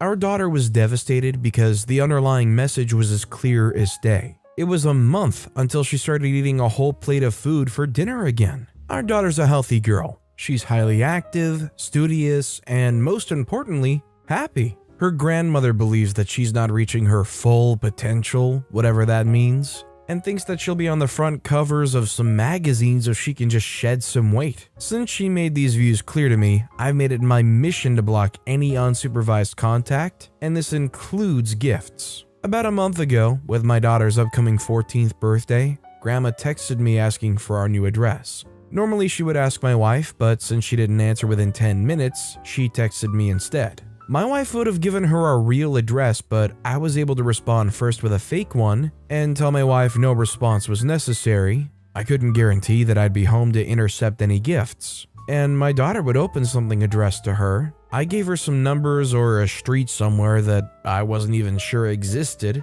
A couple of weeks later, after my daughter's birthday, I realized that it did not in fact exist as her packages was returned to her. Both she and my wife were furious, and my wife amended the address I gave her before. Grandma insisted that it was a completely innocent package. Well, the day it was scheduled for delivery, I decided to work from home. When it arrived, I opened it up and found a baton twirling uniform, my daughter's hobby. Sound innocent enough? It was at least 2 sizes too small. I sat my wife down with the stupid thing in front of us and said it was clearly intentional, which my wife refuses to acknowledge. Now she and her mother are even madder at me for throwing the uniform into the neighbor's garbage with the neighbor's permission. Did I handle this correctly? I've known people who struggle with issues relating to their weight, feeling like no matter what, they're not small enough, skinny enough. Knowing that if I was in an OP situation, I probably would do the exact same thing because that's the last thing I want my child to have to deal with. It's a vicious mindset, and it's already easy enough as it is to fall into that kind of mindset with the way marketing and advertising and social expectations are being placed upon you. What I would say is you need to have a real heart-to-heart with the wife here because I don't know how, but the wife is failing to understand what's going on here. Would you guys agree when I say the wife is the biggest problem here? Let me know what you guys think in the comments down below. Our next story is from This Isn't My Actual Account. Am I the jerk for extorting my fiancé for his social security number? I just started a new job and became eligible for benefits. One of the benefits is a free $25,000 life insurance policy. I decided to sign up because it's free, so why not?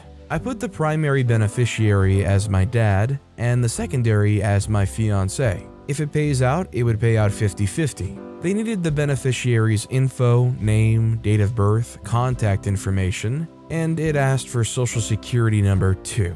I called my dad, told him what I was doing. He gave me the info, and that was that. I called my fiancé and asked him, and he immediately got defensive.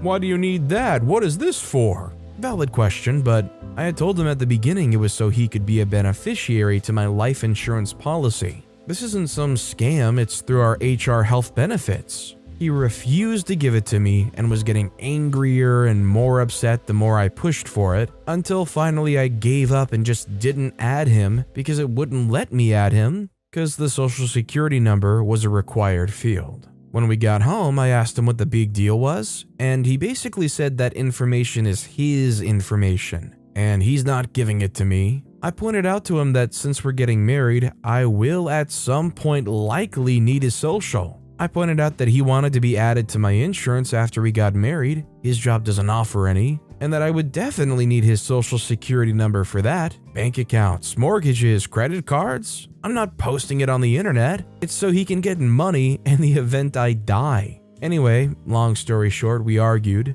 He's adamant his information is his information and he doesn't want to be in the system. I reminded him he was in the military for freak's sake. He's already in the system. Finally, I told him, okay, then I won't add you to my life insurance or health benefits because I can't add you without that information. He responded saying I was extorting and blackmailing him, and then he left for his brothers. Am I the jerk? I don't think OP's the jerk here, but I feel like there's some weird... Maybe there's a misunderstanding, or maybe they're just not feeling like they're heard enough in this situation. Maybe this is the kind of thing where like you just sit them down and you're like, I don't want to come off as aggressive or combative or extorting you. This is why I need it. People give it out for that regularly all the time. And is there anything you don't understand? Or exactly what is it that makes him uncomfortable about it? To me, it just sounds like he doesn't understand it at all and is just afraid of like, maybe once you give up the number one time, you'll never be able to undo it ever again. Little does he know, if you have a social security number, you are the system, you're in the system. Where does he think they come from? Unless, of course, he's trying to hide something that would be attached to his social security number, like, I don't know, could he secretly have lots and lots of debt? I don't know. This next story is from Beautiful Move 7646. Am I the jerk for letting my son go to school in my wedding dress as a way of protesting his friend's suspension? I'm 33-year-old female. My son, 16-year-old male, enjoys cross-dressing and often goes out in effeminate outfits. I don't really care. He's 16 and he can do whatever he wants. Him wearing a dress isn't illegal or dangerous, so I don't care. Recently, one of his friends, 16-year-old female, got suspended for 3 days for wearing a crop top during our school's Spirit Week. The outfit wasn't really provocative or anything, just a teenager wearing a crop top. Apparently, this was enough to warrant a suspension. In response, my son asked if he could wear my wedding dress to school as a response. I said okay, as long as it didn't end up being completely ruined, because I don't really care about that dress anymore. Ex-husband was an abusive jerk, so the dress doesn't hold fond memories to me anymore. My son went to school, and apparently some kid took a picture of him and posted it on Instagram. It circulated to Facebook, where my parents saw the photo. They cussed me out over the phone saying I shouldn't allow gay slur behavior in my house, that I need to get my son into a church and get him saved, and berated me for almost an hour. I'm the talk of the town and everyone thinks I'm a horrible parent. Am I really that horrible? To a practicing hardcore conservative Christian? Probably. In general, I don't think so. And I think it's kind of awesome that OP's son is going to go at bat and do some kind of outlandish petition because, God forbid, boys see some shoulders. God forbid, boys see some midriff. We won't be able to focus on our studies if we do. And can we also point out that even if he does do cross-dressing, that doesn't mean he's automatically gay at all? This next story is from Fresh Deli 78. Am I the jerk for refusing to compromise on custody after my daughter's father lied about what they were doing? I, 32-year-old female, co-parent with my 13-year-old Lily with her father. We're generally flexible with days and neither of us have a problem with the other. A few weeks ago he texted me, "Could I pick up Lily Friday, September X instead of Y, and drop her off A instead of B?" When I asked him why, he said his brother-in-law passed away and his funeral was Saturday and he wanted to leave Friday. It was in a city several hours away. I agreed to this. I wasn't happy with her missing school, but I compromised. A few days ago, a friend of mine sent me pictures of him with Lily at a ball game from that Friday in the city where his brother-in-law's funeral was. He never told me anything about that. I texted him and asked what was up with that and why he had lied. And he said that he hadn't lied. It had been a lucky coincidence. Their favorite team was playing in that city, and he figured they might as well go to a game to see some of her favorite players. I asked if she had homework she would be doing, and he said she had plenty of other time to do it, and this was important to him. I am very big on the importance of Lily doing well in school, so this was upsetting to me that he put a child's game and something he wanted to do over her schoolwork. I don't even think she likes the team for any other reason other than to connect with her father, and I think this was mostly for him, because I see all the nostalgia stuff he posts on social media about the team. I told him that he shouldn't have left that out of the plan he gave me, and that I wasn't changing custody anymore for his mother's birthday, and that he could pick her up and then drop her off a few hours later, but he wasn't staying overnight, and I wanted those hours back later. Now he's incredibly upset at me and called me a jerk for overreacting. I just want Lily to understand an education is important and to be prioritized, and be surrounded by people that understand that. Am I the jerk? So you mean to tell me that the father of your daughter took her to a ball game that supposedly she likes, and you're upset that she isn't instead at home doing homework? I'm sorry, but God forbid OP's kids ever experience anything. How dare you be at a ball game? You gotta be at home doing homework. How unfun of a parent can you possibly sound? How much you want to bet that when she gets the chance to pick staying with mom or staying with dad, she's going to stay with ball game dad rather than homework for dessert mom? By the way, if you're enjoying these stories, make sure to hit those like and subscribe buttons down below so you never miss any of my daily videos. Our next story is from Lily252. Am I the jerk for hijacking my husband's Family Guys trip? Every year, the guys in my husband's family go on a trip, and none of the girls have ever been allowed to go. According to my sister-in-law, they've tried for years to be included, but they've never been, and the guys act super secretive about the whole thing. This year, my husband wasn't going to go because he didn't want to leave me home alone, as I'm pregnant. His cousins asked me to come too because they would prefer that to my husband not going and breaking the tradition. I agreed to go, but then I mentioned how I would be bored, and asked my husband if his sister and some of his other female relatives could come too to keep me company. I told him I didn't want to go otherwise, so he invited them, which didn't go over well with the other guys. A few of them are really upset with me and have accused me of hijacking their trip. It's turned into this huge thing, and now the trip might be canceled. Am I the jerk? I think OP's not the jerk here. I think there's nothing really wrong with them having a guy's trip if they want to have a guy's trip. I don't think they should be shamed for wanting to just have a guy's trip, just like they shouldn't be able to complain if you guys turned and had a girl's trip. That said, considering they were allowing the husband to bring OP along, OP was only asking if they could bring other people along. Anything beyond yes or no, and like the dissolution of this whole trip is totally on the group of guys. Either accept bringing more people on, or just accept that the husband can't go because she's pregnant. That's all there really is to it. Our next story is from Historian First 5936. Am I the jerk for sharing my son's teacher's Instagram account with the other parents? My son is 4, and this is his first year in preschool. His teacher's called Mary, and she's roughly in her early 30s, if that matters. We first met her on Monday when dropping him off, and I didn't get the best vibes from her, so I looked her up on social media.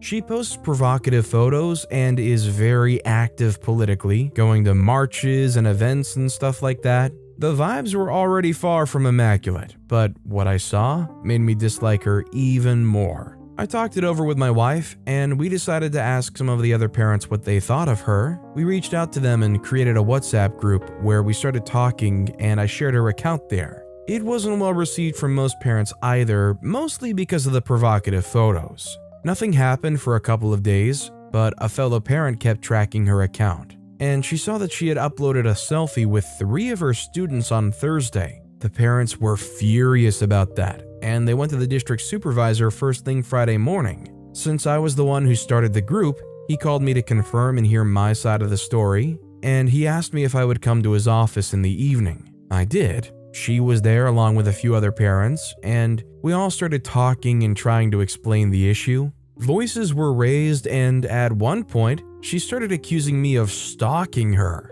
and then sharing her account to perv on her with the other dads. I was like, lady, I was just trying to see what kind of person is going to be teaching my son.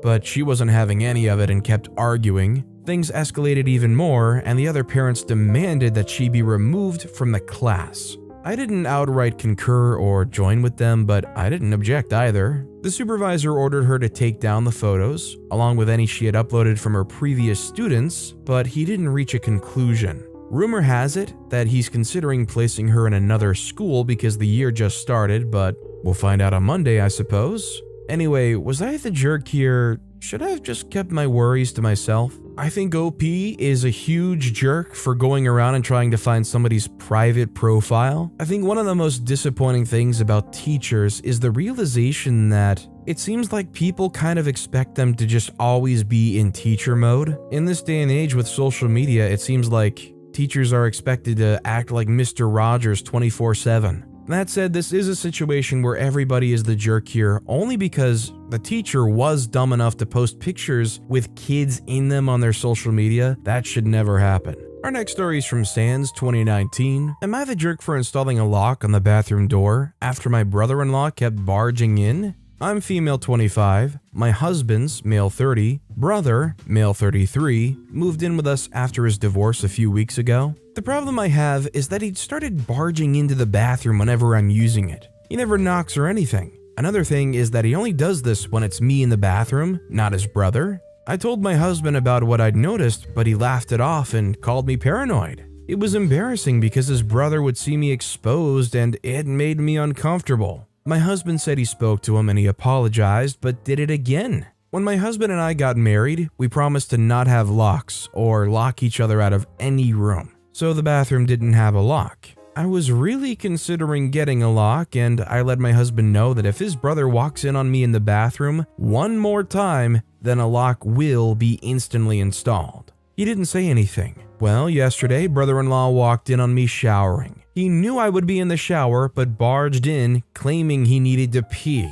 I had enough. I went out and got a lock and installed it. My husband got home, saw it, and blew up on me saying I violated an agreement that I was part of and went against his wishes being uncomfortable with locks in the house. He demanded I remove it and promised and guaranteed that his brother won't walk in on me again, but I refused. He's been pissed about it since then and is giving me the silent treatment. OP is definitely not the jerk. This is clearly some creepo behavior, and OP's just looking out for themselves in a time where their husband sure isn't looking out for them. Sorry that upon your marriage agreement, OP didn't write in a clause where your creepy brother-in-law keeps barging in the bathroom. This next story is from Throw R.A. Binoculars. Am I the jerk for refusing to return my neighbor's special binoculars unless his wife comes and gets them? I, female 28, recently moved into a new neighborhood. All my neighbors are lovely, especially my next door neighbor, bless his heart,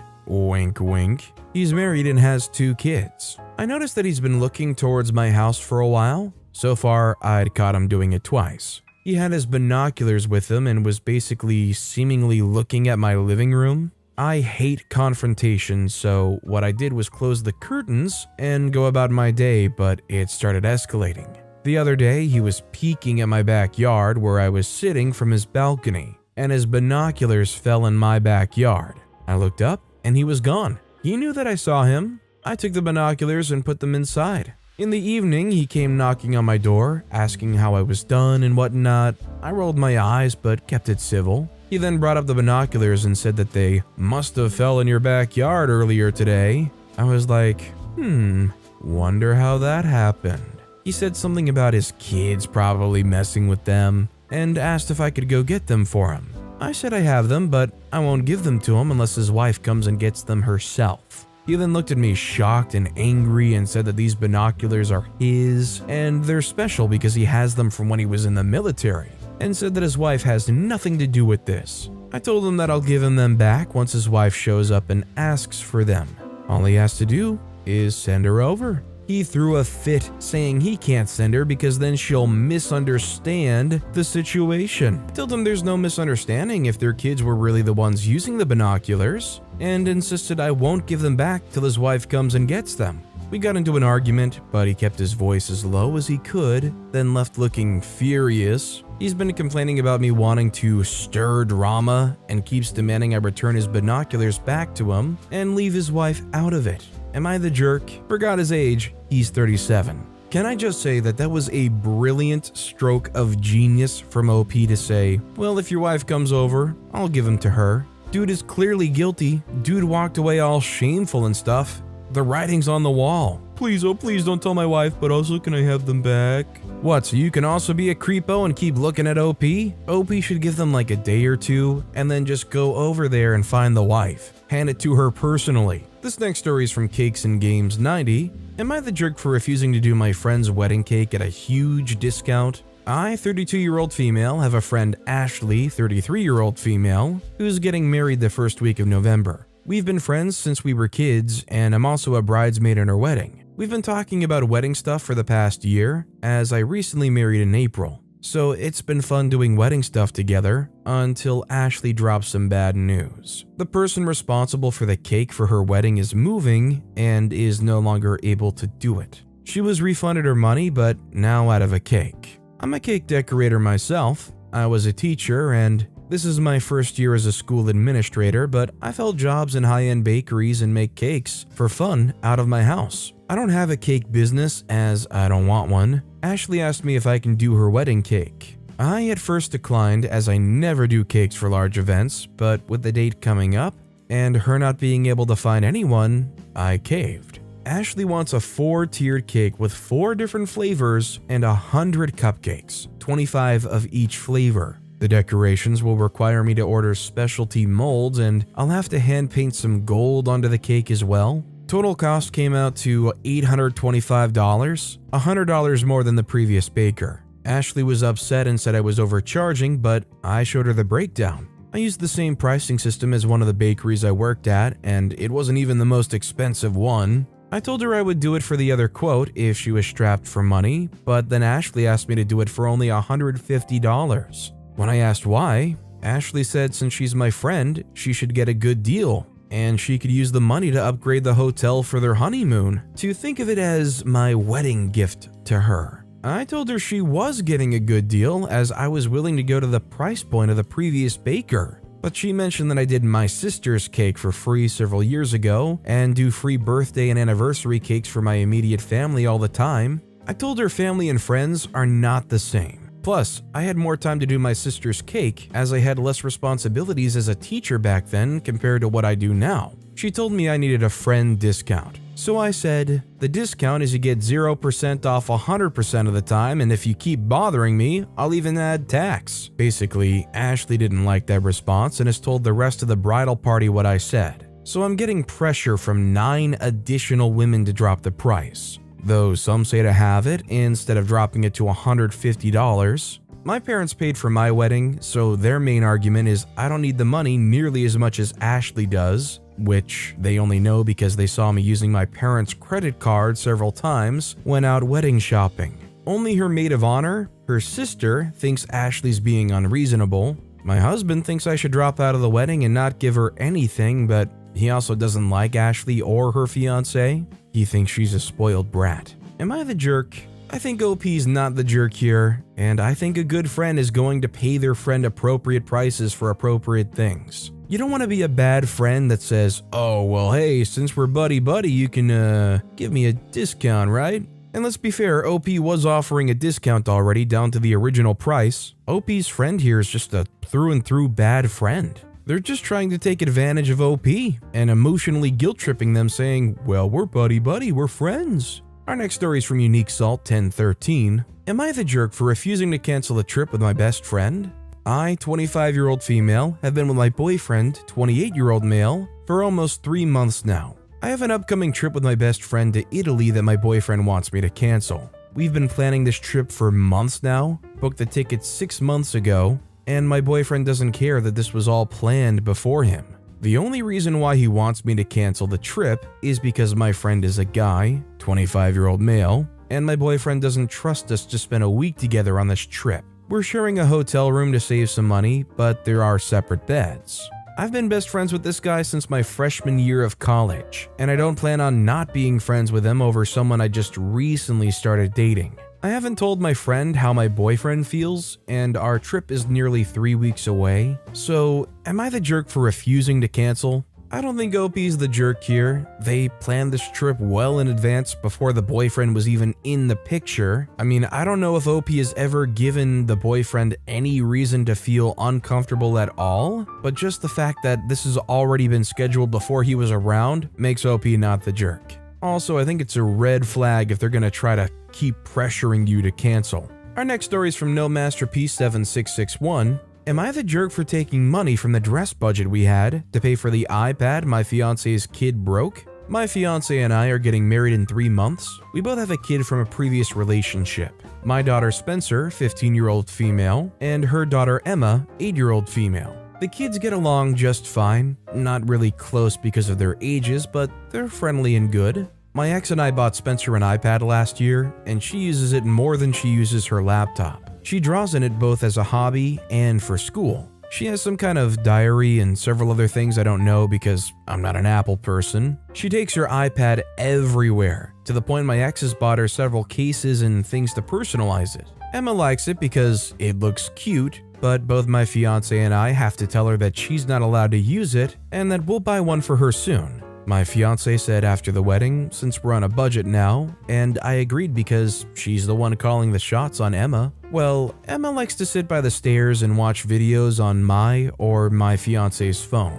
5 days ago, she took Spencer's iPad and sat there. She got scared when she heard my fiance calling her and dropped it. It broke the screen completely, and my daughter was so sad. I took it to see if it could be fixed, but the guy said it would be cheaper to just buy another one.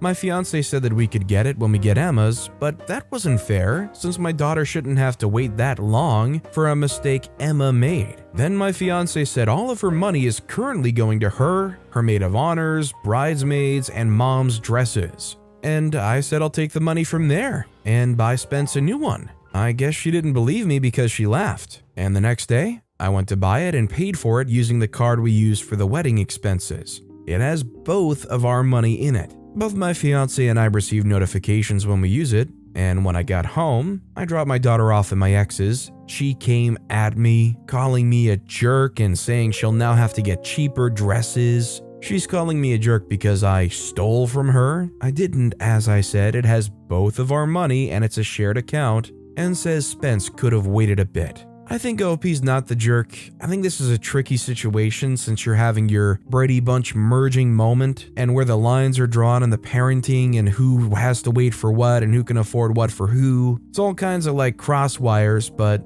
fact of the matter is your fiance's kid broke your kid's things, and I agree that it isn't fair for them to wait. I don't think OP was the jerk here. And our final story of the day is from After Grape 5736. Am I the jerk for refusing to change rooms despite it being the most practical thing? I'm 16-year-old female. My dad, 36-year-old male, married his wife Becca, 42-year-old female, 2 years ago. She has 3 kids, 14-year-old female twins and a 12-year-old male. and I've known them for 5 years now, and I don't really get along with them apart from my stepbrother. For some clarification, my mom's not in the picture anymore, and neither is their dad. My dad just received my grandparents' house, Granny passed away, and we're planning to move there. It has the same amount of rooms, 4, but it has a bigger yard, a basement, and my dad says we can get a pool in a few years. I used to spend weekends at my grandparents', and so I already have a room there, my dad's old room. My grandparents made some renovations so I could have my own bathroom and a bigger closet there. So when my dad said we were moving, he said I had to get rid of half of my furniture because I already have stuff there. I'll admit my room there is nicer than the one I have here because I was my grandparents' only grandchild, and they kept it modern. It was obvious that I was going to keep my room there.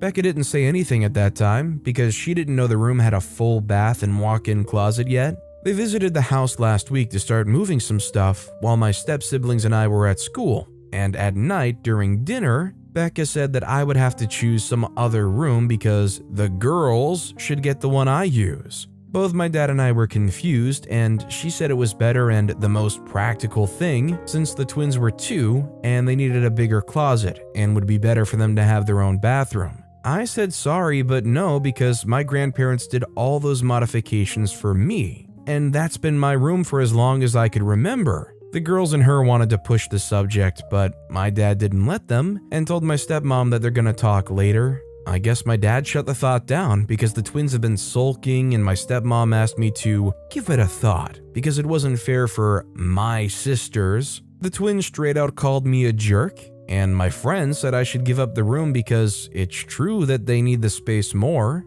So, am I the jerk?